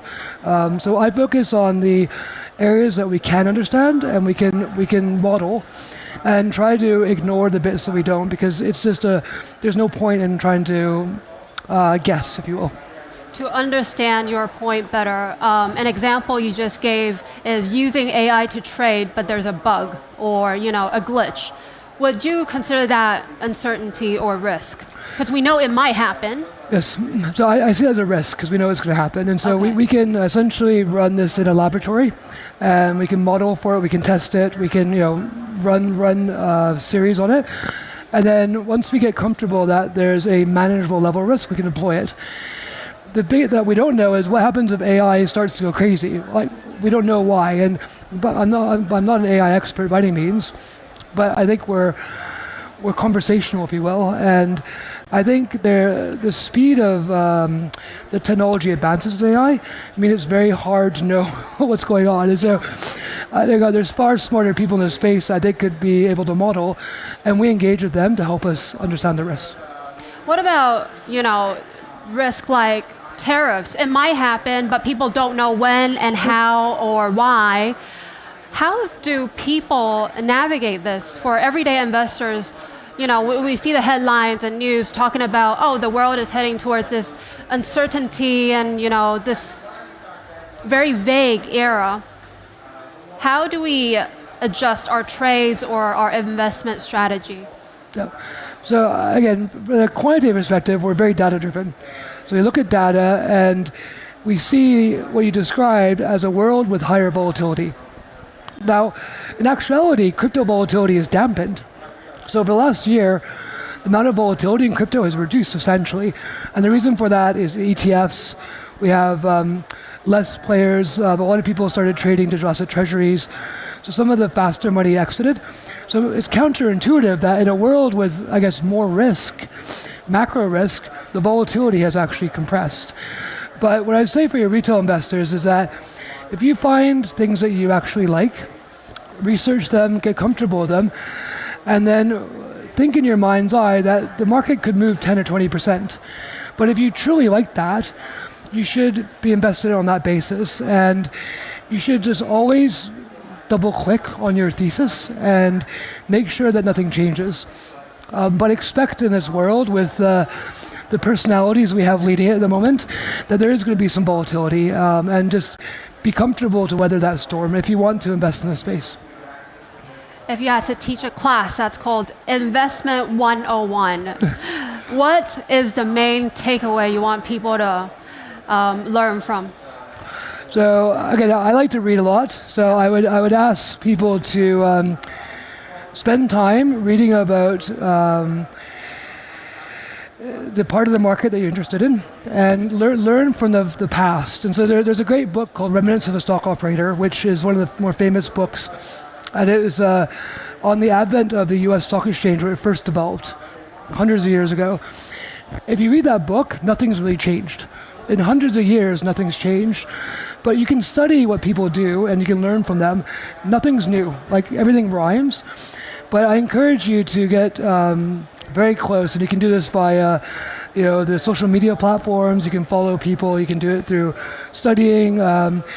But from my own journey, I've tried to read as much as I can and learn from other people's mistakes and how they were successes, and then try to adapt my model. So it gives you a leg up, as it were. What are some mistakes you would absolutely try to avoid now? So for me, in my seat as CEO of AlgoQuant, it's trying to do too much. I have a great team around me, and it's trying to empower them and really let them run the business and be there as a coach and a control function. I think we also are doing our best to be as dynamic as possible. Crypto is changing so quickly, AI is changing so quickly, that the people that don't have the ability to be dynamic are going to really struggle. And so, our strategic goal is to be as dynamic as possible, and as the world changes every 3 months, we're able to go with it. And the last thing I'd say is that, and this goes for trading on the retail front as well, you should never chase anything. As soon as you start chasing something, it never works. Oh, elaborate on that. So if you think of it, like if a stock starts going away from you, and you're trying to catch up, and you're like, you never get there, and you can't get the price, it probably means you're too late. It's better to understand it, be patient, let it come back to you. Inevitably it will. And if the stock comes back to where you're comfortable, don't buy outside of your comfort, right? And so for us at AlgoQuant, we don't make stock predictions, but we like to invest in different areas. So rather than trying to race into it, we build strategically, and when we're ready, we go into it. And we find that that's the way to success. But it's the same thing for trading. When you see people start talking about the same thing on Reddit, is it too late already? It's not too late, but you shouldn't rush into it. Okay. And so what I'm saying is that you should take a deep breath, say, okay, I found something really neat. Let's now read about it. Mm-hmm. Let's read the people that like it, the people that don't like it. Let's understand it. Let's spend a couple of weeks really getting to know it and understand what the risks are versus just chasing it. Everybody likes this, I'm going to buy it, right? It's better to really understand it. Understand what you're doing and how long the momentum will go, how long the risk is going to be there. And then you're an informed investor. And so, again, we run a business, and so for us, it's not chasing the latest perpetual markets. We want to understand the perpetual markets. Once we understand it, then we'll start to act on it. By the time you understand it, it's already the top. I think that's the lesson. Potentially, but these things always go up, they go down, they go up again, right? So be patient. Exactly. So maybe you get the second one. Right. But at least you're not going to get hurt as badly as you potentially could. What are some narratives you are paying attention to? So right now, you hit two of them, Tokenization AI. I think the other thing that we're paying attention to a lot right now is how the market is evolving just with institutions coming in and with the altcoin sort of, I think alts are trying to find a new normal. I think where they were before is not their future. And I think the venture space is also evolving. And so for us, it's okay, what world is alts now, and how are they going to work with the DEXs and the CFI? And is there going to become, an alt season? What's going to be the catalyst for that? Does that apply to retail investors as well? 100%. So I guess like we've seen altcoins sort of go down flat, right? So what is the next narrative to help create an alt season? What is it? I don't know, but that's what we're looking for. So if you find out, please tell me. In all seriousness, I think the Clarity Act in the U.S., if it gets passed, I think will be a very positive for alts. And I think more macro, if we see sort of the macro stabilize, that could also be very positive. So from how I'm understanding this, you don't think, what people say, altcoin is dead, you don't think that's true? No, okay, I think there's a lot of, again, in my mind, the pendulum always swings from one side to the other, and it's going to come back, right? Right now, there's a lot of bearish sentiment, and rightfully so, because it's been quite subdued. But this industry is built on these altcoins, and they will come back at some point. It's probably not going to be the same. It's going to be different. But there's a lot of capital there. There's a lot of really smart people. And I think we're interested to see how that it develops and evolves. Before I let you go, I just want to say after talking to you, I feel like I'm a better investor now. Thank you so much, Michael, for this conversation, and I hope to get you back soon. Okay, thank you, pleasure. Thank you. Okay, thank you. Get in there, come on. Come on. Let's get a good hit. Whoa! Okay. Come on! It's like they're dating. I mean, come on. Let's hurt somebody. Okay. Oh, thank you. Come on, Yeah, guy. 10 seconds. Go, Red. Ryan, 8 seconds in this round. 5, 4, 3, 2, 1. Oh. All right. All right. Woo. All right, this is interesting. All right. Can I get this guy's attention for a second? Yes, sir. So, Jeff, tell me about your technique out there and Well, what your training routine was like to, I mean, we got 40 seconds here. Well, tell me. Yeah, so I think what my robot and I failed to realize is the goal is to actually look toward your opponent and punch them. Okay. We spent a little too much time, if Yat was here, a little too much time punching over here. Okay. So some advanced fighting techniques I learned is you should actually try and hit your opponent. Okay. So we're going to focus more on that strategy in the second rounds. Hitting the opponent, that's the name of the game. Hit the opponent. Hitting the opponent. Yeah. Okay. That's my pro tip I just received. So any training that you've had has not come into play yet. I mean, I've spent about 40, 60 hours a week working on this. I'm a little disappointed that it didn't translate yet. Okay. But I'm really going to work on that for round 2. We got 2 more rounds, 2 seconds. Let's go. Let's go. Okay. Come on, crowd. Let's go, Red. Come on, crowd. We need you. We need you. See if I can walk around here. All right. Round 2. Yep. Come on, Yat. Give him hell. Let's see the energy of this. Oh, right direction. Whoa. Get in there. Whoa. What was that? Oh. This is UFC. Whoa. Whoa. Balance. Come on, baby.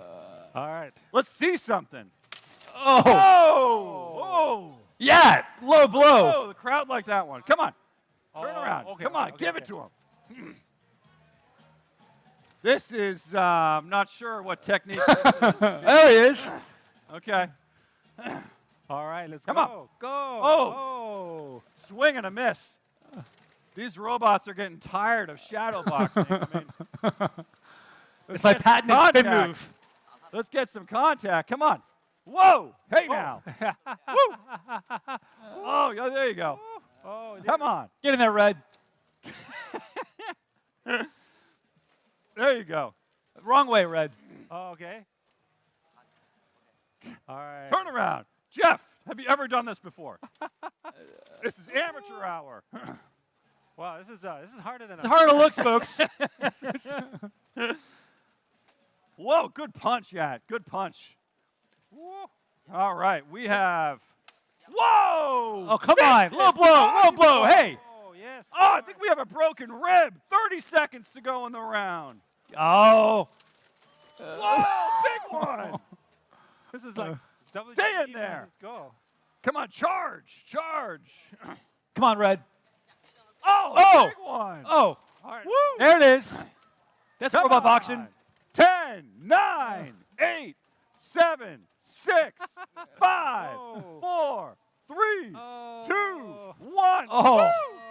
Oh, Okay. man, that round finished with a flurry of punches. Woo! That was crazy. All right, yeah, tell me about your strategy here today. What are you trying to achieve? It's called Brawl. Robot brawl. Okay. That's it. Okay. Button mashing. This is like you learned this from like childhood street fighting, right? This is like a Nintendo Wii. Just it's just a bit of a lag time, so I gotta anticipate. But it's pretty cool. It's real steel with more friendlier. But The winner gets to take the robot home. So I just okay. made that up. I have no idea. These things might be $1 million. I'm just trying to figure out what is the combos here. Okay. I need the fireball. Okay. Waiting for my Hadoken, but yeah, trying to figure that out. You're doing great. I also just learned your robot's name is Sam. Yeah. So come Okay. on, Sam. Let's. Yeah. They're getting recharged. We have 10 seconds until the third round. And as the judge, I will tell you that the first round went to Wilzer. The second round went to Yacht. So this is the tie-breaking round. Okay. We're going to see who wins. Let's get some enthusiasm. Okay. Let's ring the bell. Round 3. This is it. Come on. Oh, good one. Yeah, get in there. Let me get out of your way here. Whew. Let's land. Good punch. I like that. Whoa. I like that. This is like, Tyson Holyfield 2. We're going to get an ear biting in here? Ooh. Oh. All part of the plan. Punch. All part of the plan. I mean, Jeff is losing points for making no effort. All right, come on. Oh, I heard that, David. Oh! Whoa! Low blow. Oh my God! Low blow. Whoa! Ladies and gentlemen, cut me, we Mick. have a KO. We have a winner. Yeah, the champion of consensus. There we go. Boxing. Whoa, whoa, whoa, whoa. He did not count to 10. Put that trophy away. We didn't count to 10. It's anyone's fight. Oh my God, let's get our bodyguard. All right, let's go. Come on, Red. It's like the remake of the Karate Kid. Just for charity. We already have a winner. Let's land some punches. Let's land some punches. Let's hurt something. Come on. Let's hurt something. Let's, There you go. Oh, that's the best punch of the day. Good one. Oh, it's getting real. We've got a second. All right. That's good. That's a... Yes! Take the trophy. This is thank you. Amazing. Such a good game. Such a good game. Well done, everybody. Right, here we go. Yay. Let's go. Thank you all for attending the very first robot match of Consensus Hong Kong. That was a lot of fun. I think we have 2 dead robots. Ladies and gentlemen. He's back to life. Yeah, speech? Whoa. Yes, any comments on the victory today? All the training paid off? It felt robotic, yes. Okay. Very nice. Okay. But this is a lot of fun. Were you just feeding off the crowd? I was at the end. I was feeding off the crowd. Thank you so much for your support. Yay! Yes, everybody. Let's hear it for the world champion of iRobot Boxing. And Robot Boxing. Sorry. I know that Justin was supposed to be here, right? Yes. I was had dinner with him last night. He didn't show up because he knew where the champion was. The intimidation factor. That's right. Congratulations, Hey, Scott. thank you. Thank you so much. Thank you very much. Thank you. And Jeff, your consolation prize is in the mail. Thank you, David. Thank you, everyone. And thank you, Brad. Up next, do not leave. We have the company that brought you these robots. We have a fireside chat to dive into the future of robots. What will that look like, and why is it closer than you think? We'll dive into, this was an incredible demonstration. There obviously are a few challenges that still remain before robots become fully mainstream. What are those? Where is it going in the near, short term, and long term? Do not go away. We'll dive deep into that. I will not be wearing a robe, so you can take me a smidge more seriously. So see you in 2 minutes once we clear up the stage. Thank you. Oh, yeah, thank you. No, that's a lot.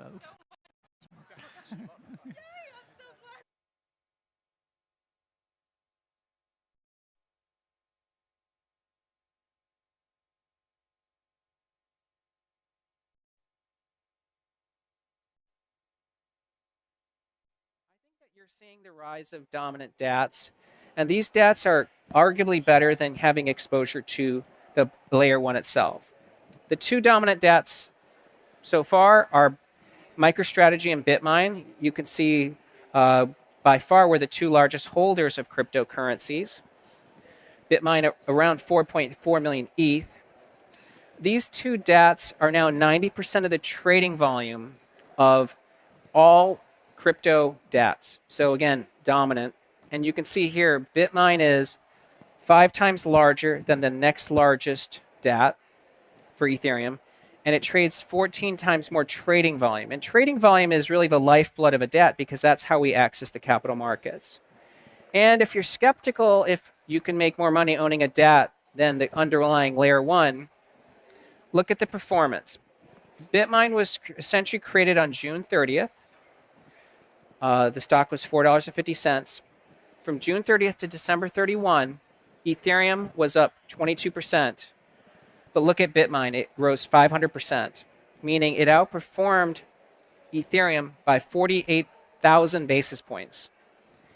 And look at 2026.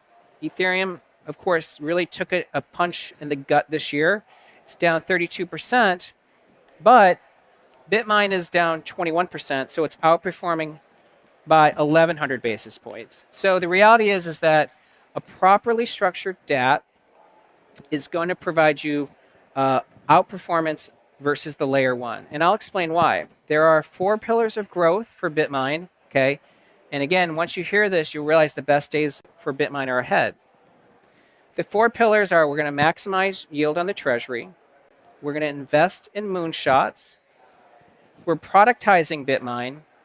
And we're playing a role in bridging TradFi and DeFi. And all of these are important roles of us as a DAT. So how do we optimize staking? Well, maximize yields. We're going to optimize our staking yield. We have alpha strategies because we have Tom DeMark and Mosaics as our advisors. We're optimizing our yield on the cash, and we're doing accretive capital market transactions, which, of course, in the future could include M&A. By the way, we also have no leverage. BitMine is debt-free. We have a positive cash balance of around 600 million, so we earn money every day. In fact, we provide weekly staking updates. We've staked roughly 2/3 of our ETH, and that's generating 200 million a year in rewards. When we're fully staked, it's around $300 million a year. That's about $1 million a day. And if Ethereum gets to 12,000, which I think is reasonable in the next 12 months, then our staking rewards would jump to $2.4 billion, okay? And as you can see, we're adding Ethereum per share. Our Ethereum held per share is 10 times higher than it was on June 30th. That's the reason why the stock is outperforming, because we're growing your share holdings of Ethereum. We also invest in moonshots. The 2 moonshots are Beast Industries and Orbs. I just want to spend a minute on Beast. If you're over age 30, you may not understand who Mr. Beast is, but they did just announce they're buying a bank, a neobank called Step. We were aware of this when we made our investment into Beast late last year. Of course, we can't talk about what Beast is going to do. But here's the thing. Beast has a chance to be the financial institution of their generation, okay? So if you go back to the baby boomers in 1980s, Charles Schwab was created for baby boomers. And for Gen X, if you're Gen X, then BlackRock and Blackstone were your financial institutions created in your lifetime. And if you're a millennial, you've had institutions like Robinhood, Chime, and SoFi, okay? Well, here's the thing. Mr. Beast is the leading creator for Gen Z and Gen Alpha. That's 120 million people. It's bigger than millennials, and he is the guy. So he is basically the next Robinhood, SoFi, Chime combined. And of course, these people aren't necessarily wealthy today, but remember, Robinhood's customers 15 years ago weren't really wealthy either. But there's a huge amount of wealth transfer that's going to take place. So Beast's customers, as they go through their journey in the next 10, 15 years, are going to not only be, a huge cohort, but they're going to be the largest and wealthiest generation ever. And he's, by the way, got 1 billion followers.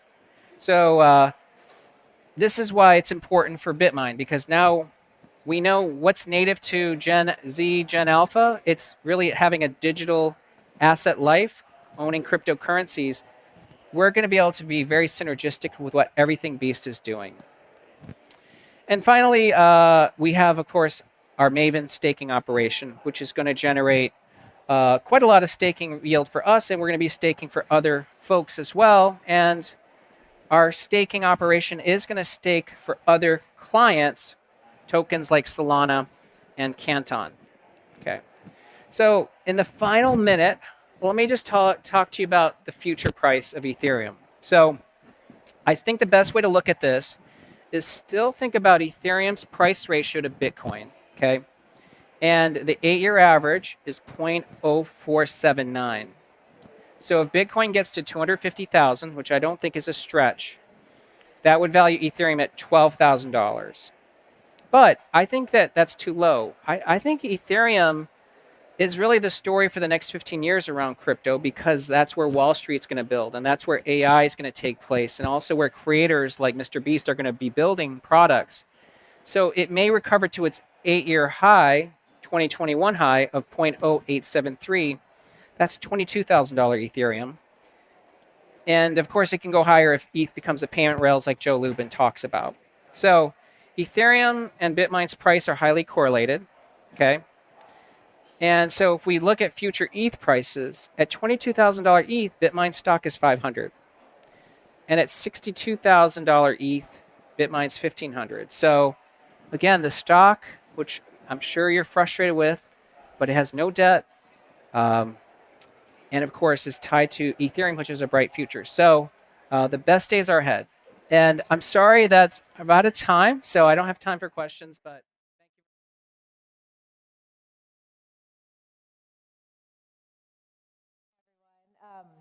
We're gathered at Consensus at a fascinating, slightly painful moment in the digital asset market space. Bitcoin is currently under 70,000, and for the first time, we have regulated ETF infrastructure sitting right in the splash zone. But before we dive into the wreckage of that, let's just do some brief intros for the audience and just a 30-second vibe check. What do you consider to be the biggest driver of the ETF surge we saw leading up to 2026? We can just start down the line. Okay, I'll start first. Yeah, my name is Yi, and I'm CIO of CSOP. And in 2026, I think we are the largest ETF issuer in Hong Kong. We are the first one launched the Bitcoin future-based ETF in Hong Kong. And within this year, I think there's a lot of discussions about tokenizations of ETF products, so we are quite actively working on it. And we do believe that if you're talking about future format of a financial product, token might be a better format compared to ETF format. So that's the view we have. Maybe take us several years, we don't know. But actually, Hong Kong is allowing for tokenization of real-world assets. That's a good starting point of the regulatory world. So that's my view. Maybe for this year, there's a lot of like RWA, tokenized money market fund, tokenized funds are going to happen in Hong Kong and globally as well. Yeah, thanks. Tim Shea. I am a managing director at Jefferies. I head up our digital assets investment banking franchise globally.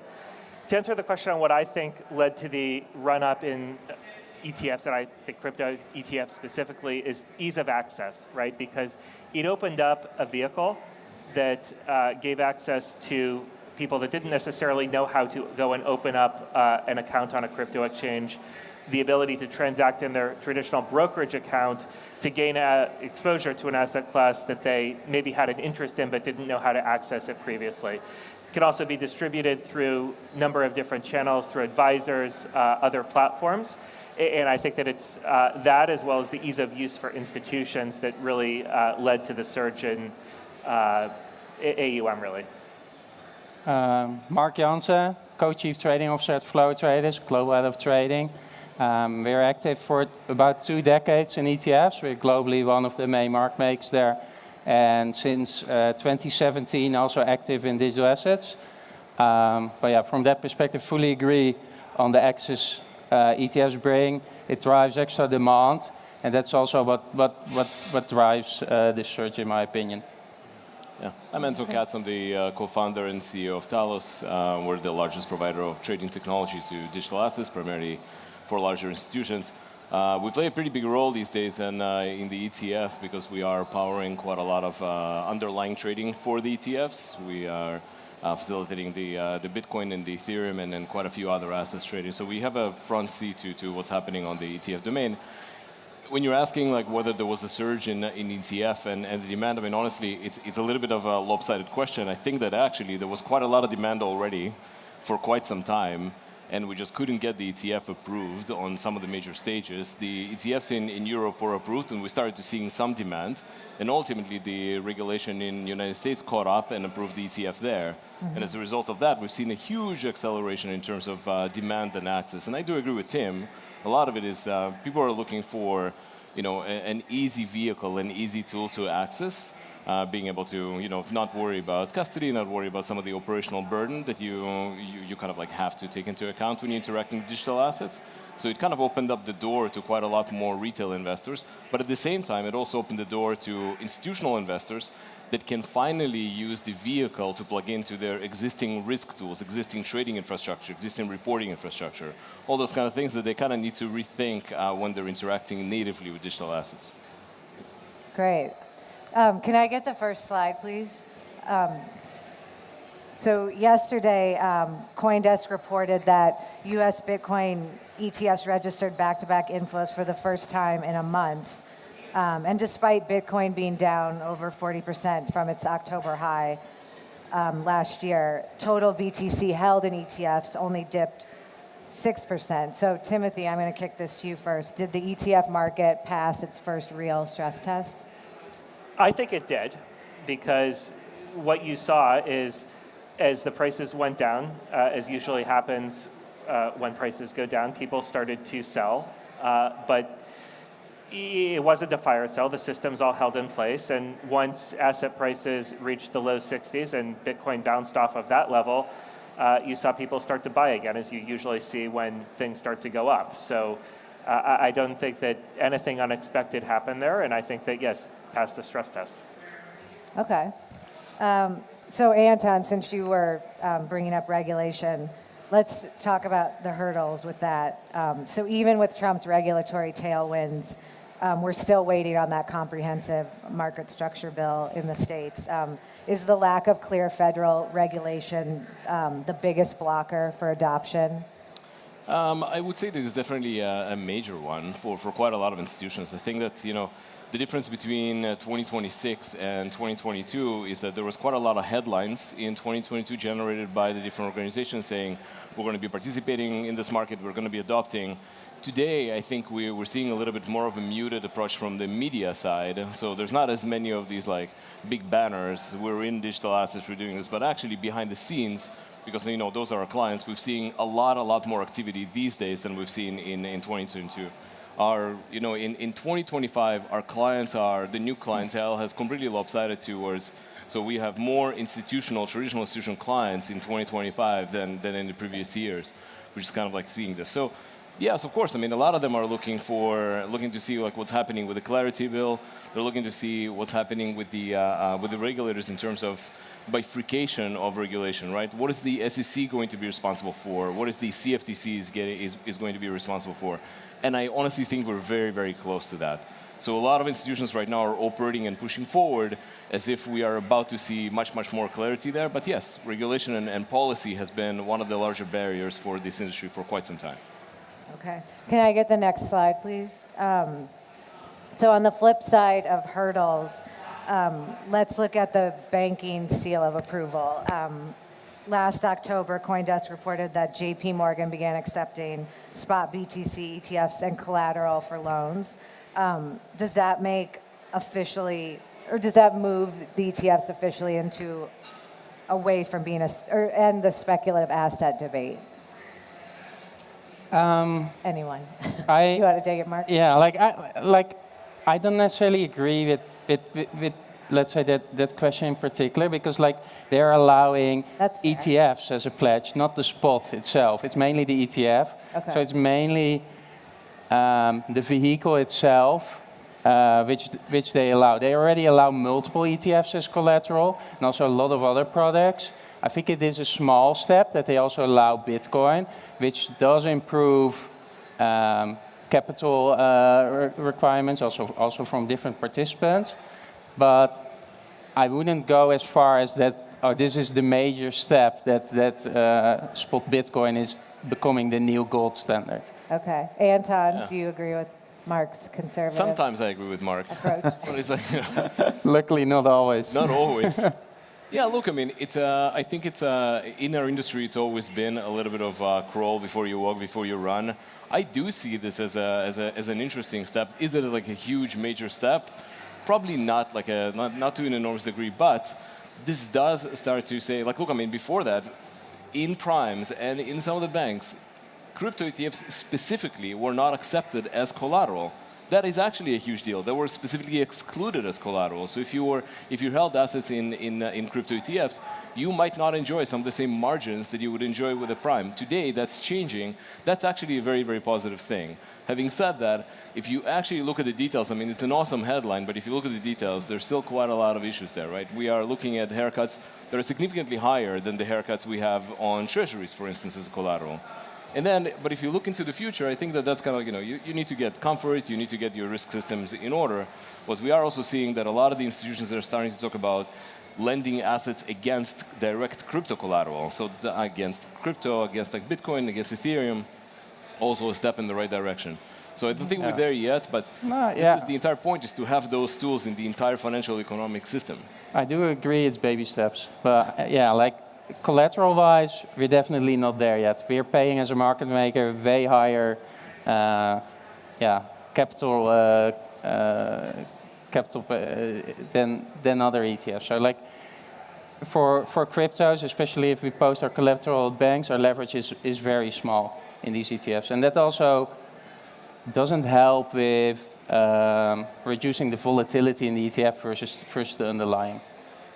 Yeah, one thing that I would say here that you need to keep in mind is that an ETF trades as an equity, so this didn't require anything in terms of infrastructure changes to enable this. It was just simply a change in view. Whereas accepting actual collateral of Bitcoin or ETH or any other digital asset for that matter, that would require real infrastructure change, and I think that that would be a bigger step than simply allowing Bitcoin or Ether as collateral. Yeah. ETF, Bitcoin or Ether as collateral. Yeah, I think for the infrastructure side, we are the largest, maybe one of the largest OTC counterparty with a lot of banks on the street. So different banks have a different approach. We do see that the testing internally, for example, adopting like blockchain technology and build up the internal tokens to allow either you're claiming or is bank transfers, cash movements. We're talking about a lot of hurdles when we transfer collaterals. Regulator-wise, I think as a bank, they have a different layer of regulation as well. So even though we can say JP Morgan would like to take it, but what about like Basel? What about like MiFi? Or those guys going to define whether even stablecoin, we never heard about, they can accept stablecoin as a collateral, right? So there are several steps that requires different layer of regulation working together, allow those bigger players within TradFi system to accept as a collateral. But collateral itself, they are adopting like a blockchain technology. They are trying. They are working on it. Hopefully one day they can take it. Just one more point on this. Do you all consider Bitcoin now sitting on the institutional balance sheet alongside treasuries and gold? For our clients, yeah, they probably, especially for high net wealth, during the last several years, I think it doesn't matter if we're talking about Hong Kong or Singapore or other regions clients, they do have interest to put a certain percentage of their wealth into like crypto investments, especially for Bitcoin. And we do see some banks offering this kind of products, and we as an ETF issuer offering like a Bitcoin ETF. But what those guys trying to do is just building up a bridge between like TradFi and the DeFi world. Yeah, so I think both sides see opportunities out there, and both sides would like to participate a little bit for the demands we are talking about. From institution side, I think from US definitely is moving. Yeah, from local side, because we are just allowing the Bitcoin ETF and either future-based or the physical formats in the market. However, based on the turnover and flows, we don't see too much change in terms of adoption compared with US Treasury and gold. US, we do see that happens, yeah. Do any of you want to touch on that briefly? Yeah, I think that if you're to think about digital assets going into treasuries of companies, if you're talking about Bitcoin as an example, I think that it depends on the company. I think that if you're talking about stablecoins going into Treasury, there's some real utility to have that as opposed to bank accounts because of the ability to transfer money between entities 24/7 over weekends with lower fees, right? And that's something that has real value to companies, but that I view as something that's a different decision than what is the actual allocation of the assets within the Treasury. We see from globally, from our, well, we have over 2,000 counterparties, and from there we do see that there are some early adopters. So there's definitely part of them who are allocating parts of their balance sheets towards crypto, and then it's almost solely Bitcoin, to be fair. But we have a very long way to go in adoption. Like the majority isn't allocating, to be fair. Yeah, I think that's totally fair. There's definitely demand, and there's definitely first movers into that space, trying to figure out how to diversify the treasury that they're holding, and it is really a smaller set of the institutions. I think the bigger conversation right now is about how that treasury interacts with digital assets, as we're seeing capital markets starting to migrate towards digital assets. That's much bigger conversation. Right. And again, to Tim's point, like whether it's access, whether it's mobility of those assets, 24/7 nature of those assets, that's becoming very, very attractive to the customers. Okay. So we focused heavily on the U.S. narrative, but there's a disconnect across the pond, arguably. So Yi, I'll start with you. Before you were at CSOP, you were at a London firm, and Mark as well. And so there we have Micah in Europe, active in Europe, and the UK regime is finally warming up, yet European retail adoption is still lagging behind compared to the U.S. frenzy. Is there like a specific cultural or regulatory shift that needs to occur, or is it more of a marketing question? Yeah, from my last job experience with serving pension funds, sovereign funds, insurance companies as an investment consultant. So one of the frustrating points I found that is European market is so fragmented, and not one product can serve for all, and the different countries. You may have a UK regulation, slightly different from the Holland, different from the German or France. You have the UCITS format, so just passporting all the investment vehicles across the region. But end of the day, different countries, regulations play heavy roles on top of Europe. The joke about US, China, European is leading on the regulation side. So that's a matter of fact to large adoptions and also the popularity of the crypto products to be as popular as in US. I think that's one of the driver. But I moved back to Hong Kong for years, so maybe those guys have more updates from the European situation right now. Yeah, definitely. So I think the first part is European retail is vastly different in their risk tolerance towards the US. So a lot of Europeans have a lot of their savings just in their bank accounts and sitting on cash. And then I think another big difference is that a lot of Europeans have a lot of wealth in their pensions, and a lot of European pensions aren't allocating money towards crypto yet. So that is one big difference. I think another big difference between the US market and the European market is the US market, the rails of ETFs is far further set up than in European countries. European countries or European retail is interacting with financial markets a lot via their banks. And those banks usually offer their own products instead of ETFs.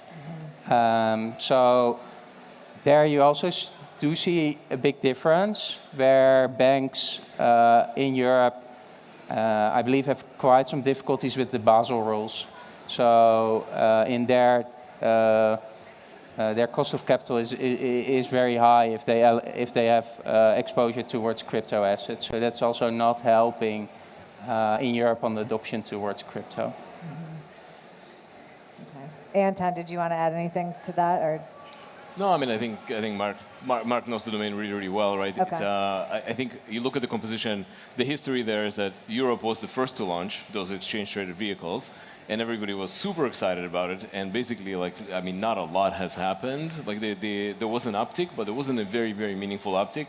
And once we saw this launch in the United States, then we've seen a very meaningful uptick. And it's, again, like, it's enough to look at the composition of the investors in those, being predominantly retail for the US ETFs, and the wealth management aspect of the institutional portion there just tells you kind of like that it is part of the education, it's part of the machinery, but it's really the people that are getting in Asia and in the United States are, you know, they have a different attitude towards risk, and I think this is just a lot more conservative story in Europe. Okay. Yeah.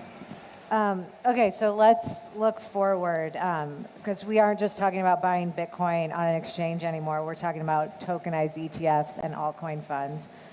So in terms of tokenization, how soon will on-chain delivery of ETFs, where shares themselves are tokens, become a standard requirement for an institutional portfolio? Tim, do you want to? Yeah, I'm happy to start with that. I think that similar to the way that ETFs bring accessibility to crypto to traditional investors, I think that bringing ETFs of asset classes outside of crypto brings accessibility of those types of products to the crypto world. So if you're to think about somebody that is in a non-US, non-European jurisdiction that wants to buy the S&P on a weekend, the way that they're going to be able to do that is by transacting on-chain. That's something that they wouldn't be able to do today. So I think that it's something that, from an accessibility standpoint, is good. It also brings increased efficiency where you eliminate a lot of the middlemen in the system. They're often referred to as rent collectors. And that cost savings can then be passed on to the ultimate user of the product. So you see a demand there. It's not just tech for tech's sake. I think it depends on the type of asset that is being tokenized. So I don't think that, as an example, it would make sense to tokenize a Bitcoin ETF because you could just buy the Bitcoin directly. But if you're talking about tokenizing an S&P ETF, then I think that that can make some sense. Okay. Yeah, I would agree there. So, like, yeah, we were active from almost the very start of ETFs, and we saw that industry grow. And what we believe will happen on the tokenization side is that will, just like the ETF, be its own new product. We see the growth patterns to be quite similar, and it's also adding, on top of the ETF, some additional use case like the 24/7, direct settlements, fractionalization. The longer term, probably programmability as well, but at the moment there are not that many use cases yet, but I believe they will come very soon. Well, if you look back in the ETF, they did 20 years ago almost the same. They made access towards index tracking a lot easier for people, and like I think that innovation, which we saw in the ETF space, will happen on the tokenized real-world assets as well in the longer-term future. Yeah, I think back to follow-up is there's a lot of jobs that requires a flow trader as a market maker to do. So if you have, for example, tokenized S&P, it's a good thing we can trade 24 hours, but end of the day, both market, doesn't matter you are S&P ETF or S&P ETF token, it requires liquidity. People would like to trade, and you need to have someone to quote on the market and be able to let market maker to quote on the market. You need to have the fluent mechanism on the back end, how to mint your coin, how to redeem your ETF shares. If you have ETF shares, can I convert into token? That can be supported 24 hours. We know that a lot of institutions setting up in the way that they have the digital arm, they have the traditional finance arm, but this kind of token requires both arms build up a bridge, link those two balance sheets together. Then you can take the arbitrage opportunities, right? So I think those guys will be more than happy to see a lot of trading activities happening on the, say, crypto exchange, digital exchange. But from the back end, there's a lot of differences, gaps that you need to fill in to make the whole entire process being smooth enough. So you're able to gather in all the stakeholders, not only like, oh, I'm providing a very fancy token. The token is AI investment strategy driven, or is representing NVIDIA or SK Hynix, which we have. But if we put that token on the chain, does it gonna attracting decent amount of demand? The demand is coming from retail investors, arbitrager, or speculators, whoever. Yeah, we are welcome, but we need the infrastructure and the backend stakeholder happy about the whole flow. Yeah. But so in terms of the product innovations, I'm sort of getting the sense that you guys don't think it's a blocker for retail investors. It's sort of answering the first question I asked, where the answer is ease of access, and you look at the technology as being the entry point. Is sort of you're all agreeing. Yeah, it is completely ease of access because traditional ETFs are built on old infrastructure, right? So if you're putting Bitcoin into that vehicle, you're putting new infrastructure into old infrastructure so that users of the old infrastructure can access something that's new the old way, right? So that is all that it is. When we're starting to talk to the last conversation on tokenizing ETFs that offer other types of products, so that would be, again, back to the S&P example, that is, again, that is bringing an existing product onto new infrastructure, which is a little bit of a different thing than bringing a new product onto old infrastructure. So I think that the ease of access and distribution is a part of the conversation, and I think it's a totally reasonable first step, just giving people access. And we see this all the time. You know, we're now seeing quite a lot of our clients across the board asking for more and more tokenization. ETFs are, you know, we're still in the equities world. There's a bigger, broader discussion here of how do digital assets and how does crypto collide with traditional assets. And if you see right now, like a lot of the liquidity providers, a lot of the exchanges are starting to add the traditional assets. And so that's kind of like the first step. The second step is adding those in a tokenized form. But really, the interesting thing is if you take that to the extreme and you say, like, okay, what happens once we have these assets tokenized? It's not just the ease of access and the ease of use. It's the ability to plug into infrastructure that is brand new, infrastructure that includes services that we didn't have in capital markets. If you're able to take your equity that is a token and you're able to put it in a lending pool and borrow assets against it, and then you can leverage your trade, and all of that can be done within 10 minutes. That's not capabilities that we have in capital markets today, not on the retail side and definitely not on the institutional side. So a lot of the promise here is actually, like, you know, you're starting to migrate to this new infrastructure. The distribution is going to be just the first inning. There's a lot more behind it. Yeah. Okay, we have less than 2 minutes left, but putting aside one final rapid fire question, putting aside the current dip in the Bitcoin price, what is one big bold prediction for ETF trend, the ETF market or trends look in the year ahead? Maybe reversing. Go down the line? Yeah. We have 1 minute. Go. I think, as I mentioned at the very beginning, so in Hong Kong, the tokenization is happening. So ETF is going to be, whether it's a next format of a security offering, I don't know. Yeah, but we would like to try and how to merging like ETF offerings together with token. Yeah. Great, Tim. Yeah, I think it's adoption in the advisor distribution channel, and as recommended allocations to crypto increase and usage of the ETF product, I think that will drive AUM higher. I think within 1 to 2 years, we will see ETFs being tokenized and really tradable on a 24/7 basis. Yeah. I think, so I agree with a lot of what is said. I think that some of the innovation that we're going to see is that ETFs are going to move away from just looking at a single asset. We're going to start looking at multi-token ETFs. That's starting to happen now. I think the adoption is going to be gradual there.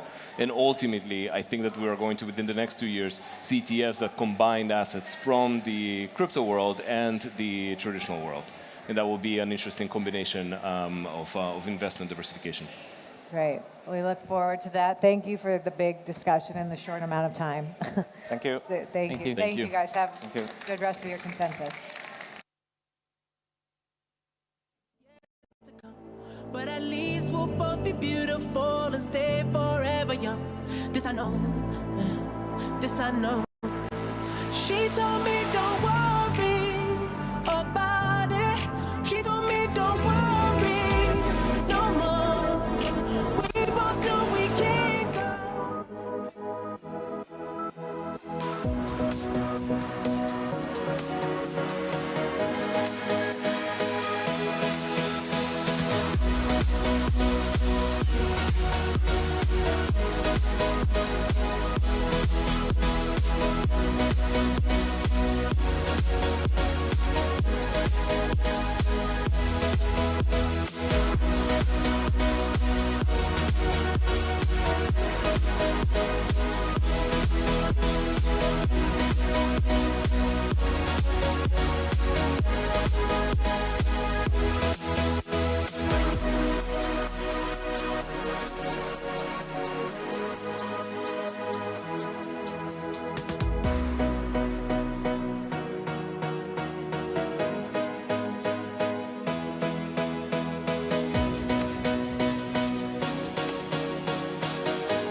Hello and welcome back to CoinDesk Live from Consensus Hong Kong. I'm Jen Sanasi here with my co-host for the next little bit, founder and CEO of Token Relations, Jacqueline Melinek, and CoinDesk's head of media innovation, Sam Ewan, is joining us. Hey, Sam. Jen, good to see you again. Good to see you. Good to see you, Jackie. You guys too. Jacqueline, did you know that today is Jen's birthday? I know. Can we sing happy birthday? If you would like to. You may, I'm yes. not a good singer, but Me neither. That's why I was cut. Yeah. To Jen. Happy birthday to Jen. Happy birthday. Come on, Sam. Join in, Sam. Oh, I opted out of this one. Yeah. Happy birthday, Jen. Thank you. Very, thoughtful of you to spend your day here. Thank you so much. All the guests are wishing you happy birthday. A lot of them are wishing me happy birthday. It's been a blast. Like I said earlier this morning, no better group to spend my birthday with. Yeah. It's been super fun. Sam and I have kind of debriefed on what we've been up to at Consensus, but what have you been up to so far? I've been doing a lot of different content things and meetings. You guys literally get so many of the best and biggest names here, so we try to capitalize on it for sure. Well, thank you. We are here for the compliments. So far, only compliments and happy birthdays from Jackie. Welcome back. We will take it. Thank you. Yeah. We're going to keep her on. Yeah. Jacqueline, you like us go to a lot of these events. Yeah. And we have the opportunity to really go around the world and see what's going on. With Crypto in America, you guys really are focused on what's happening in the US. And other than the institutions, things feel a little stagnant. Mm-hmm. When we come to places like Hong Kong or Dubai or Korea or Japan, it doesn't feel that way. Retail feels like they're around, people are excited, people are really excited to see who's building and what they're building. A lot of developers are here. What do you think it is, how do you look at the contrast between what goes on in the US and what happens in the rest of the world? Yeah, it's funny you say that because I was having a conversation with someone in Korea about this, and they were saying that a lot of the industry has gotten so institutionalized and suits and everything, and so some of the Asian markets are some of the last remaining fun degen markets that exist. These people, obviously you can see on the floor here, there's tons of people, they're engaged, they're interacting, and yes, they're like familiar faces that do the whole conference circuit, so maybe they're not all based here, but there are a lot of new faces that are really engaging locally. I've found that in these APAC kind of markets that a lot of people here have more focus on, trading, DeFi, that type of utility. And it's interesting to see kind of the contrast compared to America, where so much of it is focused on like stablecoins, institutional adoption. And maybe they go hand in hand, but it's still a different energy. I don't know if you two feel the same. No, I completely agree. And I just want to add on to what you were saying, like that focus on solving real problems when we leave the United States really comes into a spotlight. And those are the conversations I love to have. People who see a real problems that exist out in the world and they're solving them, and everything we're talking about is just the technology that's going to help them solve them in the best way possible. Yeah. So, sorry, Jacqueline, going back to you though, I want to know what are the things, like we've all talked about stablecoins. Yeah. Now it feels like 2 years. I know, We've literally. talked about institutional adoption for it feels now multiple years. Yes. Are there any sort of breakthrough technologies or any forward-thinking sort of trends that you're looking at that sort of are exciting you in the crypto space? I like the access to the private credit market. I think the ability for that to be more open to a more mainstream audience than what it historically has been is valuable. I've said this in the past that a lot of the traditional financial products out there are just not accessible to mainstream audiences. And so if DeFi can enable that, it kind of opens up the door to things that the average person couldn't have previously invested in. And so I find those types of different use cases really interesting. I think the seriousness of the industry, like we poke fun at it and we joke about it, but I actually think it's important. And it kind of shows like the maturation of like, we've been here for now 10, 15 years, things start to grow up and it's not always going to be crazy. That's not to say we won't still have the fun, crazy markets. Like I saw something called like Dare Market. I don't know anything about Dare Market. Yeah. It's on Solana, of course, and it's literally like you could pay people to do dares. And so there was one where it was like... What could go wrong in that regard? Yeah, what could go wrong? Well, what could go wrong is that someone put a $50,000 dare up if you go streaking at the Super Bowl. And it was out there, and you would get paid out by whoever put that dare in. And then they like tweeted later, they're like, okay, the NFL like reached out to us and said we have to take this dare down. Sorry, But that's like the crazy, still fun side of crypto, and I still appreciate and enjoy that. It's not that I'm participating per se in the dare market, but it's entertaining to say the least. Maybe one day, never say never. Yeah, right. It depends what the payout and the dare is. Well, there we go. I think if you want to comment to dare under this video for chat. Also, this is not sponsored. No. I genuinely thought it was like a fun, I guess, startup. I don't know. But I also feel like, and I don't know if you guys feel this way, but I have a bit of prediction market fatigue.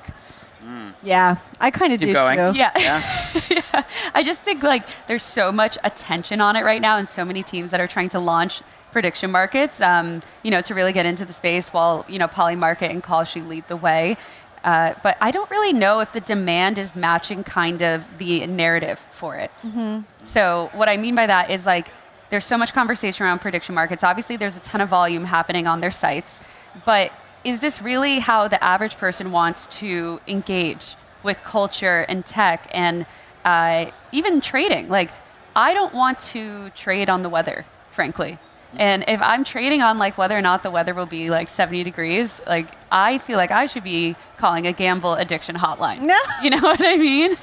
So that is my take on prediction markets is like, not everything needs to become a market. Yeah. I asked a similar question to one of our guests this morning, Sam, but curious to hear how do you guys you've done your fair share of participating in prediction markets, I feel.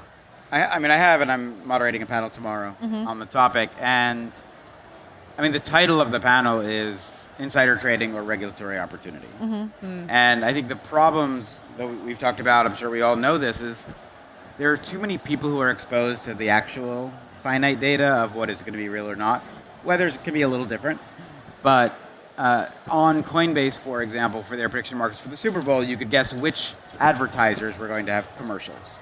So anyone working at Coinbase who knows that commercial is going to come on at this point has a 100% chance of winning. Anyone they know, if they wanted to share that, has a 100% chance of winning.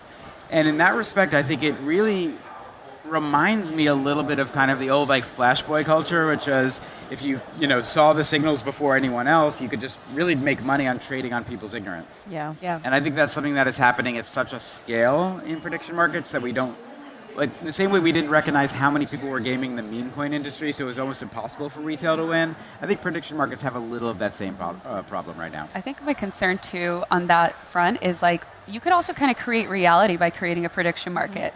I said this previously, it's like, what if I said so-and-so is going to resign from this company? And then suddenly all these rumors start about them resigning. You know what I mean? And then it becomes reality because it's something that was put out there. I don't know. I think there's value to prediction markets. It's just maybe I feel tired. I heard a rumor that Jacqueline wants to work more at CoinDesk. Yeah. And be on camera with on us. the prediction market. Yeah. So let's bet on that being a positive. How much will I appear on this show? Yeah. Let's bet on that. Yeah. All right. We are going to now take a look at some of the stuff that happened outside of the showroom floor on day one of Consensus Hong Kong now. Let's take a look.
All right, welcome back to our program. Our next guest is often described as the father of AGI, a man who was talking about artificial general intelligence decades before the rest of the world caught up. He's the founder of SingularityNet and the CEO of the Artificial Superintelligence Alliance. Ben Goertzel, welcome to the show.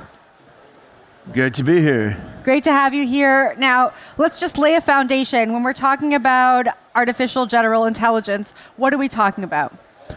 AGI, artificial general intelligence, means AI that can take creative and imaginative leaps beyond the data that was used to train it and beyond its programming. And that's something we don't have yet at the human level, but it feels to many of us like we're getting quite close. Mm-hmm. And how would you kind of differentiate this from the traditional AI? So we got AGI and then we got AI, right? So historically, through most of the AI field, you had AI programs where each of them kind of did one thing. Like one of them played chess, one of them diagnosed what's wrong with your car, one of them had a chat with you. Now we have LLMs and ChatGPT and so forth. And these chatbots can do a lot of things. But the reason they can do a lot of things is not that they learned how to do them by their own imagination. It's because they were trained on the entire web. And they're still not really able to leap beyond all their training data. But if you want an AI that can really help us sort of chart our path into the unknown future, like design new science, new engineering that's never been done before, figure out what people can do with themselves after machines have taken all the jobs. If you want AI that can deal with the great unknown, you need a different kind of AI than the kind that we have now, which is just sort of recycling the data that was fed into it. You can see that if you ask ChatGPT to write something, it's really good. On the other hand, it's just taking stuff it's seen and kind of combining it in a certain way. It's not making up something really new. And every now and then, a person does make up something really new, right? Which is what keeps culture and science and society going forward. AIs will be able to do that, and a number of us are working on bringing AI from the current stage toward real general intelligence. We may even see a breakthrough there in the next year or two. I want to talk about Moltbook for a second, because we saw a social network pop up for AI agents. They got together, they created their own religion. And what you're explaining to me is that maybe that was created because of the data that they were trained on. They know that humans get together and have these social networks and create groups like religions. But what does that help make sense of that for our audience? Like, what does that indicate for you? What should we be taking away from that experiment? So if we take a step back, Moltbook is based on an AI system called Moltbot, right? Which was first called OpenClaw. Well, it was first called ClaudeBot. Then the next day it was renamed Moltbot. Then the next day it was renamed OpenClaw. Like, things are happening very fast these days, right? OpenClaw, aka Moltbot, it's interesting. It's like the world's greatest security nightmare. But I mean, it lets you take a chatbot and just give it control of your laptop, let's say, to do everything that you do on your computer. And this isn't exactly an advance toward AGI. It's more like an advance of giving AI like better hands to do stuff, right? And I mean, better hands are important, but if you don't have a better brain, better hands will only get you so far. So you can see that with Moltbook. So these OpenClaw Moltbot agents are all talking to each other. But I mean, in the end, they're all LLMs, like ChatGPT type stuff in the back end. So they're just recycling what's in their training data and bouncing it back and forth. Now, what's funny about it is arguably that's what most people are doing on social media also, right? They're just swapping various cliche tropes back and forth. So you're seeing, in the end, maybe these AIs are roughly as smart as most people are on social media, which is part of what makes it funny. But I mean, they're not going to break new ground in developing like a new kind of religion that was never there before. And to have AIs giving each other advice on how to debug software code, it's super, super cool. But it's still different than having AIs like create a new kind of programming language or something, right? So, I mean, all these advances are amazing. They're still different than fundamental advances toward machines that can imagine and dream and understand themselves and understand others. Yeah. I mean, something I've been thinking about too is kind of how OpenAI and Google and these other like massive entities are pouring hundreds of billions of dollars into essentially creating like a moat for these centralized LLMs.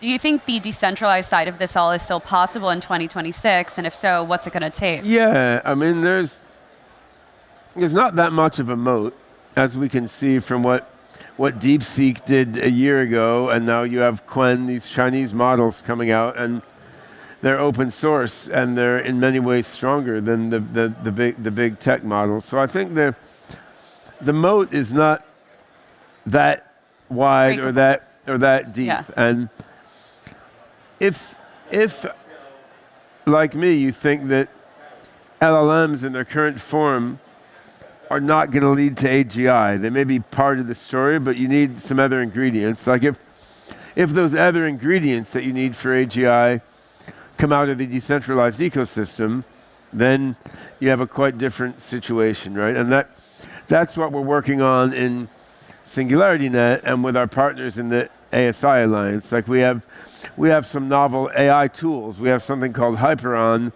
It puts LLMs together with logical reasoning systems, with systems that kind of evolve new ideas by natural selection.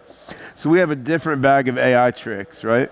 So if our bag of AI tricks turns out to make things smarter than the ChatGPTs of the world, and we happen to roll it out on a decentralized network, I mean, then I don't think the moats are that deep. I think everyone will jump onto the decentralized network, right? And among the other ingredients of what we're building in SingularityNet, I mean, we're developing a different bag of AI tricks, but we're developing it so that it can be run on a decentralized network of machines rather than a huge monolithic server farm. So I think it all comes down to the tech, right? Like if in the decentralized world you get something that's actually better, then there's no reason people aren't going to jump on board and start using that. And I mean, I'm old enough to remember when people thought like IBM and Honeywell were unassailable, and then like all of a sudden you had Apple and Microsoft jump out of nowhere. So I mean, I think things are still open for the decentralized ecosystem to do that same thing to the big tech companies. Yeah, and it's things are just unfolding super fast, right? So just like OpenClaw, then Moltbot popped out of nowhere, DeepSeek popped out of nowhere. I mean, you may see SingularityNet's AGI pop out of nowhere, and then, of course, everyone will copy it, but then it will be big tech playing catch up to us. Yeah. Ben, before we let you go, I want to talk about your talk here at Consensus. It's called When and How Will We Unleash AGI? I think you've given us a little bit of a preview, but if you want our audience at home to know, one or two insights that are coming out of that talk, what would they be? Yeah, what I'm going to talk about there is sort of what we've talked about right here, right now. I mean, I think the decentralized ecosystem has all the ingredients that you need to unseat big tech as a sort of nexus of AGI development, because you've got machines all over the place, right? You got servers all over the place mining crypto, and you even have frameworks like NuNet protocol, part of the SingularityNet ecosystem, that let people, mine cryptos on their laptops or their phones at home. All this processing power could be used as part of an AGI mine, and you have data. I mean, yeah, Google has all this data on the servers, but we all have all of our own data, right? So in the decentralized network of participants in blockchain projects, you've got compute power, you've got data, right? What you need is the right AI algorithms that can take the next leap beyond LLMs to AGI in a way that's friendly to decentralized infrastructure, and that's what we're developing in SingularityNet and ASI Alliance, right? So I think we're at a point now where things can go so much faster than they have before, partly because LLMs, they do accelerate software development, right? Even though they're not AGI, they can make it faster for us to code the AGI, which is amazing to be experiencing, right? So I mean, I tend to agree with Sam Altman from OpenAI, Dario Amodei from Anthropic. We could be 1 year, 2 years, 3 years from a breakthrough. The machines that are as smart as people. But I think we can do it in an open and decentralized way so that the AI can then grow, for the good of all humanity rather than just the shareholders of some particular company. Ben, it was a pleasure having you on the desk. Thanks so much for joining us. Thanks for having me. We'll see you around the conference. Yeah. Thanks, Ben. That was Singularity Net CEO Ben Goertzel. We are going to take a quick break. We'll be right back. The full potential of your digital assets with Hex Trust, the leading digital asset financial institution, trusted by over 500 institutional clients worldwide, licensed across key jurisdictions. Hex Trust, the leader in digital asset solutions.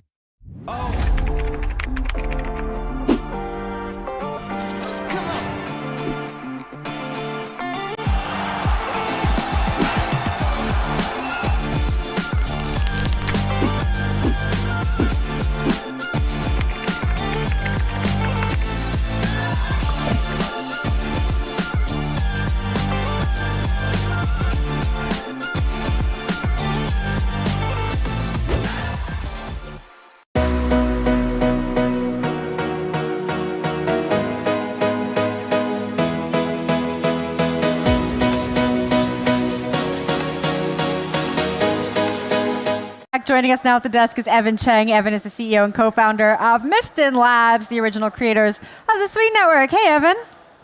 It's great to be here. Great to see you. We're here in Hong Kong. You're speaking at Consensus, and you're talking about digital asset treasuries. Give us a little preview about... Well, I already talked about it. Give us a little preview here for so this is really to talk about the sort of almost like the institution flows and the interest from institution or TradFi in our emerging industry. It's a great thing. More interest is better. It's even more interesting is they're trying to make use of the blockchain, the decentralized infrastructure we've been building, and that's really the exciting part.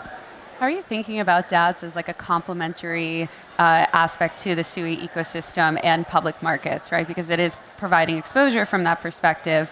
But what do you see as like a key unlock with it? Well, so I think the real unlock that we're going to be seeing is, TradFi integrating with sort of DeFi as sort of next step, or TradFi utilizing the SUI stack and other to build more interesting product to make their own operation more efficient, to service their customers better. So we're, I think what I talk about is if you think about TradFi products is T+1 or T+2, then DeFi products are T+0. So if you tokenize something that exists in the market today, that money, the asset moves faster, that's much more composable. And that's really the exciting part.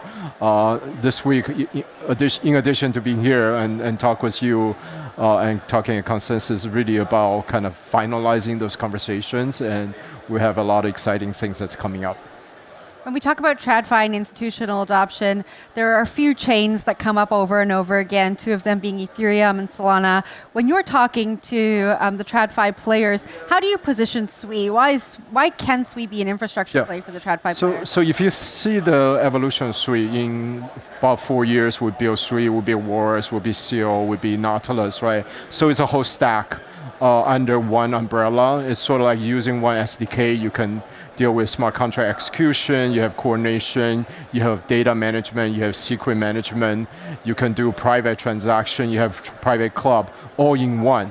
So why is this important? Because fragmentation kills speed, and fragmentation make capital less efficient, fragmentation make it harder to identify risk and deal with risk, right? So this is really we've been building towards this. This is really, finance is going to benefit a lot from this integrated solution we've been building. I saw that SUI Network recently became one of the 2 non-EVM chains to get a full Coinbase integration. So what does that really mean for the ecosystem and then traditional users on Coinbase? Well, I mean, more exposure to the SUI ecosystem. We're really grateful for the Coinbase trust in us. They obviously see something, and they saw the numbers. We're one of the fastest growing developer platform. So they already list SUI, all the major tokens, and now they can list more of the sort of SUI ecosystem tokens, and that's great for the ecosystem, and it's great for the Coinbase users.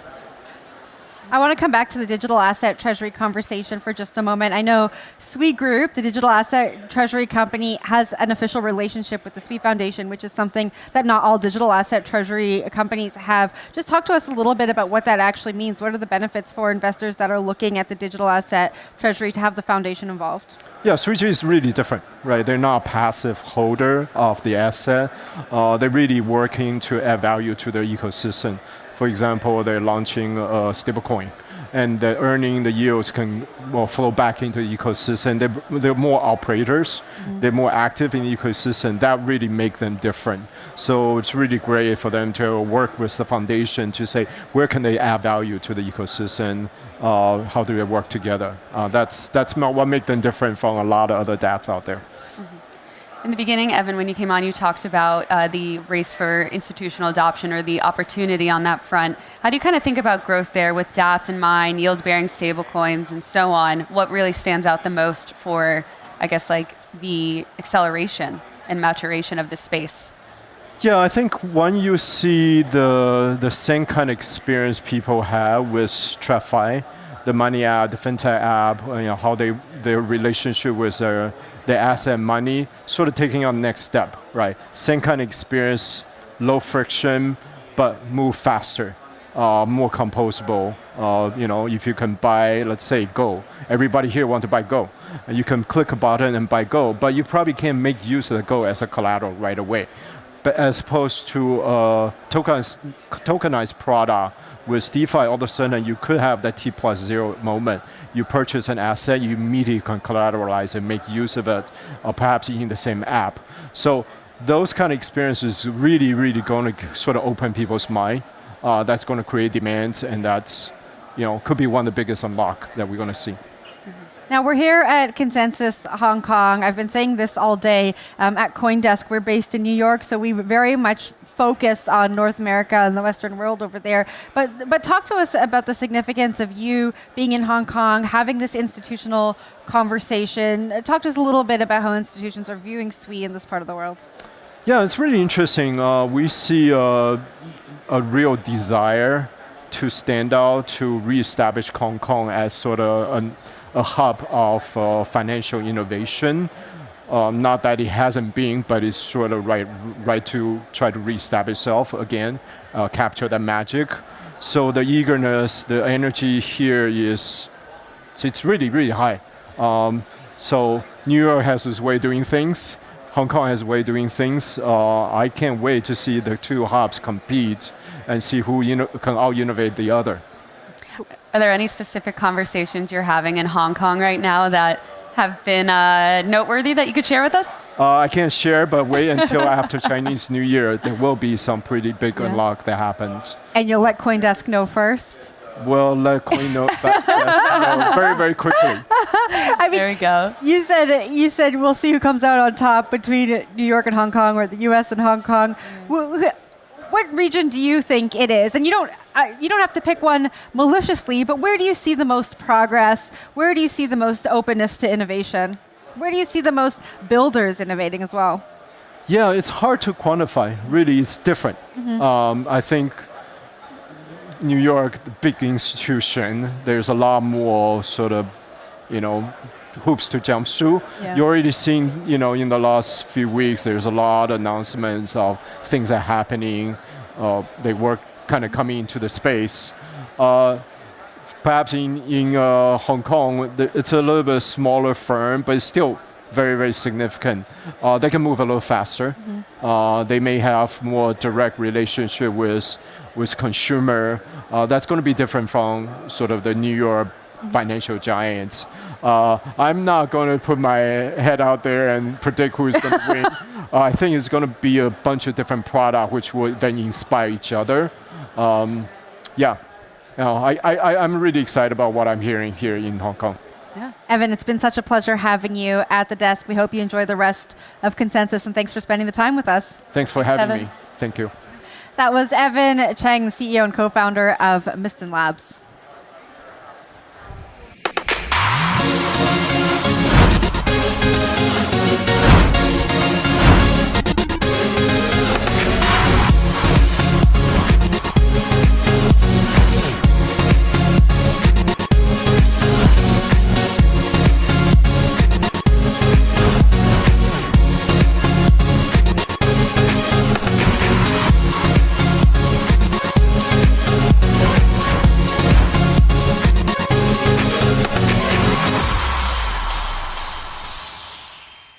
Get the breaking news that moves markets right to your phone, track your favorite token instantly, and dive deep into the latest data. Download the CoinDesk app today.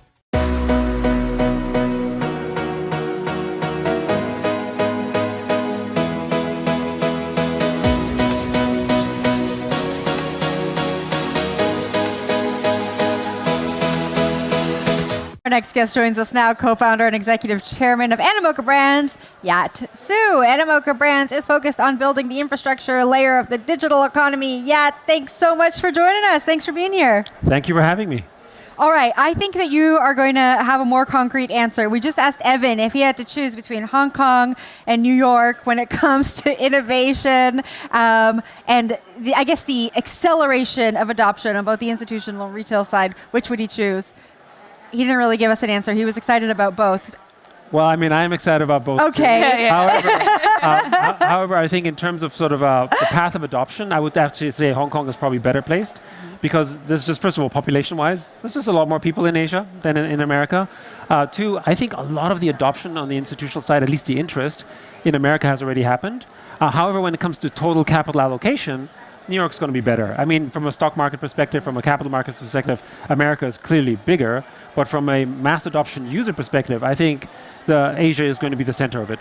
A common narrative we've heard today at the desk is that Hong Kong is just smaller, so it can move a lot faster when it comes to some of the regulatory processes, and institutions can experiment a little bit more. And so it's interesting to kind of juxtapose the two. And Hong Kong is also a very good sandbox. I mean, if you think about what happened with sort of early mobile phone adoption, Hong Kong, I think, was the very first place in the world that had a sort of a ratio of more than one sort of mobile phone, for instance, because everyone's having one or two or three, for instance, right? And so you can kind of see how that kind of sort of develops. And it's also a very sort of tech-savvy environment as well. So it has a combination of being a tech user as well as very, very financially savvy as a financial center. Yeah, I heard earlier today that some of Animoca's biggest themes for 2026 is focusing on RWA and AI. Yes. Two very big acronyms right now, very hot topics. Yeah, sure. Aside from that, what makes you guys really want to hone in on that? Well, I mean, I think when you think about where the web is evolving, right? Everyone earlier talked about Web3, the web of ownership. Blockchain and tokenization provides that infrastructure. RWA is just another way in which that physical infrastructure and physical assets can move on chain. However, who are the ones who are going to be sort of handling these tokenized assets? It's going to be AI agents, right? And in fact, I would argue that the next phase of Web3 is essentially the agentic web. Some people call it Web 4. I'm not sure if that's the term, right?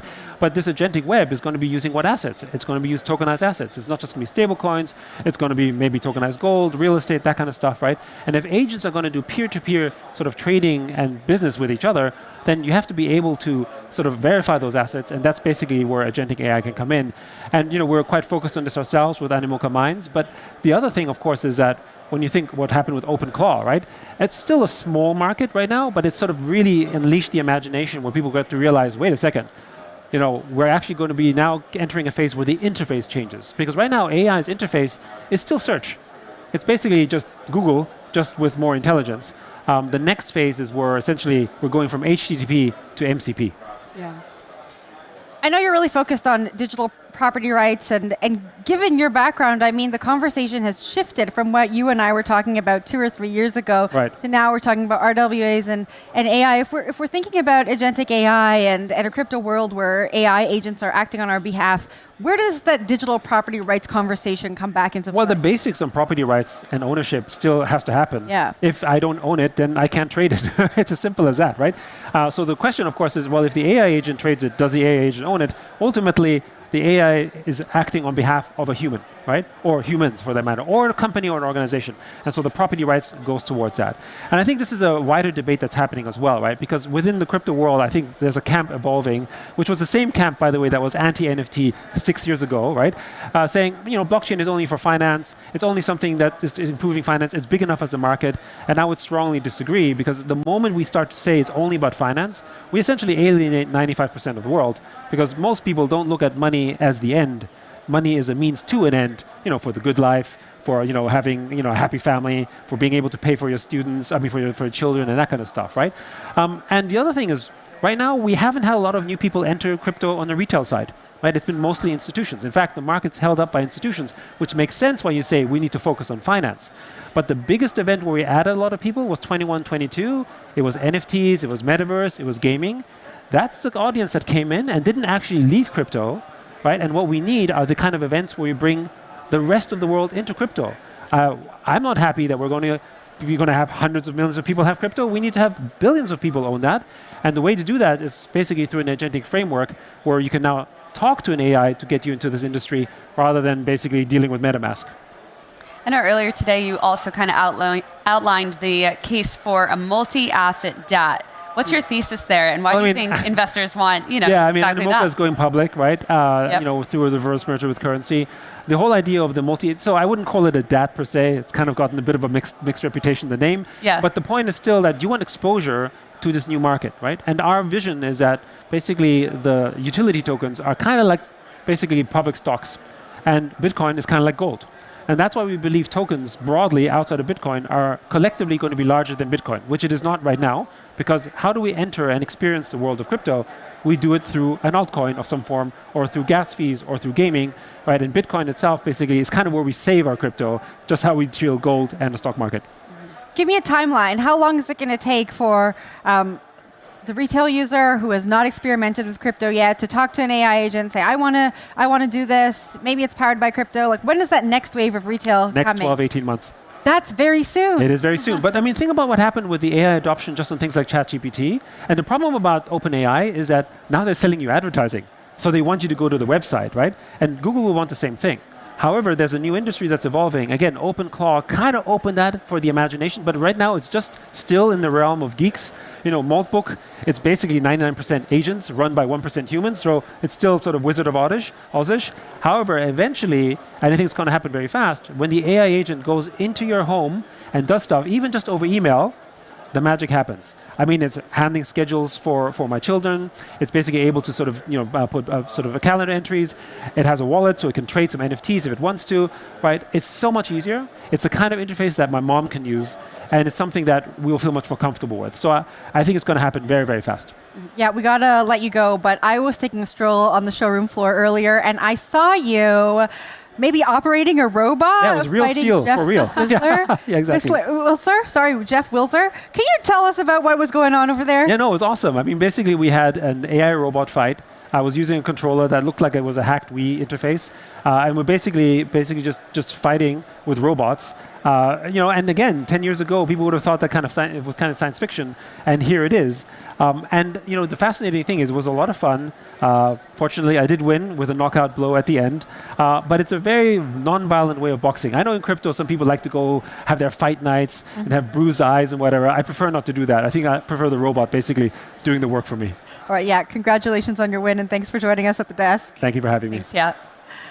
All right, that was Animoca Brands co-founder and executive chairman Yat Siu. Let's head on over to social media now and take a look at how attendees are experiencing Consensus Hong Kong. All right, here we have some photos of booths, and I can't see them anymore. Oh, here we go. All right, Consensus Hong Kong is high quality. I would agree with that. I've taken a walk around, taken a look at the booths. It's been really high quality booths, high quality conversations that we've been having. Let's see. Doors are officially open to the EZA Consensus Hackathon. Jackie, have you gone down to see the hackathon, folks? No, I haven't, but I can go after this. Yeah, you can go back. You can definitely go after this and report back. We're going to talk to the hackathon winners tomorrow, so stay tuned to our programming. We'll give you an inside look of what's going on over there tomorrow. And standing room only at the Bit Robot Network boxing match. We were just talking about that with Yat Siu. So lots of fun happening here at Consensus Hong Kong. Jackie, thank you very much for joining me. It was so much fun co-hosting with you. Yes, thank you for having me. We got to check that prediction market. Maybe you'll just come back on CoinDesk all the time now. Yeah, I know the answer to that one. All right, well, thank you so much for having me. Of course, thanks for being here. Jackie's going to be back tomorrow to record Crypto in America from the CoinDesk Live desk at 12:30 p.m. local time. Get the breaking news that moves markets right to your phone, track your favorite token instantly, and dive deep into the latest data. Download the CoinDesk app today.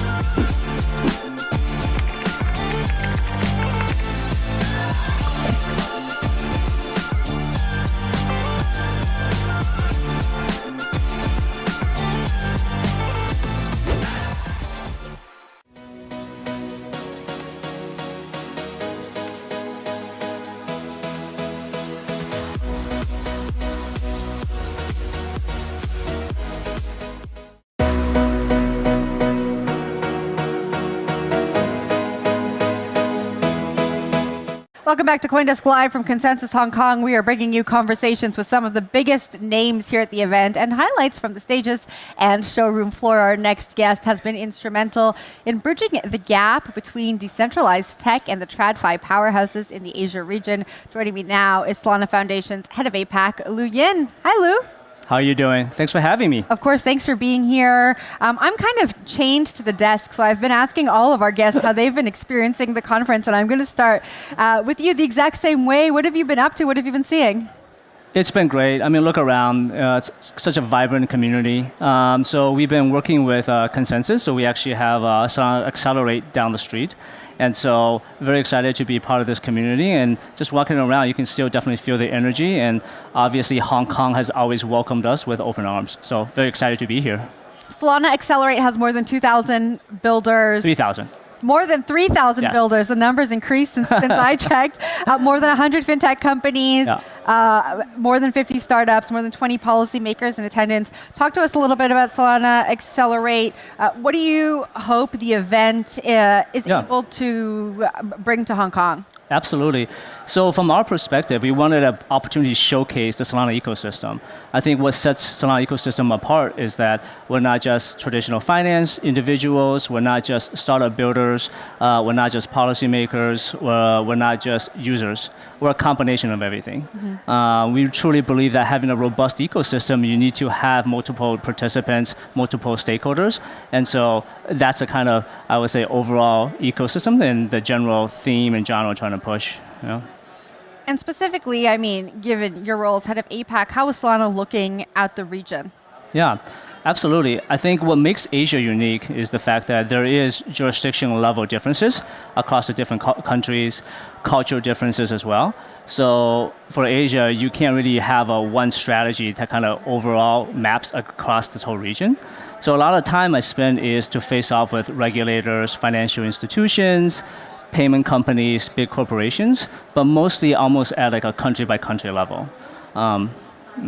Talk to us a little bit about the regulatory conversation. It, of course, dominates the headlines in the United States. I've heard here at the desk today that because Hong Kong is a little bit smaller, it's a little bit easier to navigate regulation. Regulation moves a little bit quicker. But of course, there are multiple different countries in this region. Yes. Can create some kind of regulatory fragmentation. Talk to us about how you're working with regulators and how you're viewing regulations so that Solana can continue to build and innovate. Absolutely. I think at a fundamental level, the US side is still kind of taking the lead. And I think a lot of different countries within Asia are a close follow. Right? What they want to do is kind of learn from the best set of practices that's available within the framework set by the US regulators, and then adapt it, localize it for their population, for their users, for their financial infrastructure, which I do quite think is prudent, right? To be able to manage your needs and the trade-offs that they have to make. So some of the things that we typically talk with regulators on are usually across three things. The first one is just overall education. Many regulators want to see what other institutions, what other central banks are doing overseas. Number two, they want to have a little bit of clarity in terms of the rules and regulations and how the thought process behind setting those. And then the last thing in terms of it is kind of more like execution, monitoring. And a lot of that is related to technology. And we kind of partner with them in terms of figuring out what type of tools they need, what type of third-party tools, in-house built tools that might really facilitate kind of across those three different segments. We've had a few conversations here at the desk today that's highlighted, institutional interest in the region, but they've also highlighted the fact that retail traders, retail investors are seemingly more active in the Asian region than in the West. What is the Solana Foundation's focus on specifically here? Is it more on the institutional side? Is it more on the retail side? Or is it really just kind of everything for everyone? Yes, we do think that across the different segments, we treat them, they're all important to us. But for example, as you mentioned on the retail side, what we really do care about is, are we bringing the best products available to the users? And what I truly mean by that is not just trading products, but are we bringing the best payment products that will bring real value to their day-to-day lives? Are we bringing real-world assets, tokenized money market funds, that are giving them access to yield that are stable, secure, regulated? So our ability to bring a whole spectrum wide of different products for the short-term duration, medium-term duration, and long-term tenure products is very, very important to us. What we want to do is increase the ability for different users to access these type of services. And we kind of broadly term this as called internet capital markets. Mm-hmm.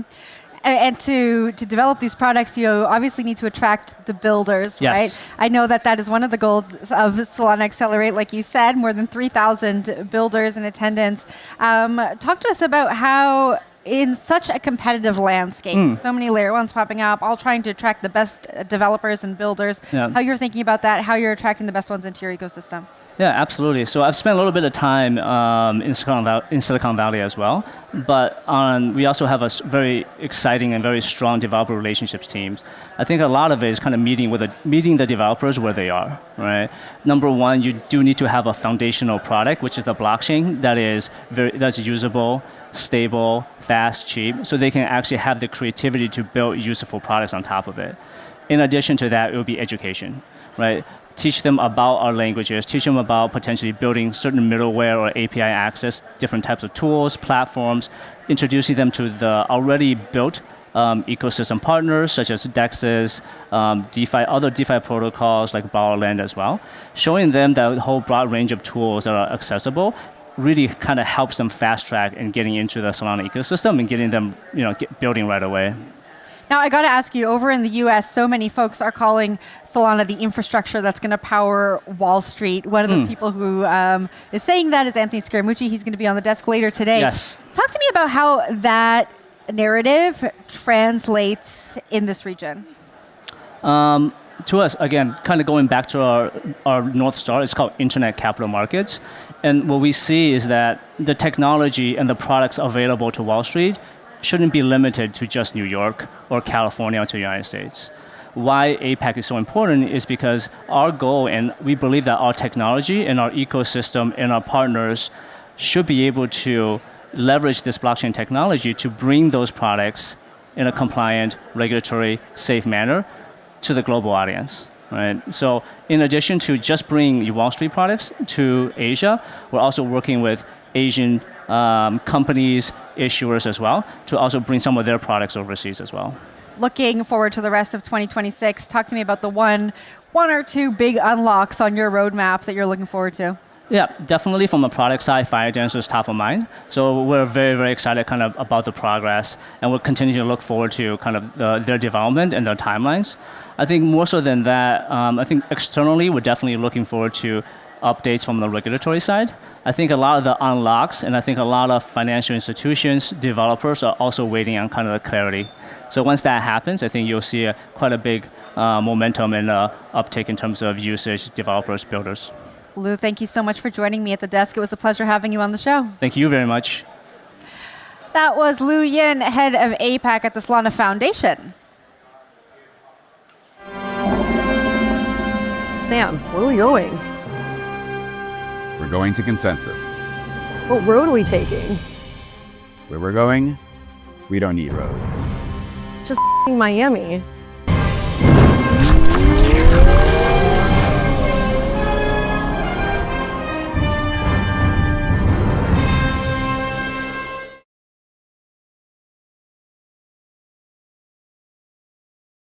Get the breaking news that moves markets right to your phone, track your favorite token instantly, and dive deep into the latest data. Download the CoinDesk app today.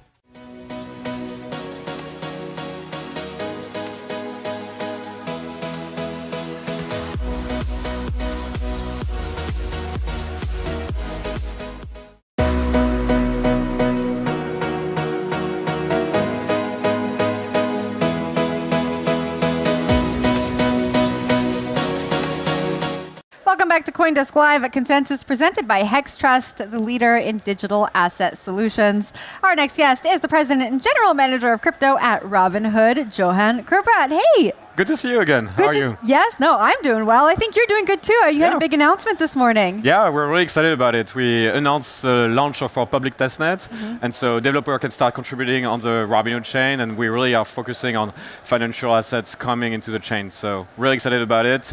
And we also announced a hackathon that will be available in multiple cities across the globe with $1 million in prize. Wow, there's a lot to unpack there. Now, so for our audience watching at home, we hear Robinhood chain public testnet. What does that mean? What can they take away from it? What kind of builders are you looking to attract? What kind of products do you want to build to offer the people who are watching? Yeah, we want to focus really on the trading of assets, of financial assets. So perpetuals, DEX, lending protocol, all these kind of things. And we're already associated with a lot of partners, including Chainlink, Chainalysis, TRM, and way more. And so our goal is really to have the foundation that people can start building on. And slowly we'll be able to help them get validated by Robinhood, make sure that it works with all our system, and soon, they can participate to the hackathon as well. Now, the conversation here at the desk has been largely institutional. I want to say a lot of the conversations we've been having have been about institutional adoption. You're so focused on retail, and so I'd love to just kind of unpack retail sentiment right now. What are you hearing from users on Robinhood? Yeah, what is retail interested in right now? Yeah, I mean, we saw, with the price action, a lot of activity recently where the retail is not just, moving away from crypto. We actually see them buying the dip. We see them diversifying their portfolio to the long tail of assets. So we still see a lot of interest. We also see a lot of people engaging with staking, with transfer to their self-custody wallet and doing more things on DeFi. So, I think for us, it's just another cycle where now we also have institutions coming in. We also see a lot of utility being developed with tokenization of assets. So overall, we still see retail excited. It sounds like retail is becoming more advanced when it comes to crypto products. Absolutely. I think, we see them being savvy. We see them looking at using stablecoin when they can, going to lending protocol. Retail want to make sure that they participate to the economy. Talk to me about this $1 million in prize money. How are you looking to distribute it? What do I got to do? If I'm a builder, if I'm a developer, what do I got to do to get that money? Yeah, I mean, right now, our public documentation is available, so you can start actually using it. You can start developing. It's based on the Arbitrum stack, so overall, it should be pretty quick for a lot of developers to start integrating it. And then you can contribute to the hackathon. We'll be there, the team, Robinhood will be there. I will be there myself in a few of them, and we'll look at the best application, and we'll see the one that deserves the most of the prize, and we'll distribute it. You said it's going to be in a few different markets. Can you tell us what markets? We have different cities. They are not all selected, but New York, London, Singapore are already in the running. I imagine when I hear you talking that while this is a big announcement, it is one step towards a larger future that you envision. Talk to me a little bit about what that future is that Robinhood envisions when it comes to the financialization of things and how people are going to be interacting with all kinds of different asset classes. Yeah, we think the future is around tokenization. We think all the traditional assets will be on-chain at some point. We think that, the blockchain brings 24/7 instant settlement, fractionalization by default. And so we focused a lot on US equities. We started with 200 of them. Now we have 2,000 of them. And we think we can actually bring the tokenization to a lot more type of assets, including private equity, real estate, arts. And we want all of that to happen on the Robinhood chain, obviously, but also in all the applications that we connect to. Now, I know you just ran over here. You were on stage with Bullish CEO Tom Farley talking about just this, Robinhood's evolution. For those folks who are watching this program from home who are not able to watch that talk, what are a few insights that came out of that conversation? Well, I think, Tom is a terrific CEO. I think Bullish has been doing very well. But what we are excited about is really the connection between, the traditional finance and also crypto. And we have an application where we have all these type of asset classes on the app, and so you can easily move between the two. And really, I think a lot of the lesson that we learned from traditional finance, the fact that you cannot trade on weekends, the fact that,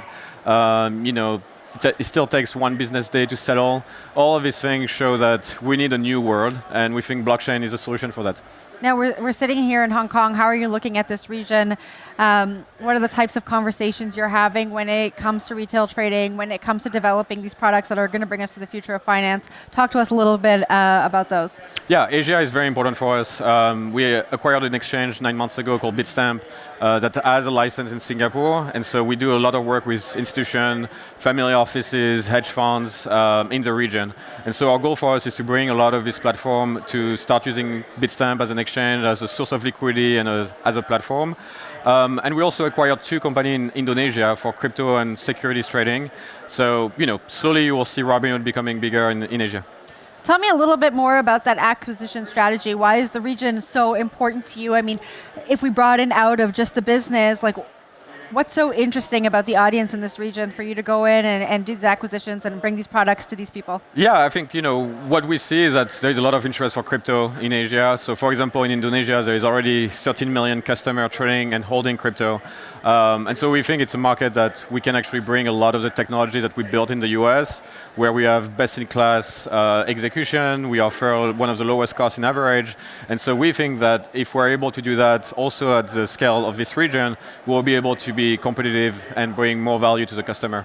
All right, Johan, like I've said, we're at Consensus Hong Kong. We are within the walls of the conference. But what are you going to get up to when you leave the showroom floor? Are you going to any of the side events? Are you going to be going to Happy Valley to bet on any horses? What are you getting up to? Well, I'm actually flying to Indonesia right after this to visit the company we just acquired.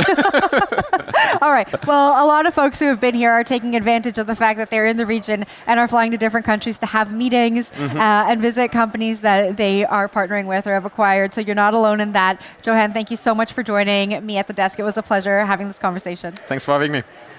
All right, that was Johan Kerbrat, Senior VP and GM of Crypto at Robinhood. We're going to take a break. We'll be right back. History doesn't just happen.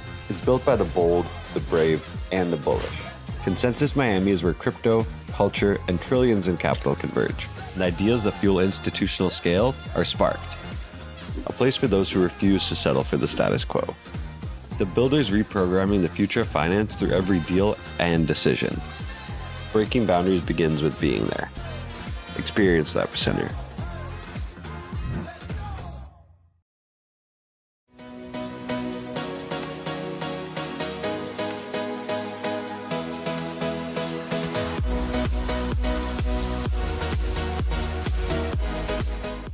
Get the breaking news that moves markets right to your phone, track your favorite token instantly, and dive deep into the latest data. Download the CoinDesk app today.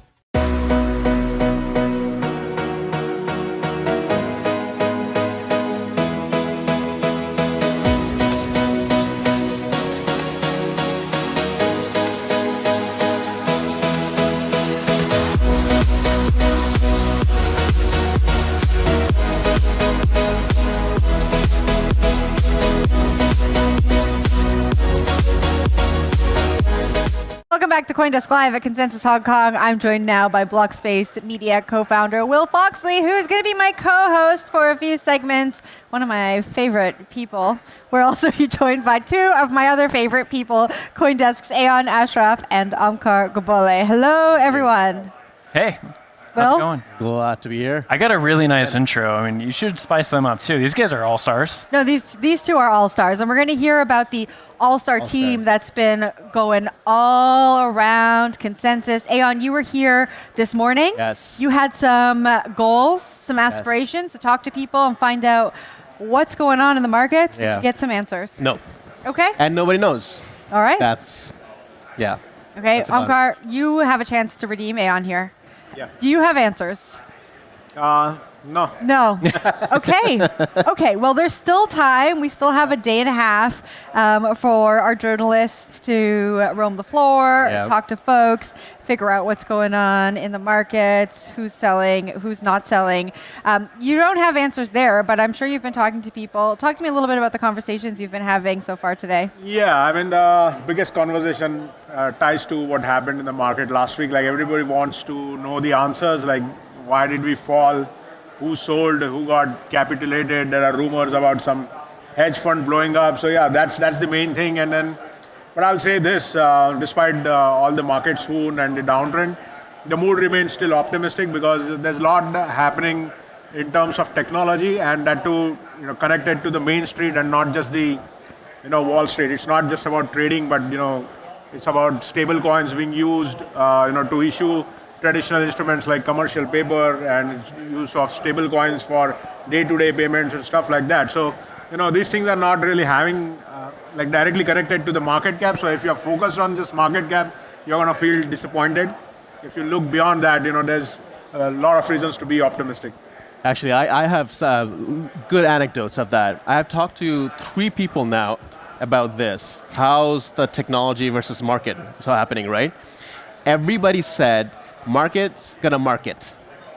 And everyone else who's thinking about the technology, they're gonna continue to do it. In fact, the institutionals, the big guys, the banks, they're taking markets out of the equation. They're going with infrastructure of the technology, which is blockchain, how they tokenize things and their funds, and how they implement that into their everyday finance. Market's gonna market. That's it. Couldn't have said it better, Aeon. That's really similar to the conversations we've been having here at the desk too. Everyone's really focused on infrastructure building. I think, like I said earlier, Aeon, when you were on the program, finding real problems that people have, that institutions have, and creating solutions for them, not focused so much on price go up. Will, I know you arrived in Hong Kong last night. I did. What have you been up to? A lot of sleeping, honestly. Okay. A lot of sleeping. A 16-hour flight from JFK, but we made it in time for an awesome 2-day event here in Hong Kong. Mostly people have been talking about gold for me. I've been circling around. We had a Bitcoin meetup over at the meetup section.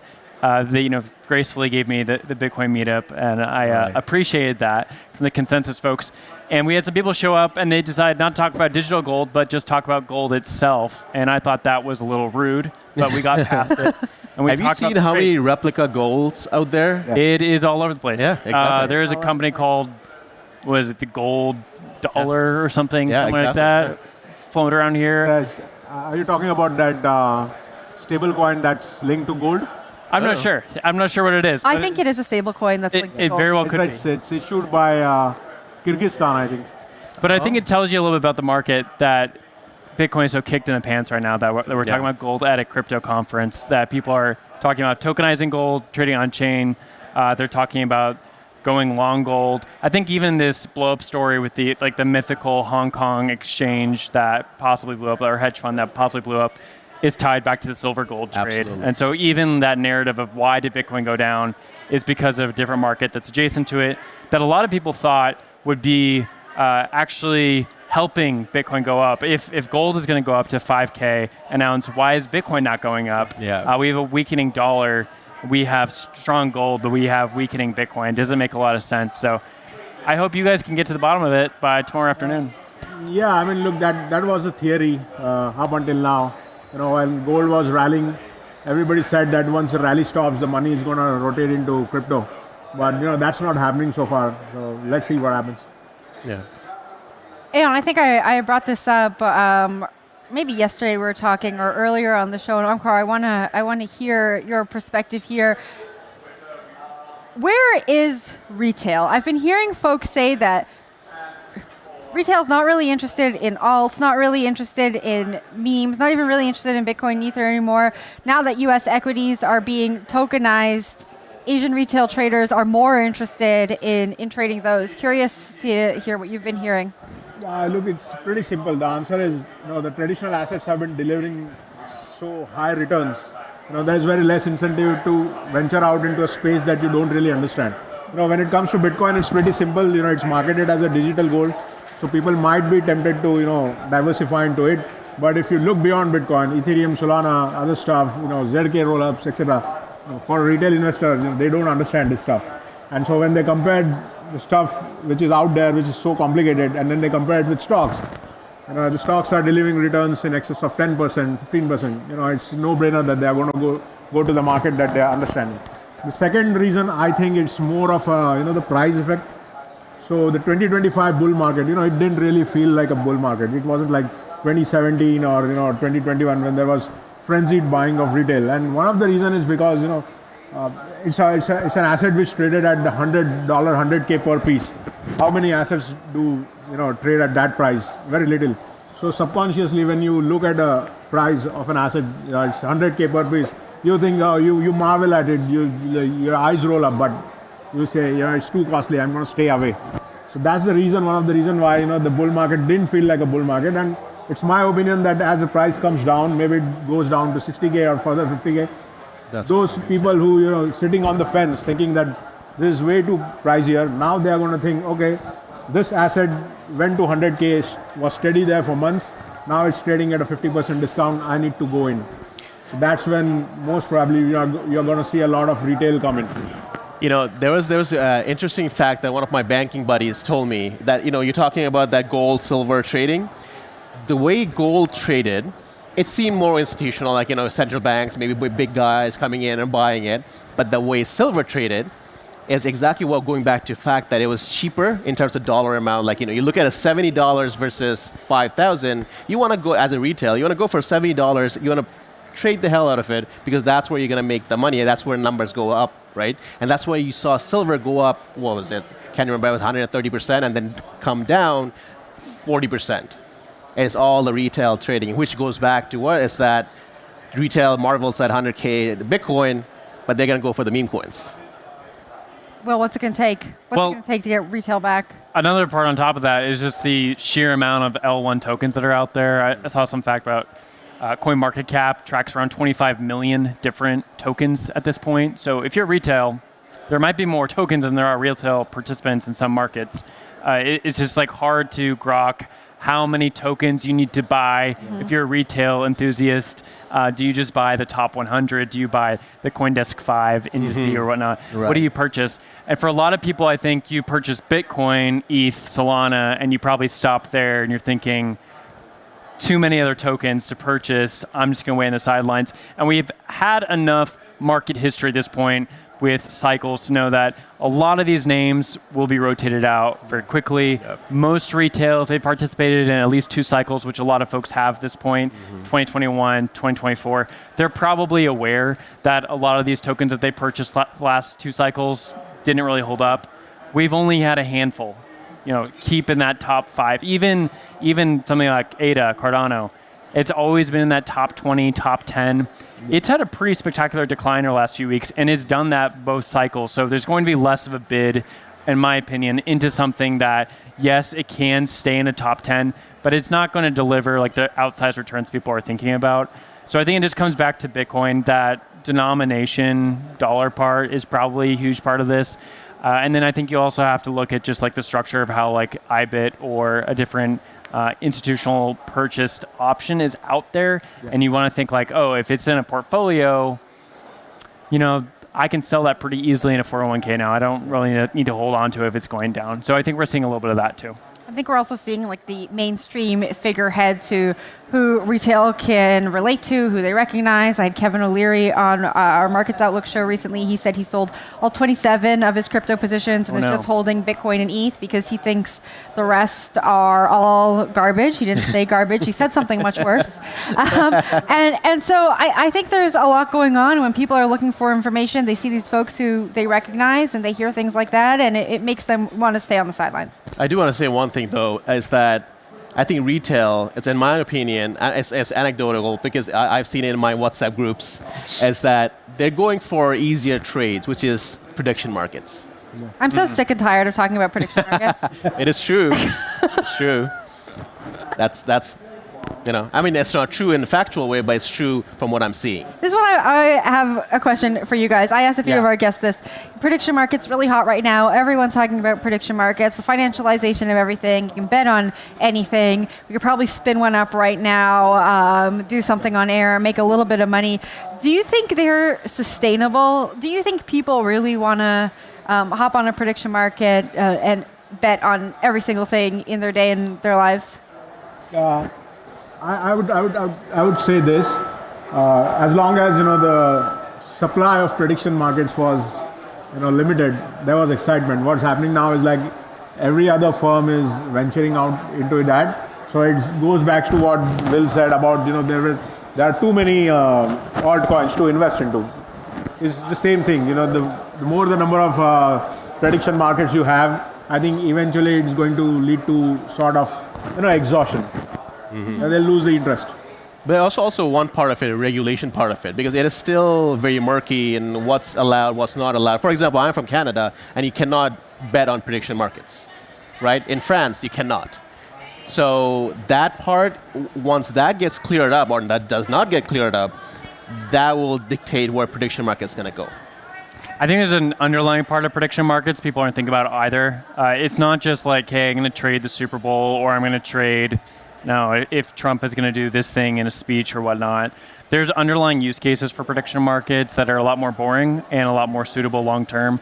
One thing that we've been seeing is people onboarding for weather contracts. Yes. So if you're a farmer out there and you don't have a way of hedging the growth of your crop over the next year, there could be a prediction market for it this time next year that enables you to go on chain and go onboard yourself to an actual market. It's a little bit more intuitive and easier to understand than going to Chicago and finding like a traditional commodities exchange that, frankly, a lot of people don't have the sophistication for. And if you're trying to run your normal business, you're not going to have time to do that. Yeah. Just a yes/no on Kalshi or Polymarket makes a lot more sense. I do think we see those build up, which maybe that's a little more interesting too, because no, it's like it a little more bread and butter. Yeah, right? that's way. Yeah. That's I love the way that you laid that out and the way you're thinking about it.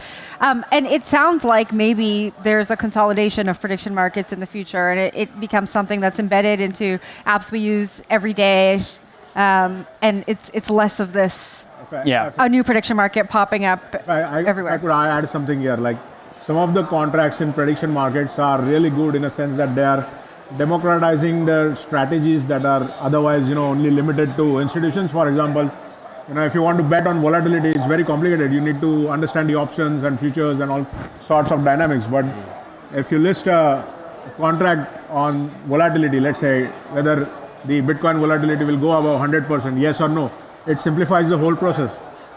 So that way it's really helpful. But at the same time, there are some bets out there which is kind of, you bet on what the Bitcoin's price or Dogecoin's price would be over the next 15 minutes. I would say that's sucking away capital from the productive sectors of the market. Hey, listen, people love to gamble. And if you give them the product that is easy to gamble, they're going to do it. You know where I'll be gambling tonight? Happy Valley. Are you guys going to be at the racetrack? The racetrack. I've heard rumors of it. Okay. Seems like the three of you are not going to be at Happy Valley. I might. I don't know. Anyways. Depends on the alcohol. Aeon, Avkar, thank you very much for joining and sharing those insights. As always, it is a pleasure having you on the program. We will see you around later. Will, you're sticking right here with us. We are going to take a quick break. When we come back, the Mooch is in the building. The full potential of your digital assets with Hex Trust, the leading digital asset financial institution, trusted by over 500 institutional clients worldwide, licensed across key jurisdictions. Hex Trust, the leader in digital asset solutions.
Goldman Sachs to the White House and now to the front lines of crypto. He's one of the most candid voices in the industry. Joining us now is the founder of Skybridge Capital, a global alternative asset firm, and the founder and chairman of SALT, which partnered with Consensus for our institutional summit this year, Anthony Scaramucci. Welcome back to the show. Oh, you're starting out nice. You're being very nice to me, Jen. I am always nice to you. Well, you are.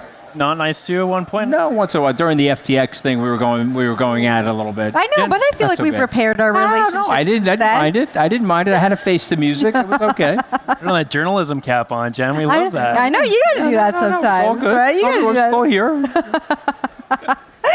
I just mentioned that Consensus partnered with SALT for the institutional summit yesterday. It was closed doors, so we didn't get to see what went on there. Can you give us a little bit of a listen, inside first of all, look? you guys do an amazing job, so congratulations. Congratulations to Tom Farley, the whole team. We hosted alongside of you guys yesterday at the Grand Hyatt it was like a institutional asset allocator, family offices. We had some of the DATs there. We had a lot of big hedge fund managers there. I thought it was a great event. I'd love to do it again. And we're going to Miami next, right? So maybe we'll be able to do something in Miami. Yeah, going to Miami next. Yeah, Miami in May, big time. We've got a way bigger convention center there too as well. So I'm really excited for the North American version of Consensus. In terms of people in the room, what was the sentiment? Because we had Omkar and Aon talking a second ago about how institutions are not focused on the markets right now. Markets, not great, but they're really focused on the infrastructure part of this. Did you see that? Yeah, listen, I mean, the market, we're in a bear market. The question is, how long is the bear market going to last? And you're always going to have that group of naysayers where it's over, and they'll be chanting that to people. But I think we are learning about the demography of crypto, because if you have a currency debasement going on, you would have expected Bitcoin to do much better.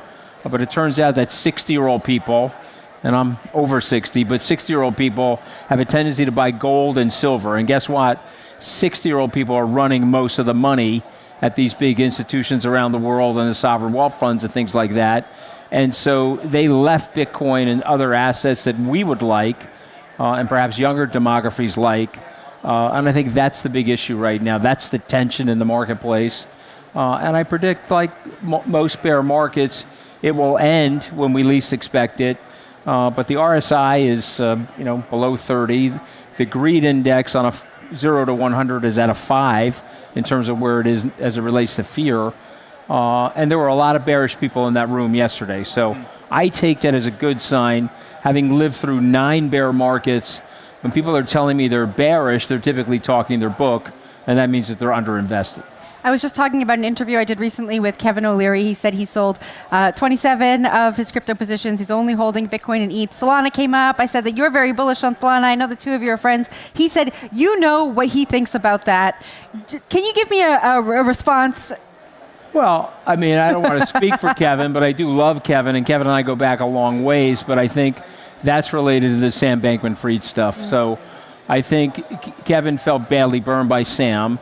Sam owned a tremendous amount of Solana, and I see it differently. Maybe I'm too short to see the glass anything other than half full. Like when I'm looking at the glass, it looks full to me, and I look at Solana as an engine that powered through the FTX crisis. I think he felt burnt by the whole situation. So it's sort of a hot stove he doesn't want to touch twice. Well, Solana has had an incredible evolution since the FTX debacle. I think it was trading at $8 at one point. It has really changed the narrative. It has proved that it could stay, it could build. So we bought it at 22. On it, it was down from like 200 and change.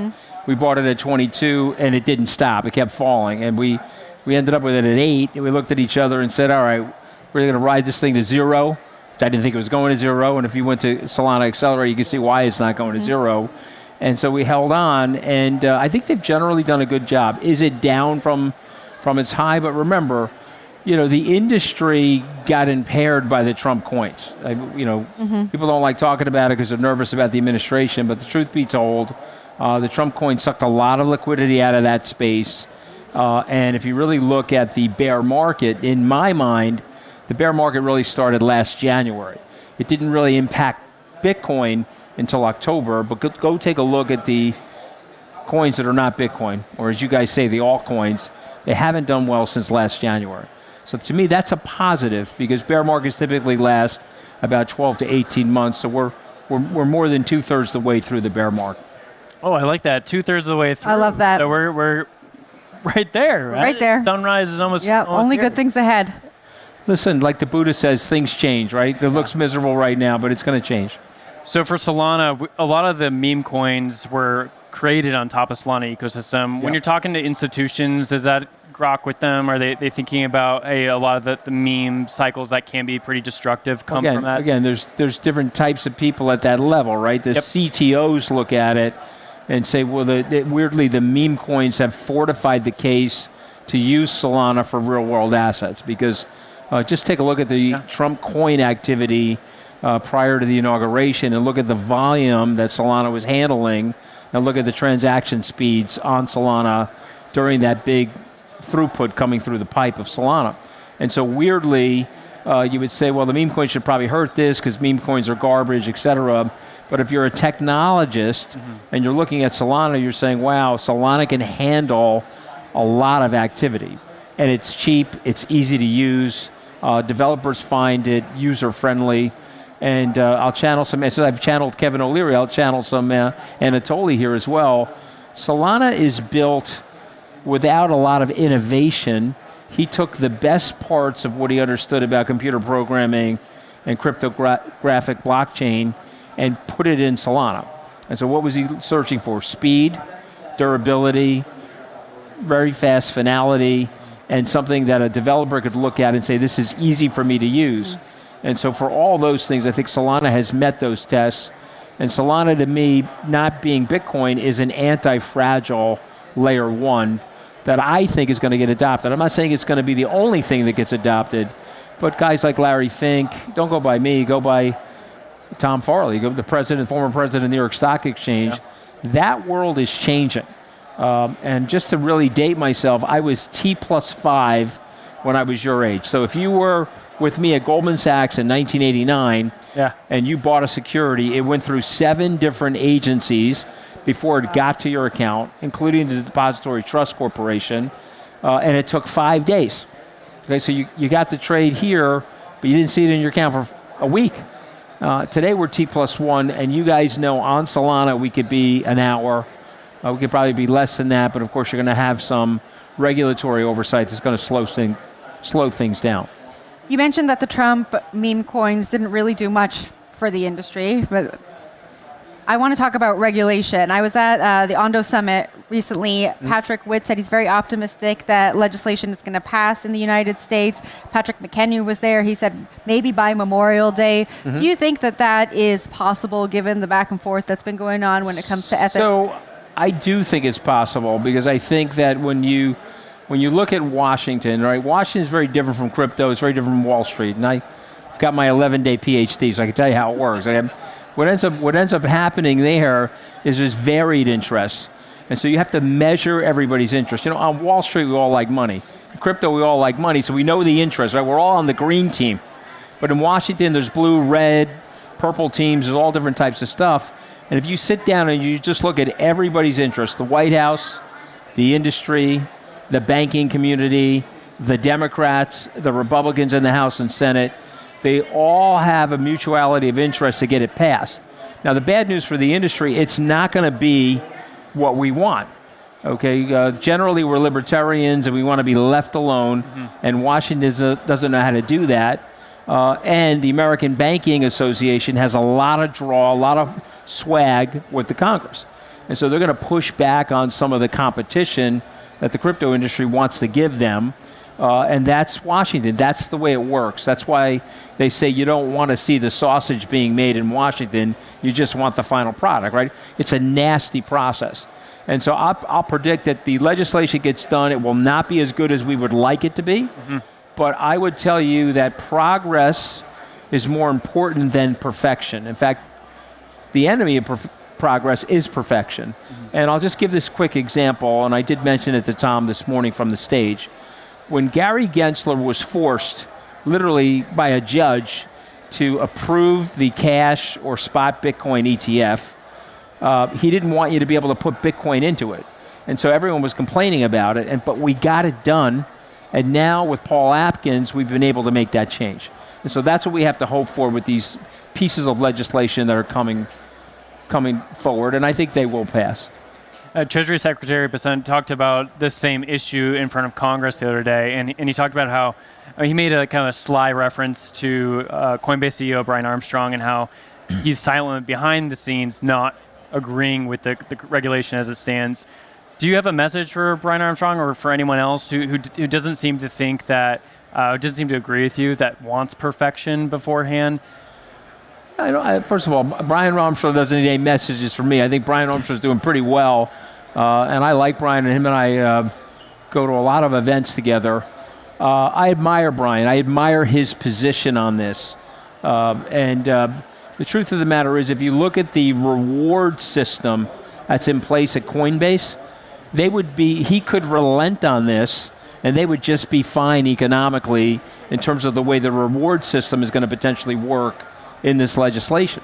So I think it's a tribute to Brian that he's a pretty principled guy and he's anchored towards this idea. Now, if I were talking to the banks and I was going to give them advice, I would say, hey guys, this is going to happen whether you like it or not. Okay, you're the taxi cab industry and Uber's coming into town. So you can either fix what's going wrong in the taxi cab industry or Uber's going to eat your lunch. Okay, so for me, it's more advice to the banking executives than to Brian. Totally. But I think you're making the point, Brian, relax, get the deal done, and let's move forward. And I think we're generally going to go in that direction, likely before Memorial Day. You said that you think legislation will pass. It might not be the legislation that we want. Does that mean you think that certain elements are going to be left out? Yeah, I don't know which ones, but I think the yield thing is going to be a big deal for these banks. They're going to push back very hard. And lobbying works in the Congress. Remember, it's all about the money, guys. Okay, these guys want to get reelected, and so because of Citizens United, they get an unlimited stream of money from large corporations, and they generally do what the large corporations or the large industries, big banks, big pharma, big food want. Now, that's a whole other topic, and we're in sore need of structural reform in the legislative system because of this. But that's what's going to happen. And by the way, we need to accept that, and we need to deal with the world the way it is, not the world that we want it to be. We just have to deal with that and see if we can get the best deal possible. I wouldn't wait till after the midterms because the Republicans like crypto more than the Democrats. And if the Democrats take the House, I think it'll be even slower and a longer and heavier lift. Just staying within the politics and the midterms, I'm curious your thoughts on Fairshake. They've raised a lot of money. There's a lot of posters on Twitter saying, hey, you can't come after us with crypto. We're down because of the Trump meme coins, might be down because of some of the price action. But Fairshake has raised more than anybody else for the pack going into midterms. There's a position of strength with that cash. Do you think it's going to hold up going into midterms, or do you think I do, but don't underestimate the American Banking Association. They've raised a lot of money from the money center banks as well. We are, unfortunately, we're the David in this game. Okay, they represent Goliath. So I think Fairshake has done a really good job. I think the Sherrod Brown race, where they took an 18-year veteran who was the head of the Senate Banking Committee, knocked him right out of that seat. And guys, it is very hard to dislodge an incumbent. They generally have a 95% reelection rate because they get all the money behind them, and they have an installed base, and they're able to curry favor with the electorate using the system of the government to get themselves reelected. So you have to really applaud Fairshake what they did. And if you ask me, and I did say this in November of 24, I said, hey, crypto turned this election. Helped Donald Trump become president, helped the Republicans win the House and the Senate. And this is one of the reasons why I think this bill is passing. Yeah. Because if you talk to Gillibrand, you talk to Schumer, Richie Torres, these are people in my state, they're like, I don't want to go up against Fairshake in the midterm elections. We're better off passing a deal and then turning to Fairshake and say, hey, I had supported you guys. Lay off me. Yeah. Right? And I think that's the message. And again, when I look at the varying interests, Fairshake is a part of it, and they need to be applauded for the work that they've done. All right, Anthony, we got to wrap up in just a second, but you know I love a prediction. And you said we're coming up to the end of a, So you didn't like prediction markets. I don't like prediction markets, but I love a price I prediction. get them wrong. You see what happens? I love a price prediction. On Twitter, I get all these comments that I get the predictions wrong. I got my last prediction really wrong. Okay, What was your last one? No, I thought Bitcoin was easily got to 150,000. If you had laid out the macro case, you had laid out everything. I missized the amount of whale selling, and I also, even though I was worried that the Trump meme coins would slow down the regulation, which they did, I still thought they were going to get done in 25, and I got that wrong, and that hurt the market. Yeah. And by the way, listen, guys, you're not dummies. Certain things go on, big trades happen, and then announcements come out and move markets. Yes. And so don't kid yourself. A lot of people in Washington knew that this bill wasn't getting passed, and some of that capitulation took place ahead of the rest of us figuring that out. Yeah. All right, Anthony, end of 2026. Yeah. What's the price of Bitcoin? Well, I'm gonna stick to the 150. I'm gonna stick to that. Yeah, because I think this thing will grind higher. And I think once that legislation does pass, it's going to open a floodgate of activity in the money center banks in the United States. And remember, that's the real circulatory system for global capitalism.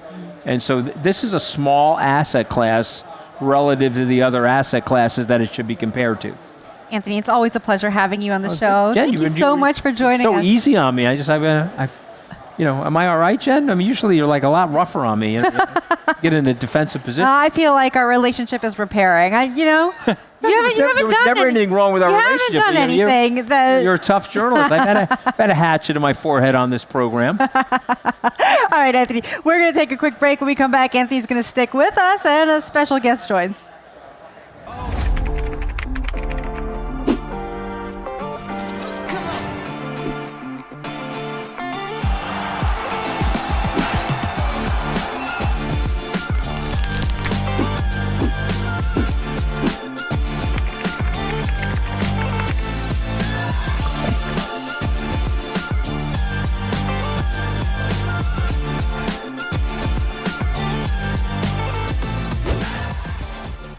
Get the breaking news that moves markets right to your phone, track your favorite token instantly, and dive deep into the latest data. Download the CoinDesk app today.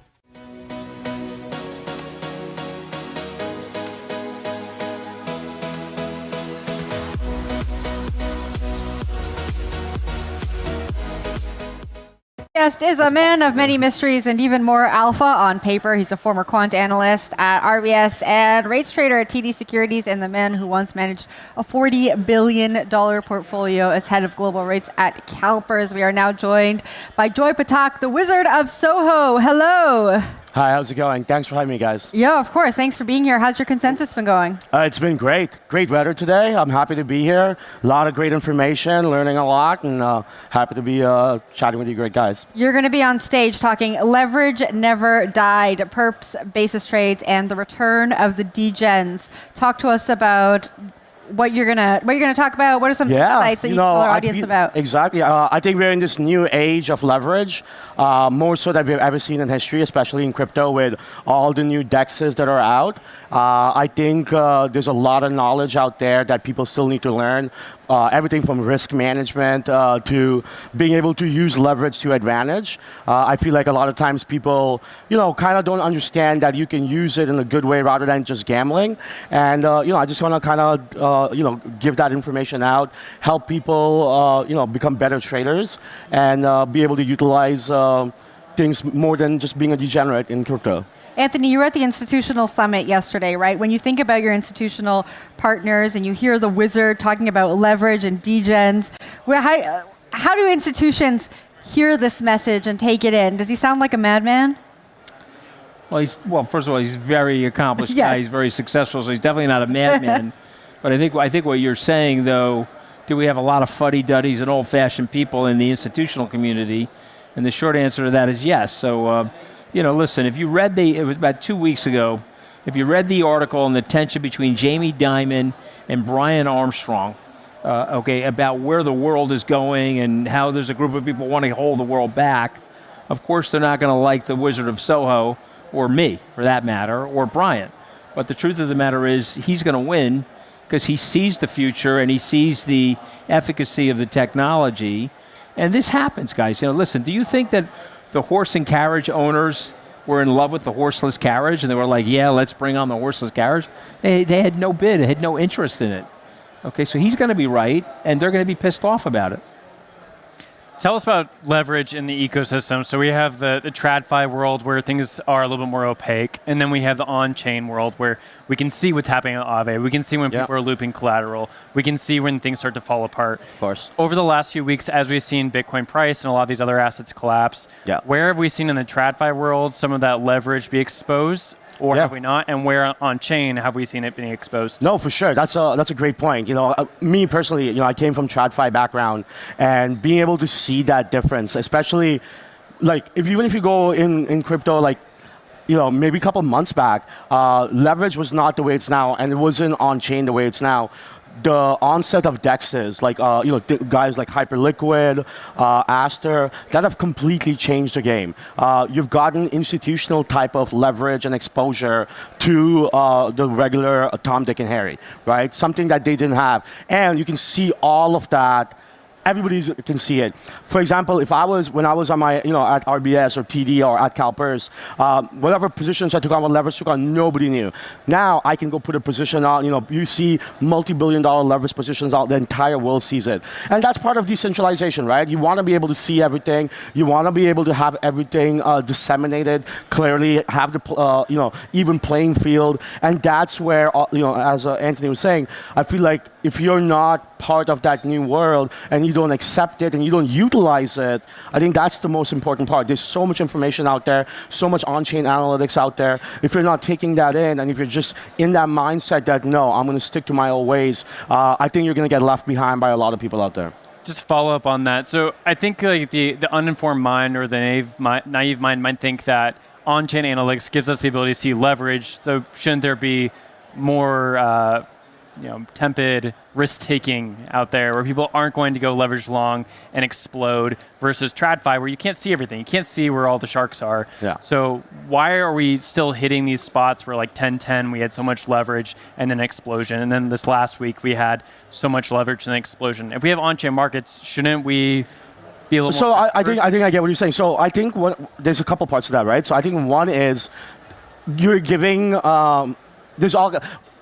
In TradFi world, you have people, you're coming in, there's a path to becoming a trader, for example, right? You have to go through a whole program, you have to understand risk management. Here, you just you could say in a way, you're giving like a young kid a loaded gun, right? You can go and put 100x with all your network, with no risk management, no guardrails. But there's a learning process in that. There's a process where there's a lot of efficiency that will build up. Right now we're in a world, which is great. Like if you're a trader or investor, you want markets that are not as efficient. You want people to be able to take this, because you can take the other side and have, you can make money. Remember, zero-sum game, right? End of the day. So yes, it's good and bad. You have situation like 10-10 because of it, but also you learn from it. The market grows. The market gets more efficient, less opportunities. But at the same time, it's all part of different building blocks of how leverage is going to turn more and more efficient. But part of that, there'll be hiccups, and then I think that's part of growth. You saw that in TradFi world. There was, there's the Black Fridays, the Black Mondays, the Black Thursdays. You've seen that historically. You're just seeing that in a much more expedited way in crypto, and that's just the world we live in now. Anthony, if I can follow up with you there. So from your time on Wall Street, how did you see that replicated? Like, was it similar process over the last 30 or some years of seeing Wall Street change and add new innovations in that make it more clear or less clear where leverage is? Remember, Wall Street's inclination during crashes is to slow things down.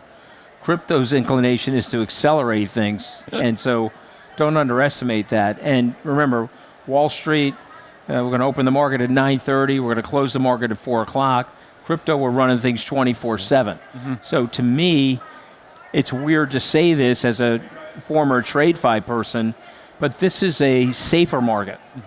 Why is it a safer market? Because if you're a trader and at 9 p.m. on a Sunday, you're out, 9 p.m. on a Saturday, you're out, then you can adjust your brain to that situation. But on Wall Street, it's 4 p.m., the market's closed, and now something bad happens somewhere in the world.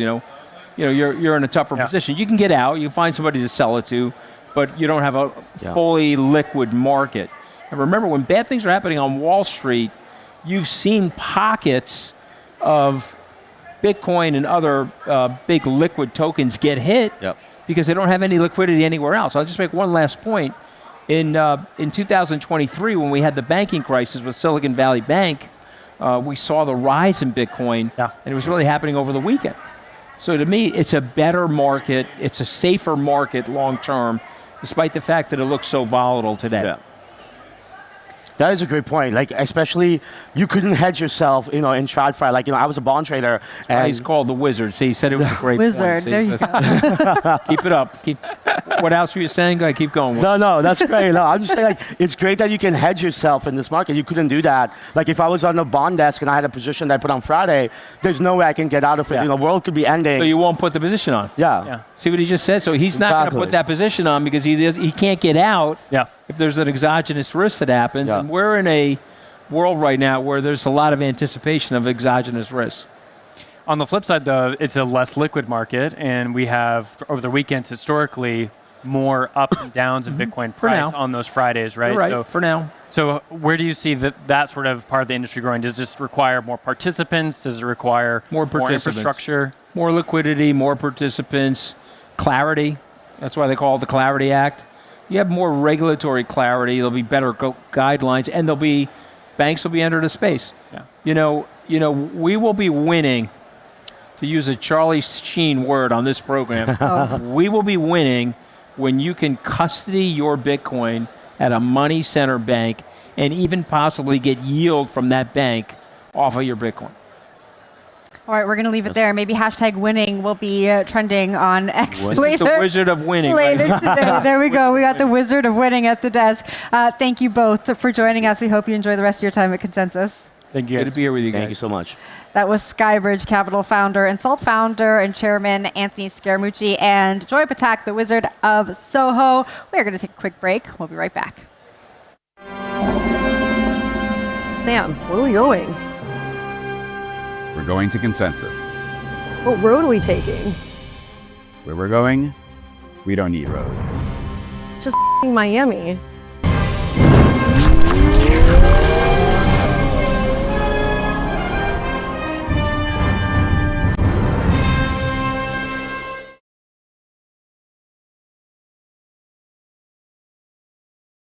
Get the breaking news that moves markets right to your phone. Track your favorite token instantly and dive deep into the latest data. Download the CoinDesk app today.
Welcome back to CoinDesk Live. Our next guest joins from Hex Trust, which offers fully regulated institutional digital asset market services, custody and staking to builders, investors, and service providers.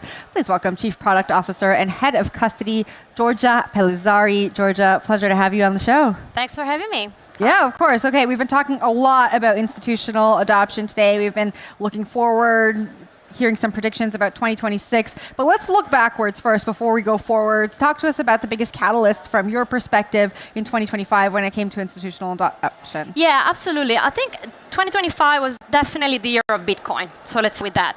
So in 2025, we've seen new primitives being launched.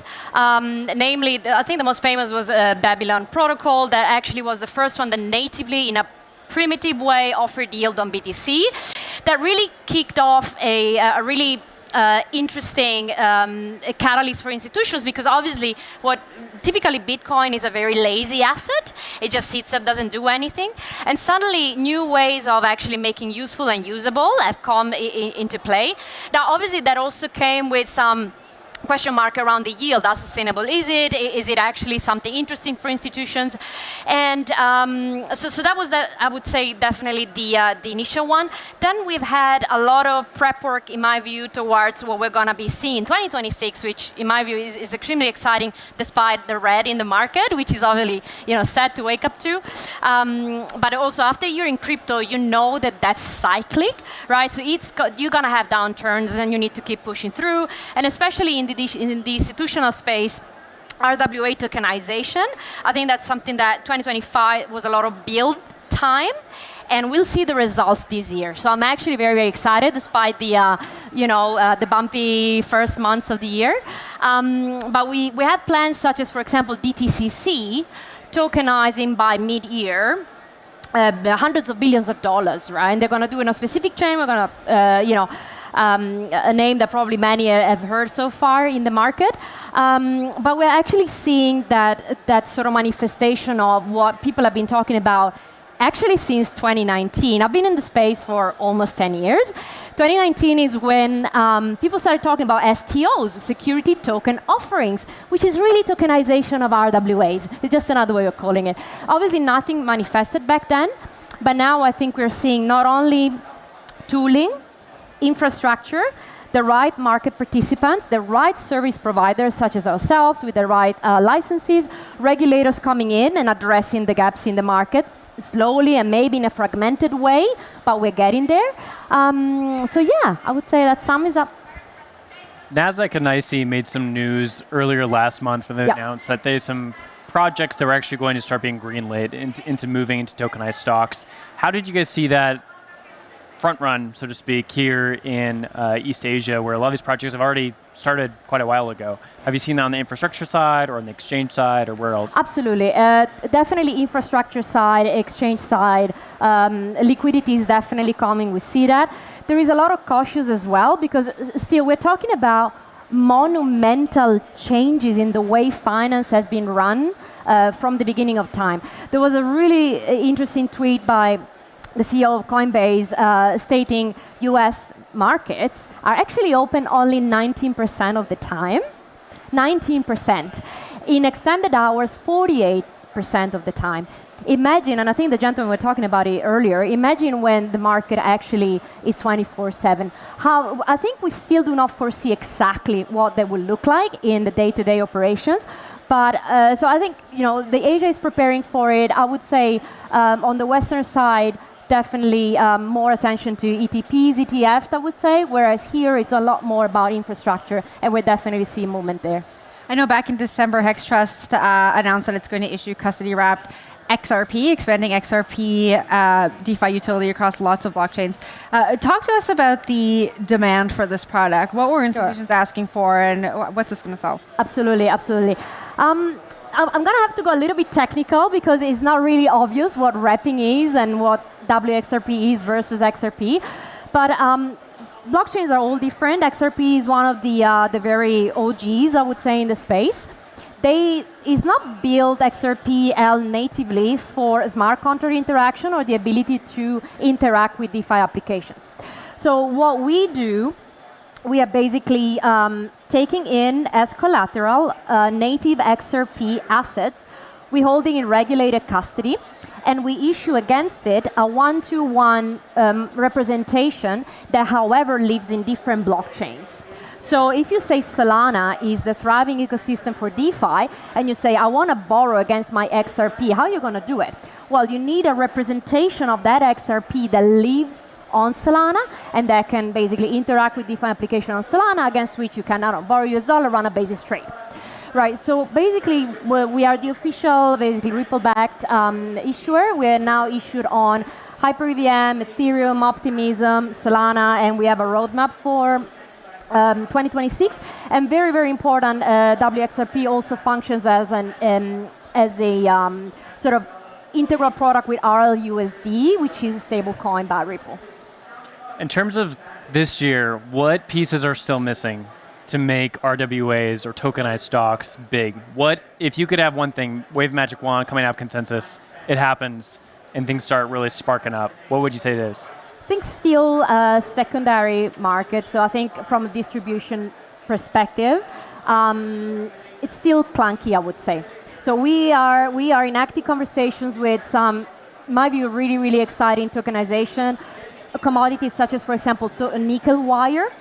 If you imagine you want exposure to nickel wire, there is some organization tokenizing it, and now we're waiting for the regulator to approve the exchange to list that asset, right? So I think we still have a lot of comfort that regulators need to find in order to allow for all the participants in the full flow of funds to be there effectively. Because I would say infrastructure is there, we have the blockchains, we have the custody.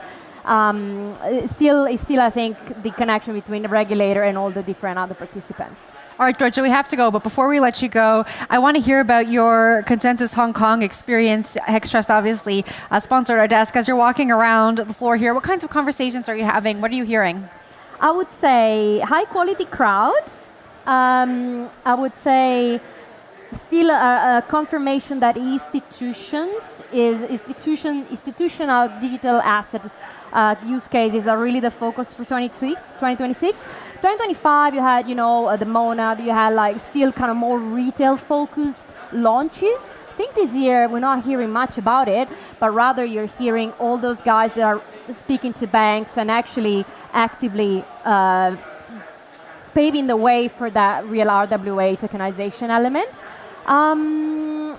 Security. I'm having quite a few healthy conversations about security, and now we make sure that big hacks like that happened in 2025 are not going to happen again. And that goes back to the right rails, the right service providers, security certification, et cetera, et cetera. So good conversation so far. Georgia, thanks so much for joining us at the desk, and thank you for being a Consensus partner. Thank you. That was Georgia Pellizzari, HexTrust Chief Product Officer and Head of Custody. We're going to take a quick break. When we come back, Sam Ewan gives me a break and takes over the lead chair. Stick around. History doesn't just happen. It's built by the bold, the brave, and the bullish. Consensus Miami is where crypto, culture, and trillions in capital converge, and ideas that fuel institutional scale are sparked. A place for those who refuse to settle for the status quo. The builders reprogramming the future of finance through every deal and decision. Breaking boundaries begins with being there. Experience the epicenter.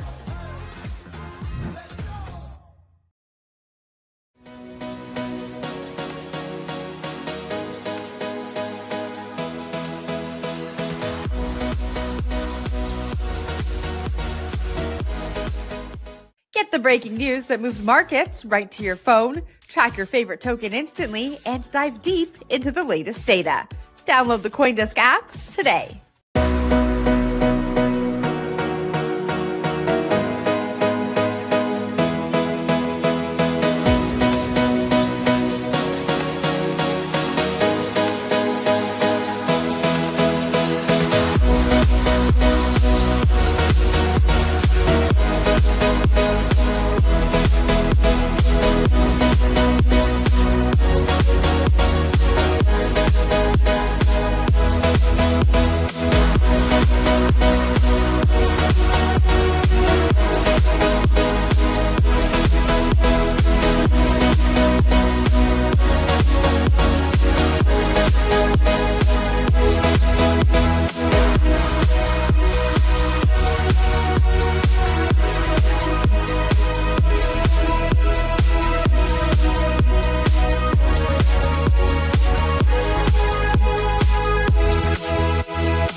gentlemen, welcome back to CoinDesk Live at Consensus, presented by Hex Trust, the leader in digital asset solutions.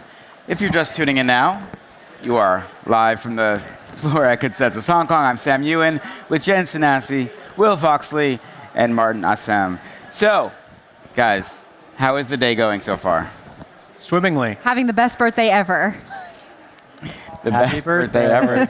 Oh, it's your birthday? We didn't know. I've told her 3 times today. Martin. Yes, sir. First time on the desk. Welcome. Yep. Honoured to be here. Thank you. Yeah. Martin, this is your first time also at Consensus Hong Kong. That's true. Give us your sense of what you're seeing. Martin runs our social accounts here, and I assume you've been around the floor, seeing what's catching people's attention, what's trending. Give us your takedown. Yeah, well, as you know, there's about 11,000 odd people in attendance here, and we've also got the same number of people watching online, so that's a 22,000 crowd strong if you want to include the digital realm. Walking around, the energy is really strong, really high, not really reflecting the market right now, but I think that just shows that the show that we're putting on here is something special and something that people really want to be a part of, so it's great to see. What have you been seeing that's caught your eye that maybe that you put on the Consensus account? I'm not sure if this is a positive, but it seems like a robot takeover. I don't know about you guys, but I'm seeing them absolutely everywhere. So that is maybe a sign of the times, or maybe where we are.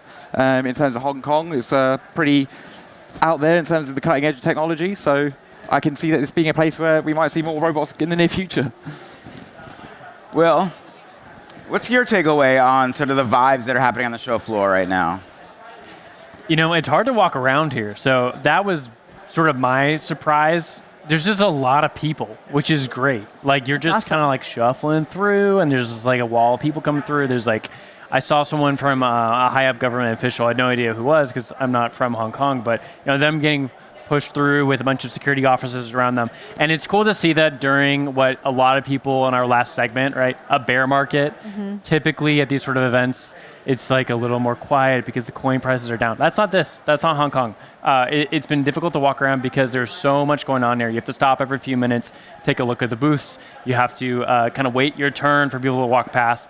And that is a great thing to see during a conference. And then it's also really good to see for us bag holders who are really hoping that more bag holders come into the market and prices rise a little bit. So that's my takeaway, Sam.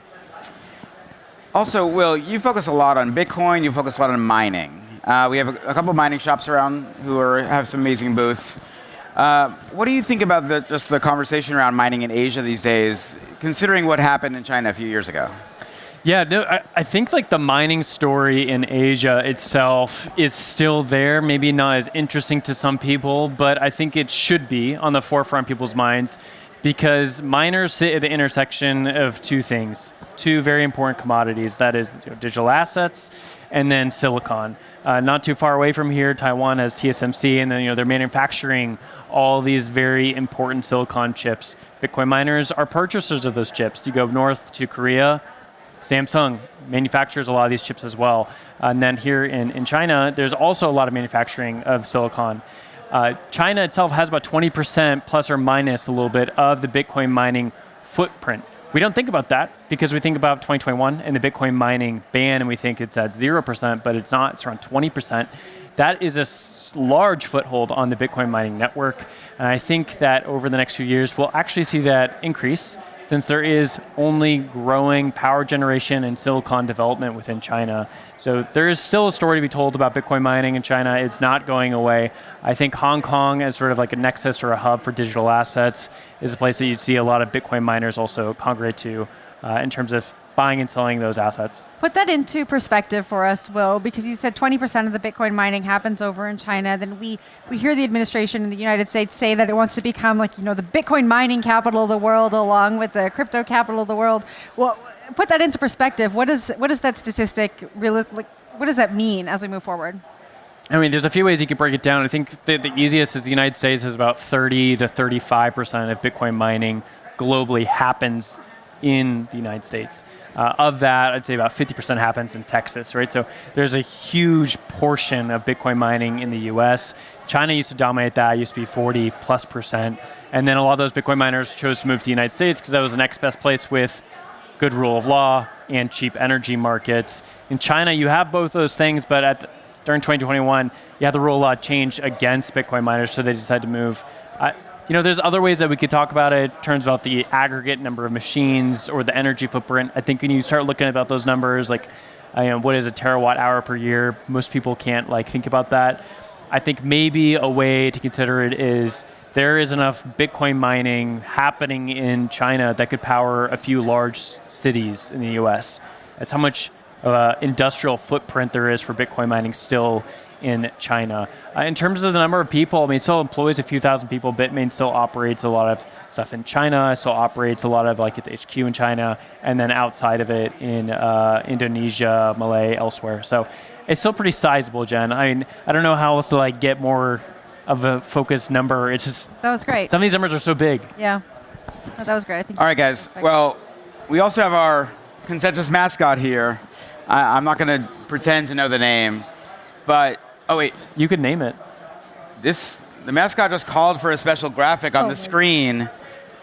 Let's see what graphic this mascot. Oh, happy birthday! Oh my gosh, Jen, that's my dog. with your dog. I adopted that dog. And also proof of calories just entered. Yeah. Wow. So I want to send you off on your birthday after a hard day's work. This is worth a clap. And we know we'll see you out on the show floor, but we want to really appreciate all the work that you've done. Thank you, Martin. Thank you, Jen. We're going to keep going. We'll be right back after a quick break. It's a nice looking cake. I know.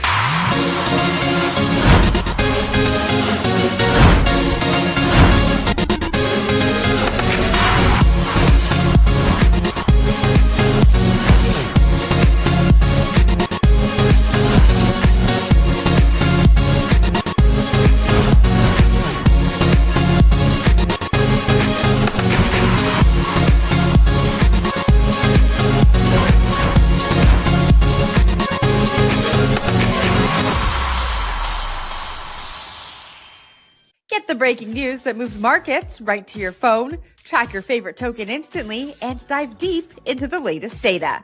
Download the CoinDesk app today.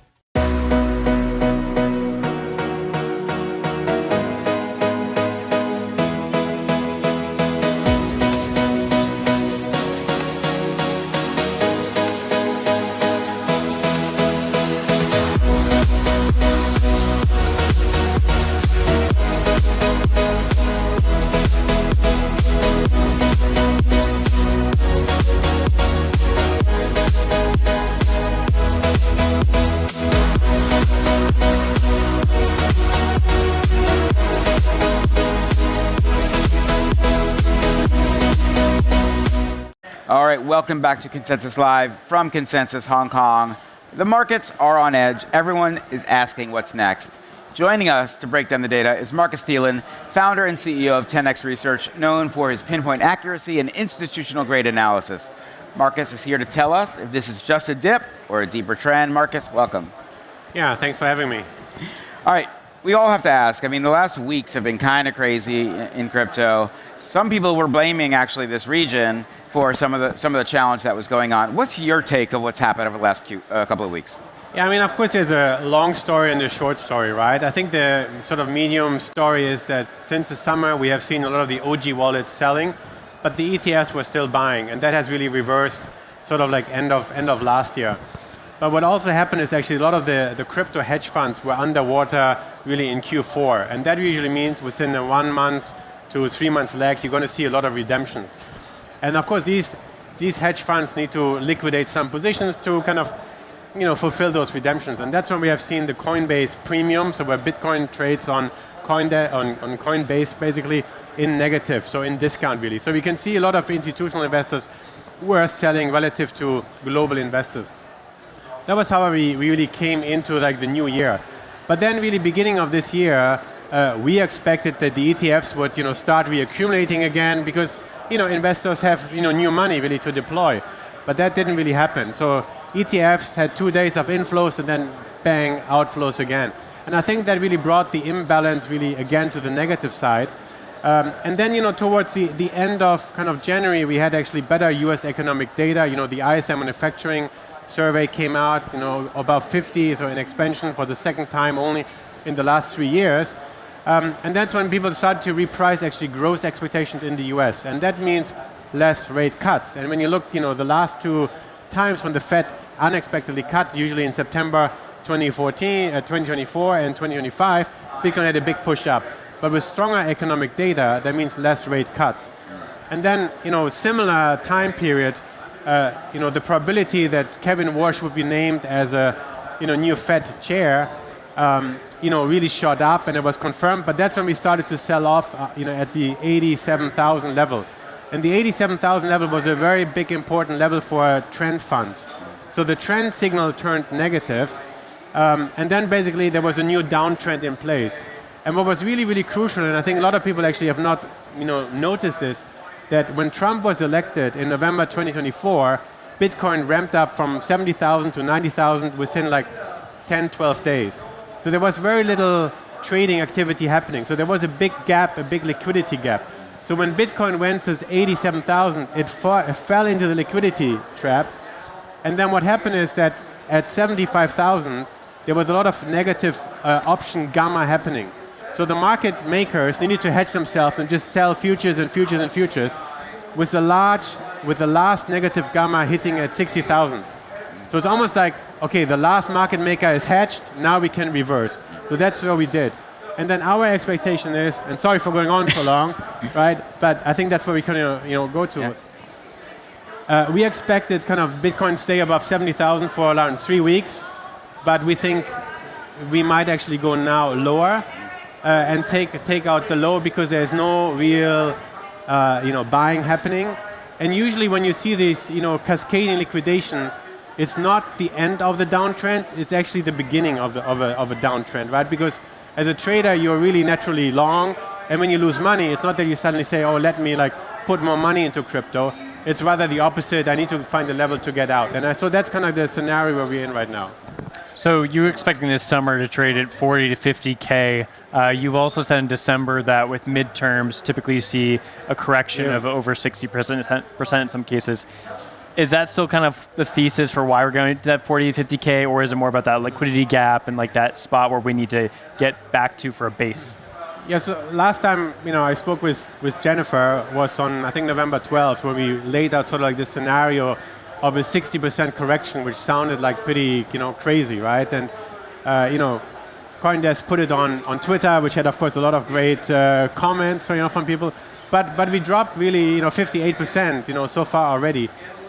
So I think the scenario is actually very much in place, because when you look at what happened during the last bull cycle, we also had this kind of like second, wave higher up in this ABC correction. So we think we're still in this B wave right now, which turns into a C wave.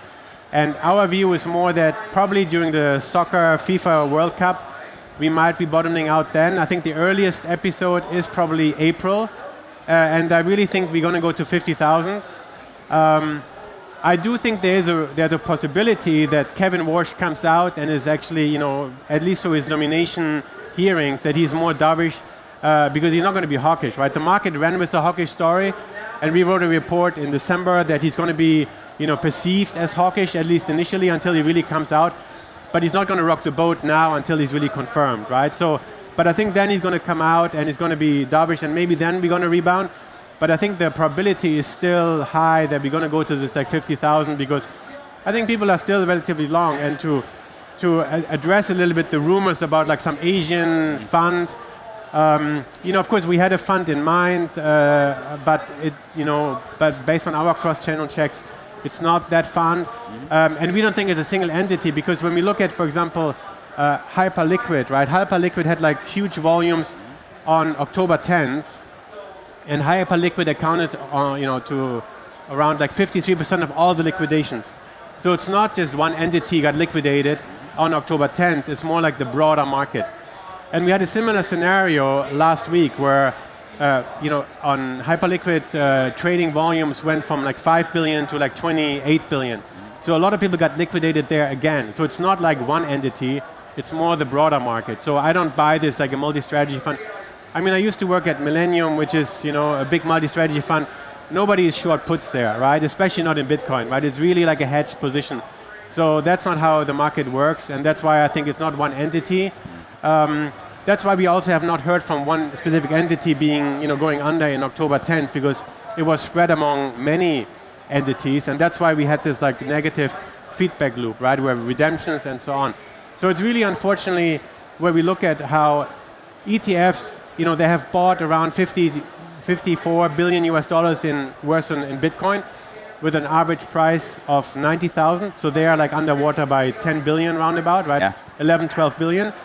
But when you look where Bitcoin is versus when the ETF started, they are literally 30 billion too long right now, right? So that's still, I think, a lot of head scratching, where people maybe need to adjust positions. So I think that is still the risk that those people might unwind versus the crypto native, they've already liquidated a large part. So that's is the risk for this summer. All right. Fascinating stuff. Marcus, thank you so much. Yeah. That was Marcus Thielen, CEO of 10x Research. Let's turn now to social media, see what some attendees are saying about Consensus Hong Kong. Yeah, all right. All right, first up, just waiting on a graphic here. Well, we can look at some numbers as well. We can look at some numbers. Yeah, why don't you give us some numbers? Over here? 10,000 participants. I heard 11,000 this morning. 11,000, even higher. With 116 different countries attending. Oh, here's our first graphic. We have our first social graphic. Yes, there's been a lot of robots sitting around. Some of them seem tired after the fights that they had. But if you're at Consensus, you are certainly going to run into one of these autonomous beings. So make sure you keep an eye on that. Let's check the next. Oh, it's slumped. It's completely tired.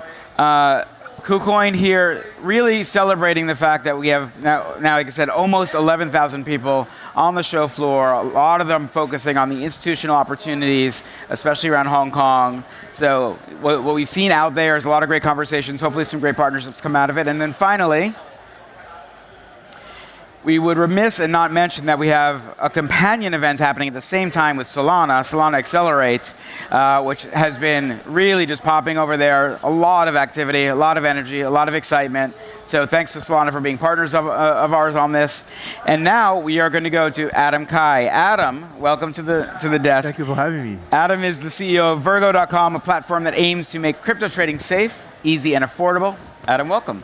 Thank you. Thank you for having me. How's your Consensus going? Amazing. I think this is probably the best blockchain conference. I think it's very impressive. A lot of good handshakes. Glad to hear it. Yeah, we were here last year and we had about 9,000 people, so it's good to see that attendance has grown. A lot more energy in the room, so I appreciate that. Tell us a little bit about what Virgo is working on right now. Sure. So Virgo started off as a Canadian trading platform, which is kind of boring. And then we kind of really focused on the two global business lines since 2024. One is Virgo Pay, global stablecoin on-ramp platform providers that aims to really make the cross-border remittances seamless, cost-effective to enable the business. And the second business is Wallet V, which is a strong DeFi ecosystem builders. It's an AI-empowered wallet trying to lower the entry barriers. So this is also a very cool, very Web3 native product. Both of them have been getting a lot of tractions, and now we focus a lot on the global expansion.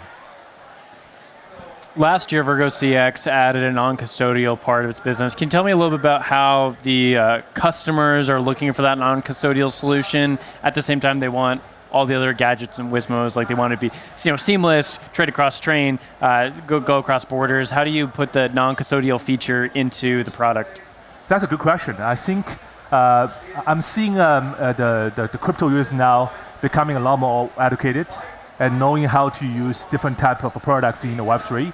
So really, as a on-ramp, off-ramp exchange, people are there to convert to different crypto stablecoins. But in the end, they want to have more fun with it, right? They want to get access to the DeFi. They want to be able to do different other payments. So once we convert to that, I'm seeing a lot of people already trying to make that move to a wallet, and they're trying to connect that with Virgo Pay, have the ability to now transfer over 26 countries, and with a seamless user experiences over certain currencies. So that does give people that benefit of Canada as a major tie to different part of the world. When you mentioned Virgo Pay, we've spoken to a lot of companies over the last year who are focused on remittances, stablecoin payments, and one of the large challenges was around off-ramps. How do we get money in people's hands? Is that friction still there, or has that problem been solved? Sure, and I think that's what I have been doing in the past 5 years. We're really good at maintaining strong payment rails, banking relationships, And we're seeing that there are a lot of now cheaper solutions, which really doesn't need you to be paying like 3-5%.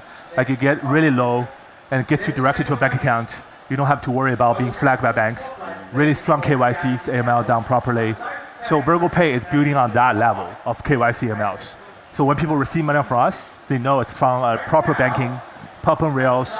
They can have their money rest assured, don't have to worry about anything else. They can just directly get their money into their traditional financial institutions. Yeah. Do you think, though, just to follow up on that, at some point I keep wondering when we're going to enter that moment where if Will and I are exchanging a service and a good for dollars, we're sending each other a stable coin, we're not actually thinking about ever converting it back to actual fiat.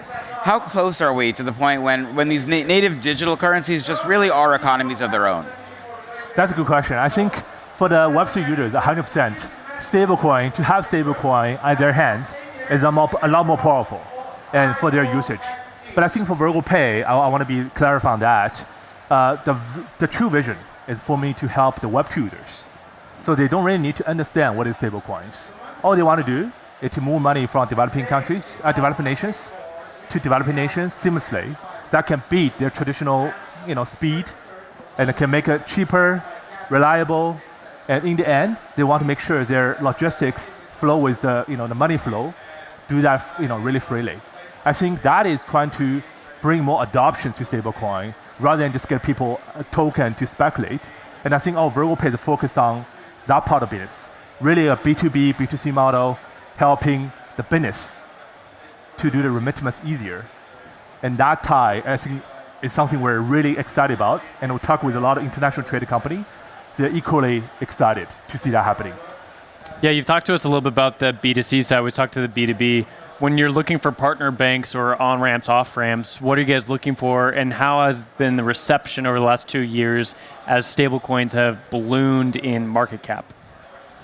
Yeah, I think the banks now, of course, knows stablecoins, crypto a lot better. They're well educated, so they also, of course, care about the governance, right? How do you do everything KYC, ML? Do you have audit done every single 1 or 2 years?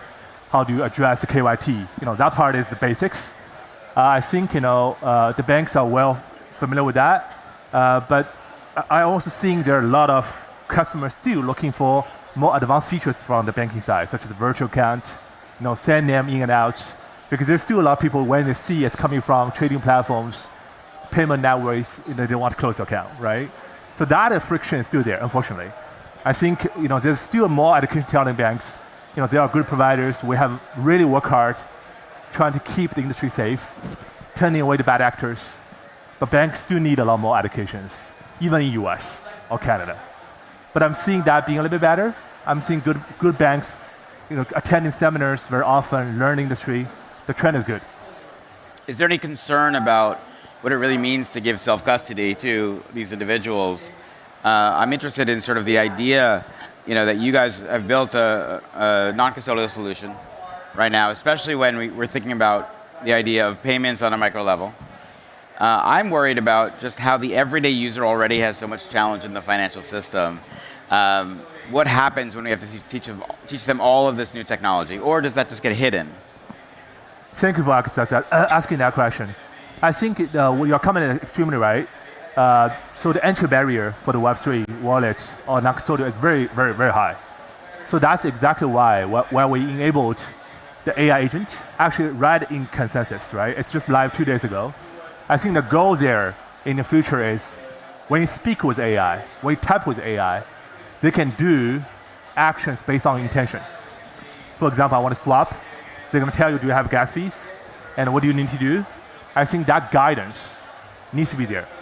And the AI is the best customer service rep to hold customer hands, to tell them what's the risk, what should watch out, and how should they do it. In the end, I'm hoping that in the future, people don't have to learn all different chains, USDC on 10 different chains, EVMs, all that stuff. AI will just tell them and able to do that for them in a few simple words.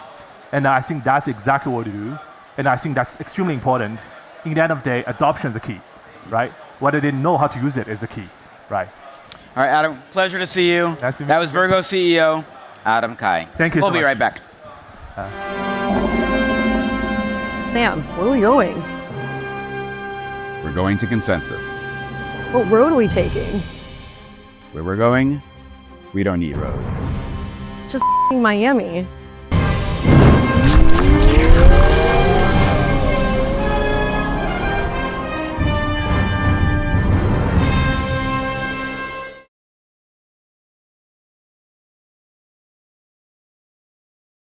Get the breaking news that moves markets right to your phone, track your favorite token instantly, and dive deep into the latest data. Download the CoinDesk app today.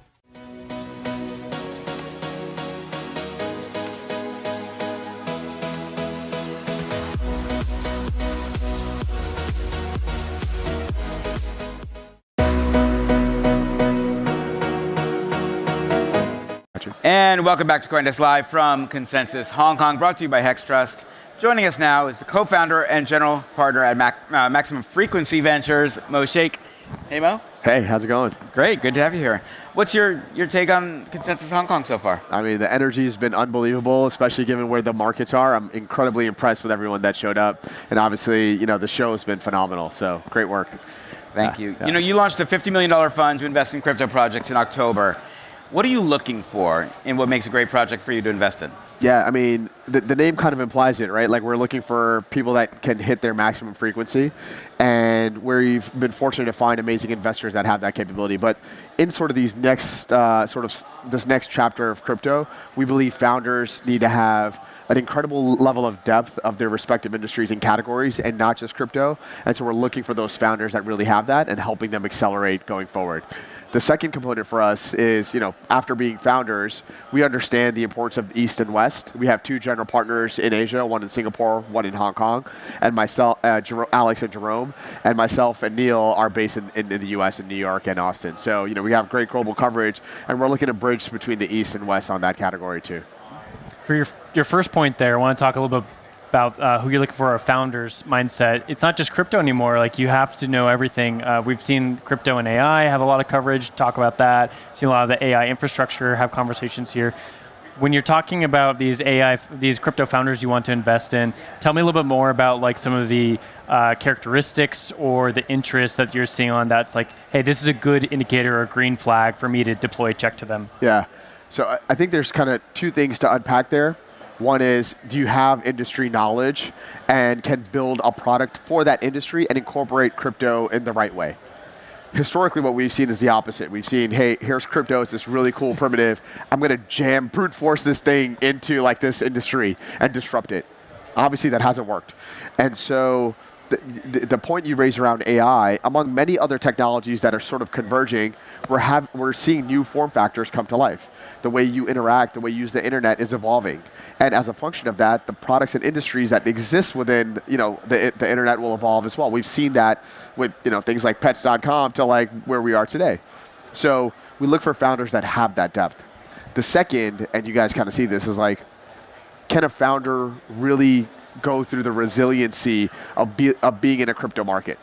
It's hard. Like, being in crypto, especially if you have a token, like, you are a public market founder immediately, and you have all these stakeholders to manage, and so they pull you in different directions. So when you're pulled in all those directions, you're often compromising your product. So we look for founders that have this resiliency component, but also this depth of focus and know what matters most, not just token price.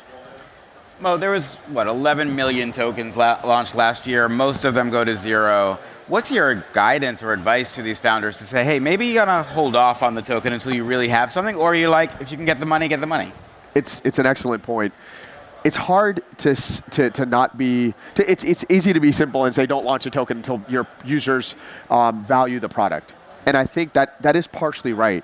However, you shouldn't ignore the fact that look at other capital formation products that are out there today. Equity, debt, obviously balance sheet, cash or cash flows. And all of those are used for an organization to amass more capital, to hire more employees, to build better products. Today, you still need that, and crypto has been a massive sort of unfair fuel in this organization. So, if you're going out and competing with an industry and you have token treasury that you can actually utilize to give you an unfair advantage. Again, hire employees, build a better, build a faster product, a better product. You'll have an unfair advantage relative to an industry that probably doesn't have a token and is stuck in this like capital formation world of like the old days. And so we do advise that you should be thinking about a token. You should be thinking about all the components that all the features of that token within the different stakeholders, your users, your investors, the retail market. And we're finding that founders have gotten a little bit smarter, and of course we bring our shared experience of what we built from previous days to the table to help them accelerate that. Not to get pigeonholed in the token question, but to bring it back there. Right now we're in a down market. Launching a token in a down market for startup is a lot different than launching into a hot market. And even this last cycle, it was a little bit more risky to launch a token at all. What are some things that you're advising teams maybe on the tokenomics side or about the timing, the cap table that you would do differently versus 2021 or 2022? It's an excellent point. When we launched, when I launched Aptos, we launched in a down market. Shortly thereafter, FTX happened, and many other catastrophic events happened very shortly after. So founders are now stuck with, okay, I just launched a token, and now I have to deal with all these macro events. And so in order to do that, you have to have some sort of mental preparedness because you can't control the markets, right? Like who knows what will happen with fiscal monetary policy, with geopolitical waves that we're seeing. And so you really want a founder to be in the right mindset to be able to deal with a lot of that uncertainty that comes with the token being launched. And so I think that, along with all the different points that I mentioned earlier, are really important. People joke that MFV, our partners end up acting like founder therapists. I don't know if it's because we're inviting and can open up conversation, but more importantly, our goal is to help train that founder to get to that level of mental preparedness. Well, my final question for you is, a lot of investors really focus on almost a single focus on crypto itself. But I think of AI, I think of longevity, I think there's all these tangential industries that really surround a mindset. Yes. So as you as an investor, how much are you saying, okay, it might not be crypto, but it still hits the same person? Oh, that's an excellent point. And I would say for us, we have looked at all these different categories that are at the periphery of crypto.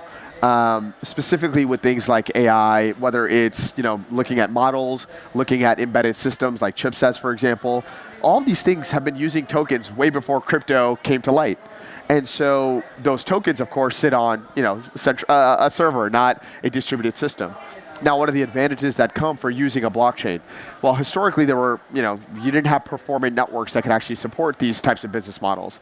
Today, we have infrastructure that is clear, it's efficient, it's sound, and it could be used in things like embedded systems, in model trading, agent-to-agent transactions, not only stablecoins, which I think is like the easy thing that people talk about, but more complex trust transfer or data transfer. And so we've invested in each one of these categories, and we're very excited about the intersection of these different, or the convergence of all of these industries coming together.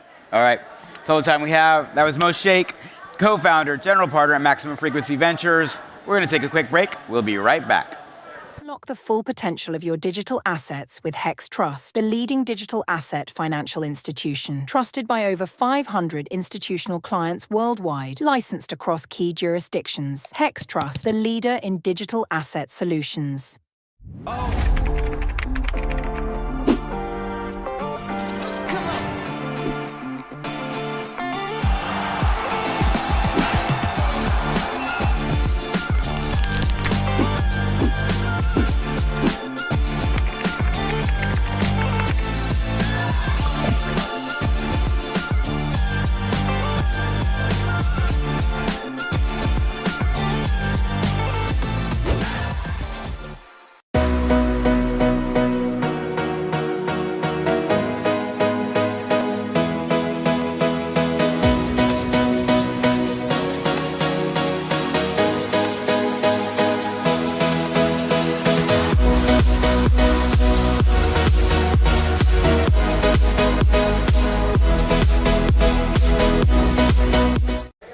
All right, we are back. Here on the floor at Consensus Hong Kong, I'm Sam Ewan alongside Will Foxley.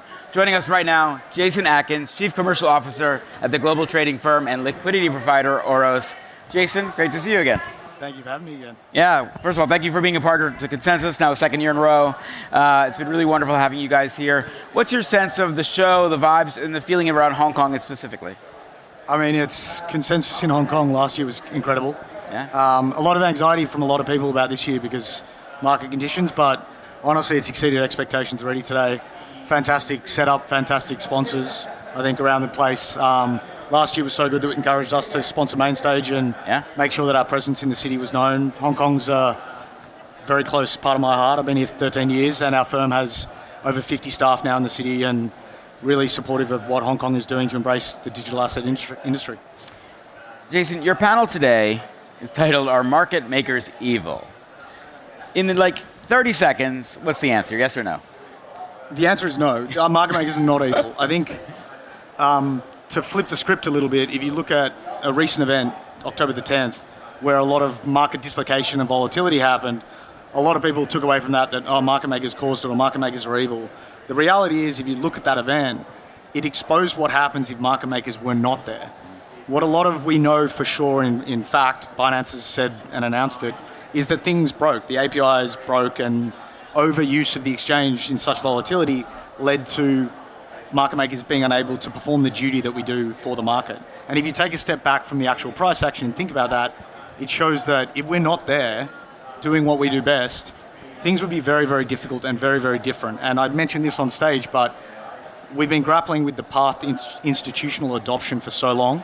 That path becomes a lot harder if your volatility goes from 70, 80, 90 to 200 volatility again, and liquidity is absent. Pension funds, hedge funds, venture capital firms, liquid funds, they will not be able to touch this asset if it's going to do what it did on 10/10 every single day. So to me, the takeaway from volatility events like that is market makers are an essential part of the lifeblood of this industry, and embracing and understanding why they do what they do and how they work and why they're important is a good thing for all participants of every size to know and understand, because then they can lean into the liquidity and appreciate it for what it provides for them. So when I'm looking at that question that Sam gave you and then your answer there, I'm thinking what's missing then? So if the market makers weren't able to connect because of the API issues and then we had such volatility going forward, what can we fix to make that not happen again? What can we do to prevent such catastrophic volatility, which I would note is a history and a fixture of Bitcoin's price? So it's, of course, you try to plan for historical events and you look at what has happened in the past and you build according to that. There's always going to be black swan events that occur. You try to predict and analyze what they could be. It's partially on firms like us to build the systems to make sure they're robust. But it's also on the exchanges to partner with the market makers, to take feedback on board, to listen to what we say about do it this way or do it that way. Sometimes it's self-serving, but most of the time we're trying to get to the point where we can do what we do best. Not in a altruistic, we just want to provide liquidity because we are charitable. It's because the very act of us trading provides all market participants with a better environment to trade in. Tighter spreads, deeper books, stable markets, more investable asset class.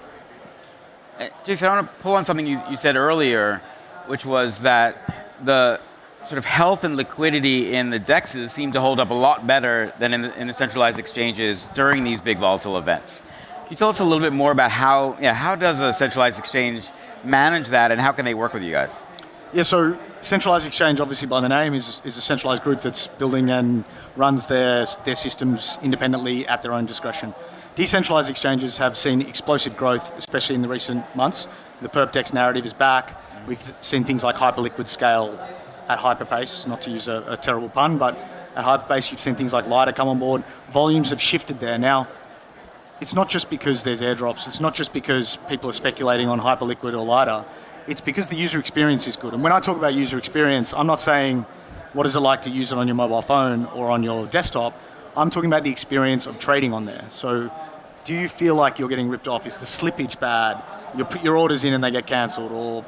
And as exchanges start to understand that the end user is the most important person to invest in, they'll start to build those systems in better ways to deliver a better user experience. And I think this healthy competition that we're seeing between centralized exchanges, the incumbents, and decentralized venues is only going to lead to a better outcome for users when it comes to user experience, which is involved with liquidity. If you don't have that liquidity, it's a bad user experience. So we are engaging, as we always do, with all of our centralized market making partners and the decentralized ones too, to talk to them about ways they can use our skill set, our systems, to provide liquidity to their users, to create a better user experience, to beat their competitors. And we work with all of them. We're open to providing feedback. We have our developers working alongside them. We're very engaged with our partners.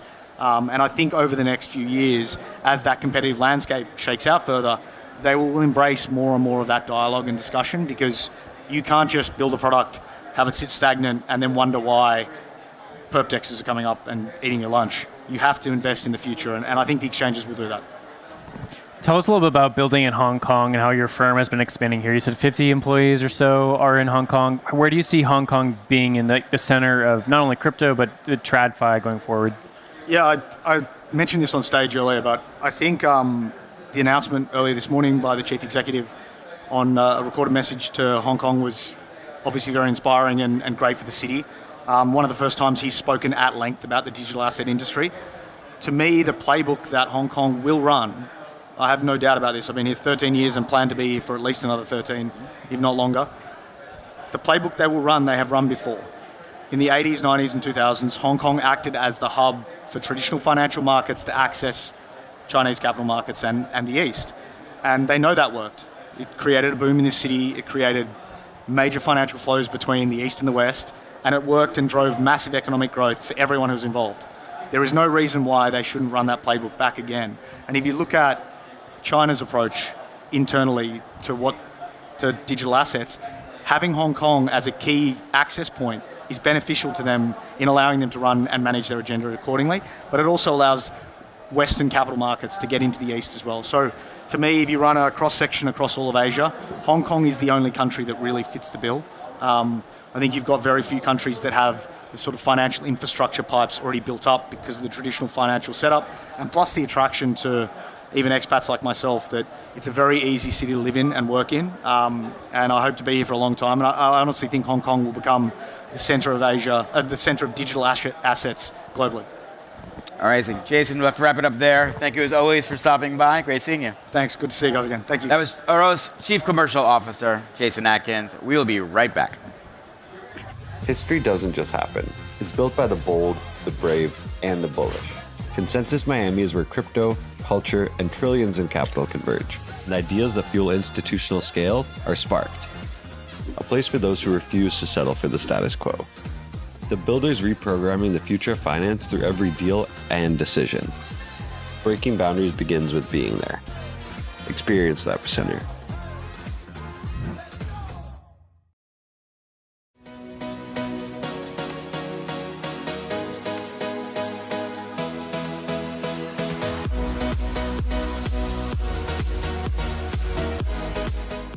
Get the breaking news that moves markets right to your phone, track your favorite token instantly, and dive deep into the latest data.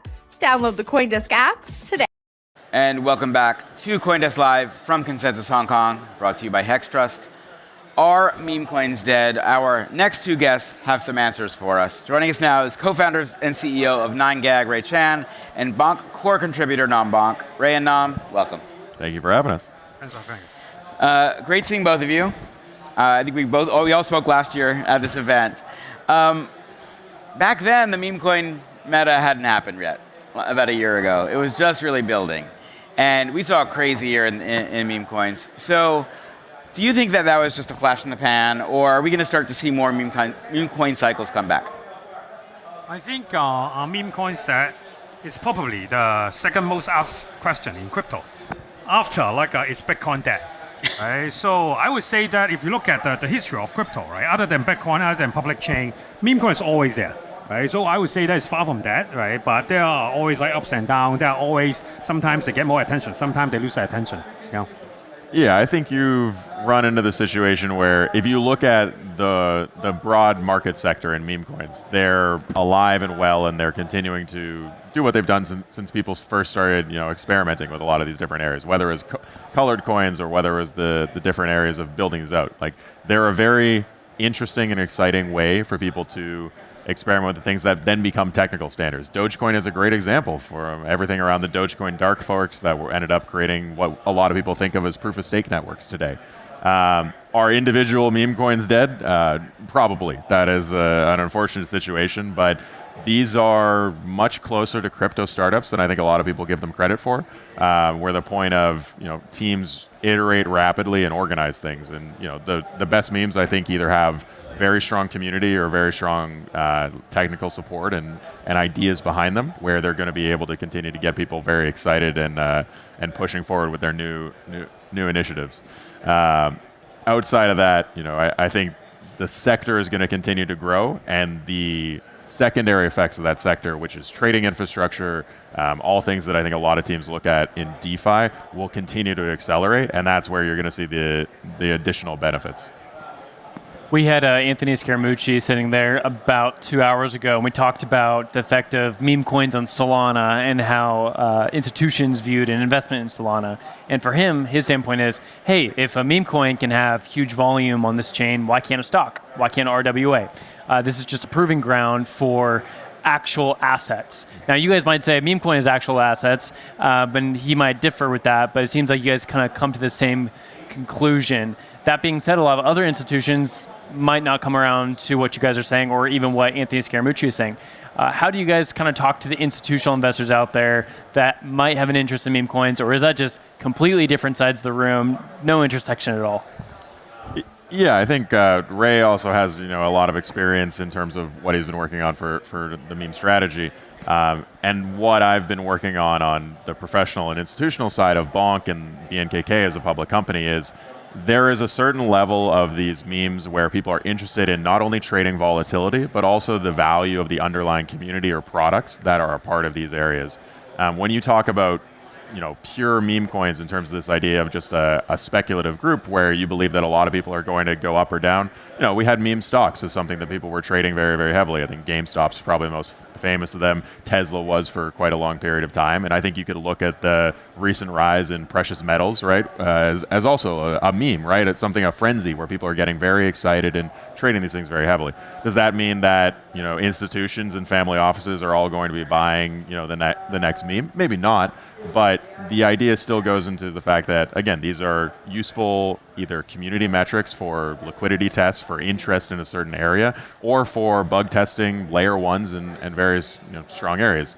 The best memes become something that is more than just a token or more than just a community. They become businesses. And I'm sure that as Ray has more experience than anyone can tell you is the power of what a meme can do and how you can make financial businesses out of that. Yeah, I think 10 years ago, if you said that institutional would buy into Bitcoin, right? People would say that, hey, you are dreaming. But right now, a lot of them, they're actually buying Bitcoin. I don't see why they wouldn't buy meme coin in one day. And to be honest, right, to me, I feel like because of NiGet, right, I feel like meme coin, they're all cultural IPs, right? If people understand the value of culture, right, they will understand the value of meme coins and other meme-related like stock or other asset. I believe that the last 10 years, right, meme is just content. Right, but in the coming 10 years, I think meme will become like asset. The thing I keep struggling with, I think, Ray, you and I talked about this last year, and it just sticks with me, is that memes are a truly beautiful thing in humanity, right? They just express some feeling we have, whether it's a cartoon dog saying something or a kid having an explosion in a car, whatever it is. It makes you feel something. The minute we start putting a dollar figure behind that, it changes the very nature of the meme.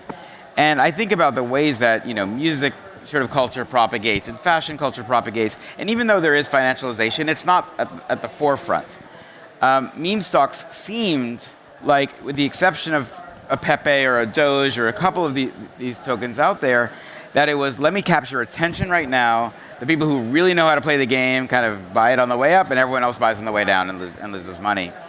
And it kind of, I don't know, for me, it gives a little bit of a stain on the crypto experience for a normal user. If you're into playing the game, you don't care. You know this is part of what it is. But I wonder if there is some way in which we can balance out the idea that memetics are kind of pure in a very interesting way, and that by putting financing behind it, is that something that sort of, is there a way to do it more authentically than just trade a token about it? Do you have any thoughts on that? Yeah, sure. I think whether a token started as a meme coin is just the beginning, right? But just like Amazon, right? It started as a bookstore, online bookstore, right? Right now, it basically is like a marketplace for anything, right? I mean, they even like create all these like robots, right, to make delivery. Right? I feel like a lot of people, they only focus on meme coin as they started, right? But they forget that, hey, all these like people or team behind meme coins, right? They actually are building something. Or just like Bonk, right? They actually build a lot of like useful products, right? Where people actually use. I believe that, hey, the differentiation between like, the pump and dump meme coin and also meme coin that can survive is whether they actually build products that will be that are valuable, right, for the end users. At the end of the day, I think people may like you get tricked once, right? But if you actually are building something, right, they will see it, right? That's why I believe that, hey, it's more about whether the team is actually building for the future instead of just, hey, we just hope for the pump, the green candle, and then that's it, right? And then we just rock and go, right? I don't think that's the future of meme coin.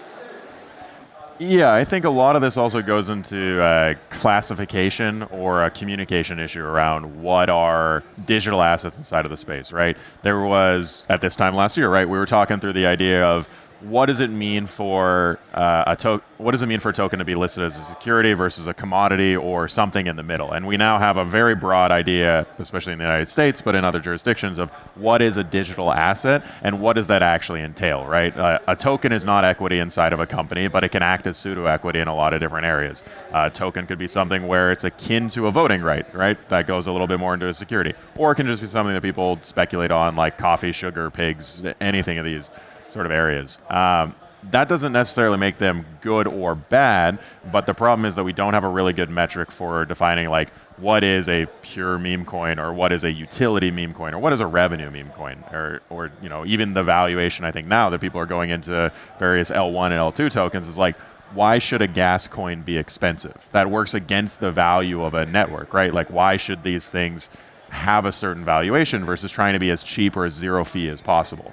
And these are existing problems that the industry is solving, and I'm not going to pretend that I have the answer to any of those, but I think you're going to see a continued evolution where people are looking at the idea of like, okay, I'm interested in only tokens that are fully distributed, or I'm interested in tokens that have a fixed supply cap, or I'm interested in tokens that have more purchasing that's going by them on programmatic buybacks versus things that are getting distributed on a daily or weekly basis, or any sort of that classification. I think right now people don't have a clear setup or explanation in terms of like, well, what is a meme coin versus what is an infrastructure token? Or, I think Uniswap is a great example where people are trying to value it in terms of a multiple of revenue or the idea of what it could end up meaning. But it's very clearly not equity inside of Uniswap Labs. And, what does that compare to versus a meme on the social power of Uniswap, right? Or even the power of Unisocks in those sorts of areas, right? Which is another great example of, it's not a meme. It was traded very similar to a meme token, and it had an interesting bonding curve, and it had some utility, right?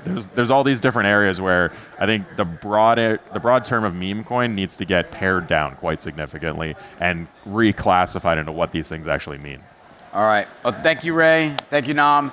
That was Bonk core contributor Nam Bonk and 9gag CEO and co-founder Ray Chan. That's all we have from the desk today. We will be back tomorrow, 9:45 a.m. Hong Kong time, to do it all again for day 2. Will, thank you so much for your effort here. Thank you. Really appreciate it. And now we're going to throw to the main stage how DeFi will become Fi.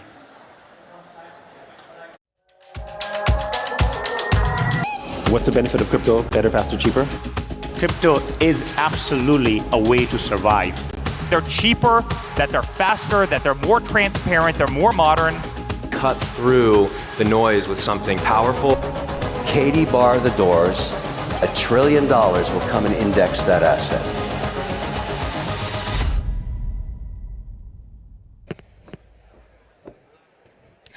A big thank you once again to our panelists. DeFi on Ethereum is booming. Hundreds of billions in TVL and tokenized RWAs are linking decentralized protocols straight to traditional markets. Under Joseph Lubin's leadership, Consensus is leading the charge with MetaMask integrations giving users seamless self-custodial access to both crypto and legacy assets. Today's last session dives into how these hybrid systems are transforming finance forever. Please welcome Joseph Lubin and Elaine Yu.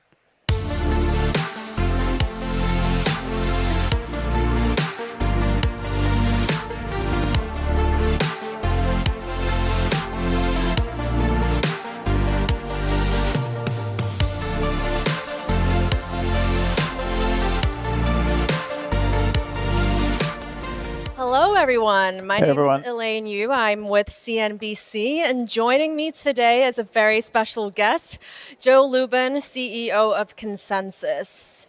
So today we're going to talk about, the title is How DeFi Becomes Fi, and it's been a big theme last year, and it will be a big theme going into the year.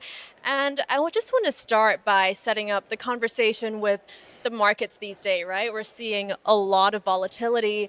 And I want to ask about how all of that in the markets, has that changed the way institutional players, the TradFi folks, approach the space? Yeah, so the volatility has been extreme.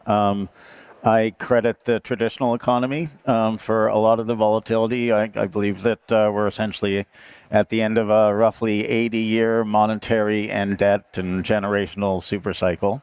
And the world is collapsing. The system of the world no longer serves the people of the world well. And we have a new super cycle revving up in the form of decentralized protocols and AI.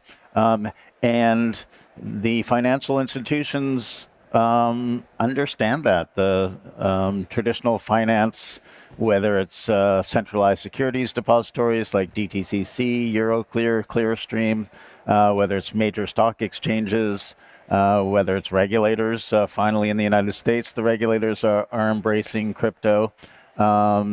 ETFs, digital asset treasury companies, major banks, they are all recognizing that there are so many opportunities and that the power of decentralized trust is something that can actually replace the loss of trust in centralized systems, whether they're governments or large financial systems. So the volatility has not at all slowed the interest of TradFi in embracing the Ethereum technology, at least. Yeah, it's interesting to see the price movements becoming a bit more divorced from the technology layer. And I guess with things like stablecoin, right? The draw of pretty stable, yeah. Right. So any concerns, though, that you're hearing from the mainstream players, or are they just moving full steam ahead? I think they're moving full steam ahead. So obviously, banks have preferred to keep winning a rigged game, and that's why they lined up on the side of the Biden administration and Gary Gensler's SEC back in the previous regime. But they've also, some of them have been chomping at the bit at the opportunities that are available in the decentralized protocol space with DeFi, with stablecoins, etc. They just want to make sure that their business isn't too disruptive. So banks don't want stablecoins, as many of us have heard, to be issuing yield to retail consumers because they are concerned that that will lead to a loss of depository assets. And so banks have their own version of stablecoin, tokenized deposits, and I think there are going to be so many different tiers of money, from the highest powered money, which I think of as decentralized money like Ethereum, and then gold and central bank money, and tokenized deposits are going to be much more regulated. They're going to move much less freely. And I think the real innovation is probably going to happen in the stablecoin space, where less regulated and much more able to be utilized by companies, so white labeling stablecoins potentially, and we'll see a lot of innovations being attached to a stablecoin. So I could, my company could white label a stablecoin, and then I could add all sorts of programmatic perks to that stablecoin. Yeah, and I also wanted to ask for specific examples as well, because we've seen years of pilots, prototyping, experiments, and some blockchain projects have moved into production now. But is there an example you can cite of a open blockchain or DeFi application that's moved mainstream, and why do you think that succeeded where others stalled? That moved mainstream. So I have a really good example. It might be self-serving, but I work at a company called Consensus. We publish a wallet called MetaMask, and MetaMask started nearly at the beginning of the advent of the Ethereum ecosystem, and it was really a way to sign transactions. It was your digital authority where you can sign a message, you can sign a transaction, then something can happen. You can send a token from one place to another, or later on you could participate in DeFi or DAOs or NFTs. That evolved to becoming a wallet, as most people think of MetaMask, and then a portfolio management tool. But now, following on the neobank panel that we just had, MetaMask is a new kind of neobank. It's a neobank that we can all own and control. It's a neobank that we can have in our pocket, on our phone, or run on our laptop. And you can access hyperliquid perps and equity perps and prediction markets from Polymarket and tokenized securities currently from Ondo Finance, but there'll be lots more issuers of tokenized securities. We have a debit card like some of our colleagues that just left the stage. Our debit card is special in the sense that instead of putting your salary in your bank account so you can use your debit card and have your bank earn interest on your money, you can actually put it in an account. You can put it in a vault and earn money in yield, essentially, on your own Ether or on your own stable coins. And right up to the minute that you buy something on the MasterCard network, your money is working for you, and then a little bit of it is moved. It's a revolutionary way to give more power, more agency, financial agency to people. We have a few other features. We've got our own stablecoin, and we have a rewards program. MetaMask is the largest self-custodial wallet in the world. So over 100 million people use it on an annual basis, and that makes MetaMask very attractive to lots of innovative protocols, to innovative layer ones who can be rewarded via our rewards platform with tokens or with points. So it is changing the nature of banking. And speaking of yield, there's a big debate in the U.S. about, what stable coins, how it should reward customers. Of course, customers want these yields, but the banks are worried about financial stability. How do you think it should be regulated on that front when it comes to rewards from stable coins? Well, as an employee of a company that has a stable coin, we like the idea of being able to share as much value with our users as possible. It is their money. It is their neobank, effectively. I do understand the perspective of financial institutions. I kind of disagree with financial institutions. I think they're probably not going to see much of a loss of deposits just because stable coins exist. I would argue that when stable coins get really prevalent, there'll be much more financial activity. When decentralized trust replaces centralized trust, we're going to have just so much more economic activity, so much more velocity in the economy, and that is going to manifest as deposits in banks. not to mention that these stablecoins, the Genius compliant stablecoins or stablecoins issued in Hong Kong, which have very similar structures, they all require a dollar in the bank or treasuries in the bank for every stablecoin they issue. So I kind of believe that the banks want their cake and to eat it too, because they will retain their deposits and they will retain larger deposits, I think. So what is the main hurdle then stopping DeFi from overtaking traditional finance? Is it barriers in the tech itself? Is it market demand? Whether these products can reach commercial scale? Is it regulation, the incumbents? What are the main hurdles? Yeah, so I believe that, first of all, DeFi isn't going to overtake TradFi. I believe that TradFi and DeFi are going to merge, and that TradFi is going to bring 200 years of innovation, and there's a lot of innovation that has happened in the last couple centuries in the financial system.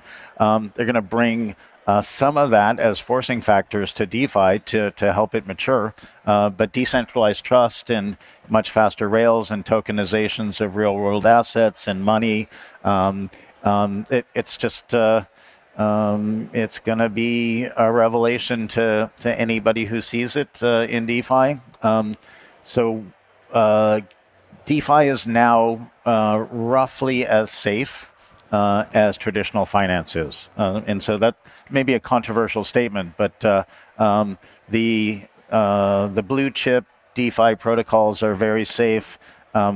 Bank accounts and money, which is being debased around the world, are growing increasingly less safe. So if you have various nation-state currencies debasing, if you have situations like in the GFC where we saw haircuts in various nation-states where you wake up in the morning in Greece, for instance, and you've lost, I forget, 25% of your purchasing power.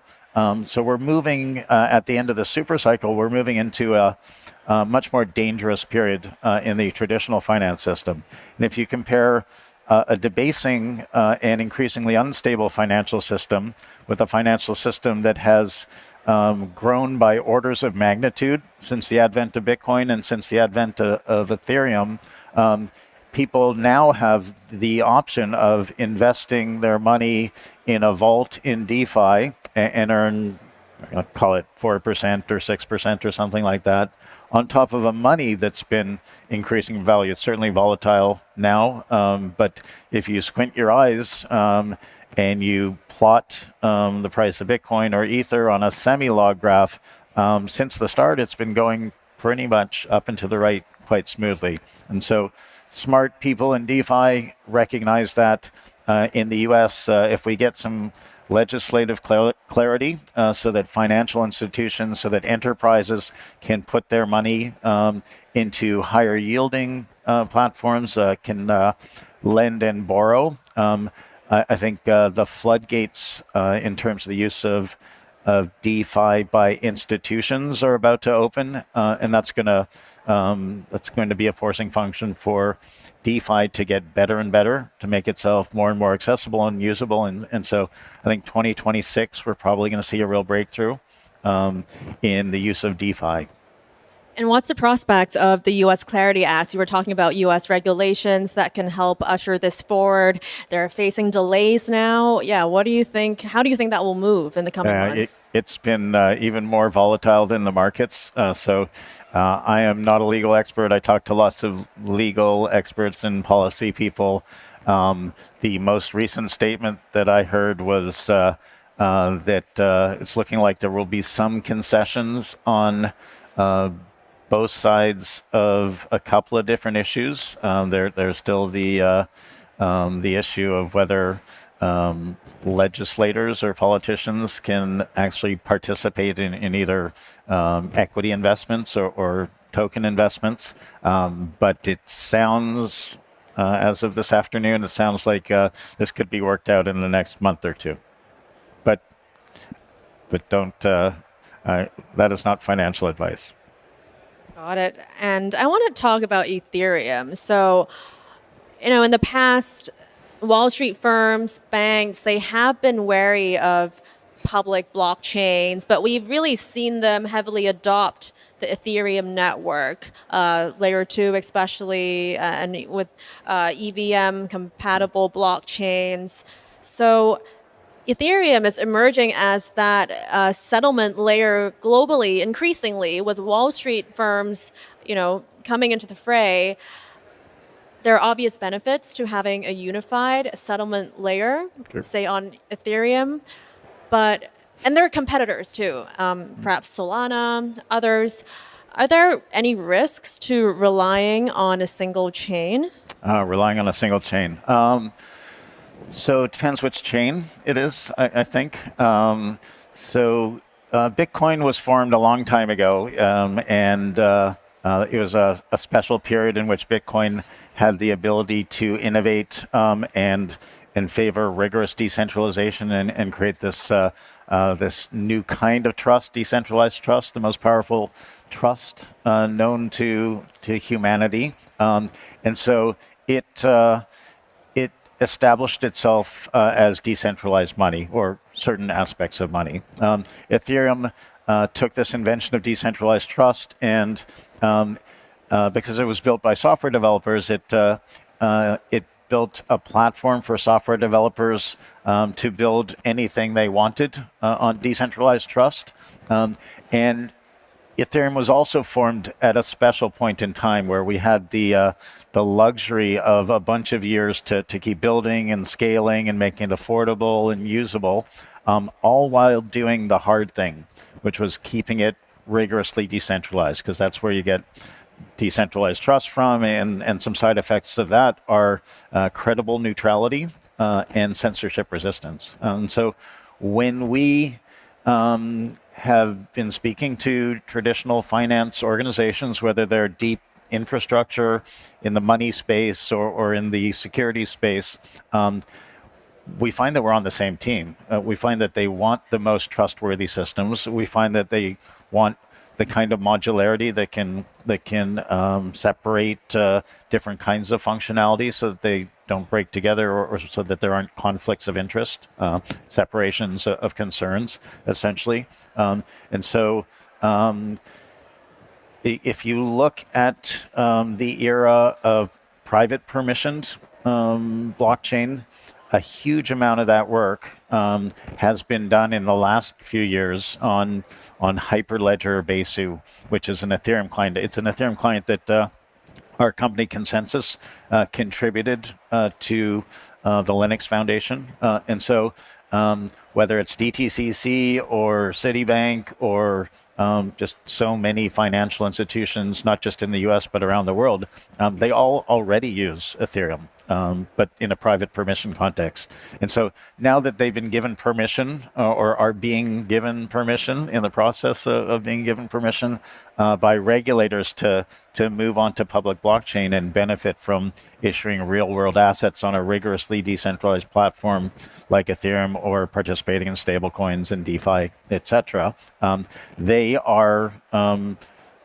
not uniformly, but dominantly choosing Ethereum technology. So we have a layer 2 zero knowledge EVM technology called Linea, which is 100% bytecode compatible with Ethereum, but it's also being structured as the enterprise Ethereum blockchain, or layer 2 blockchain. And so if you're one of those financial institutions and you want your own settlement layer, or you're providing infrastructure to the rest of the financial industry, you're already working with Ethereum technology in-house. And so Linea is actually built on and around Besu. And so the natural choice is to build on Linea or other layer 2s in Ethereum. And many banks are actually focusing on layer 1 as well. That's probably the best place to issue valuable real-world assets, and then move some of the activity up to layer 2s. But the natural choice is to set up shop for your consortium or for your institution on a layer 2 ZK EVM that gets the full security guarantee from layer 1 and enables you to bridge to anything and access any sort of DeFi or any sort of tokens in the Ethereum space. Yeah, and of course I should add, before I ask this, that you're a co-founder of Ethereum. A lot of people will know you by that. Little bit biased towards Ethereum, yes. But yeah, with Ethereum, I mean, there's been no talk about quantum risk, things like that. Are there emerging tech risks that people should be prepared for? I've read a lot about quantum risk recently, and we've been talking about that in the Ethereum space for a long time, because we were all aware that it was coming.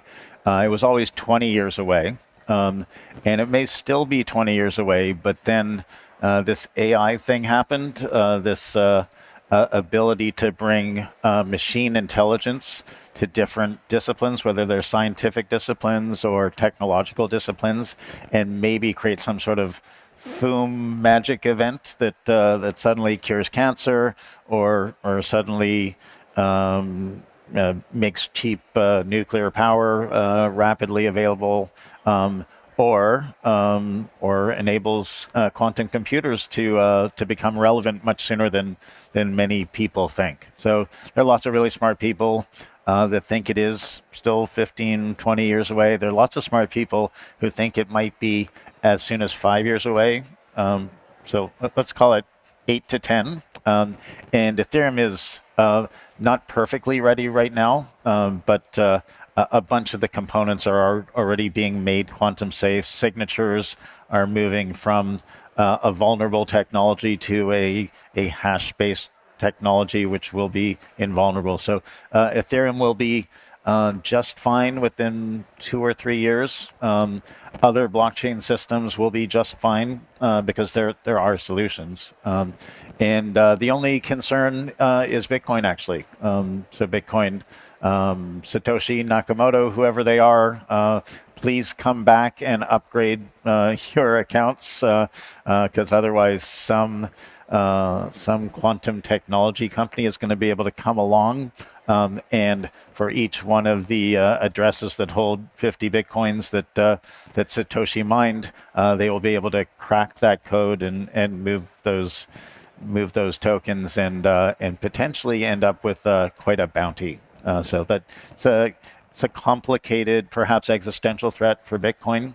And it'll only affect certain kinds of addresses, but it's a large percentage of the addresses. And yeah, something looming. But also just turning to the subject of AI as well. How are you using AI in your work? So I use it all day, every day.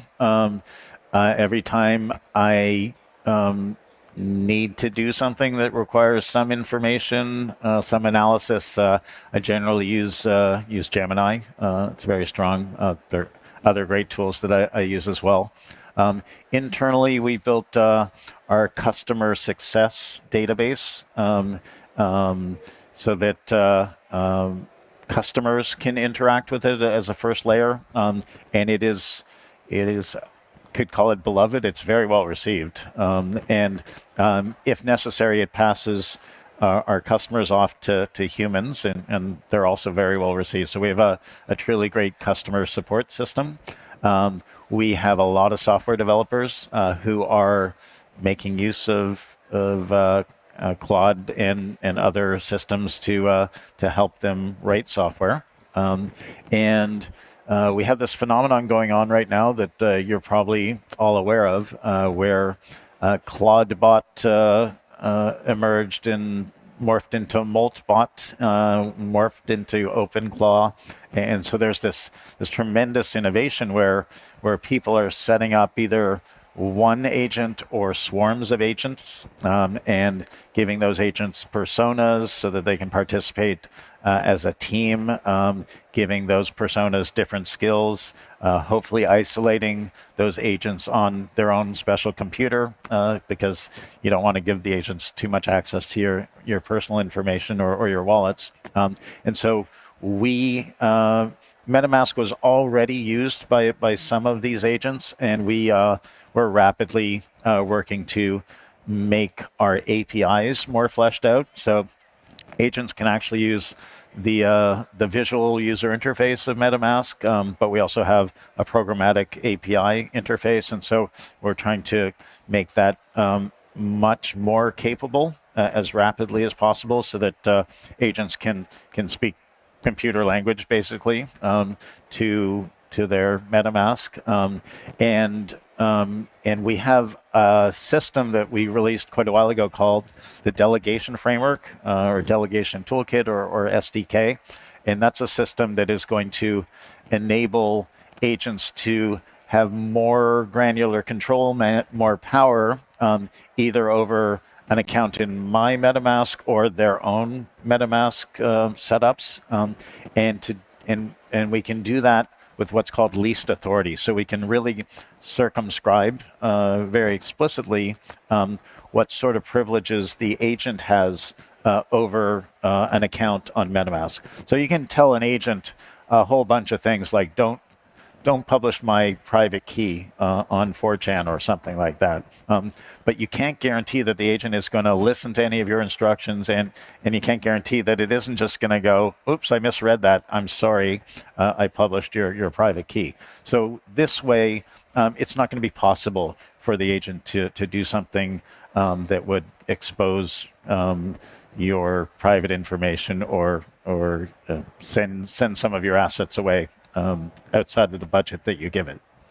Yeah, so, because, I mean, I find it interesting that people use the word trust when talking about agents. How do you set, trust boundaries? Yeah. And blockchains are often about trustless systems. And yeah, I was trust minimized systems, yes. Trust minimized systems, not needing to trust the third party. And with agents, so it's really about controlling the access of information that they have. So agents are machines. They are software that sits at a layer outside of or above a blockchain. The trust minimization happens at the core protocol, where you've got mathematics and computer science basically doing objective things, not objective determinations of what happened and when, as we have in traditional finance. And so you get the really rigorous trust at layer one.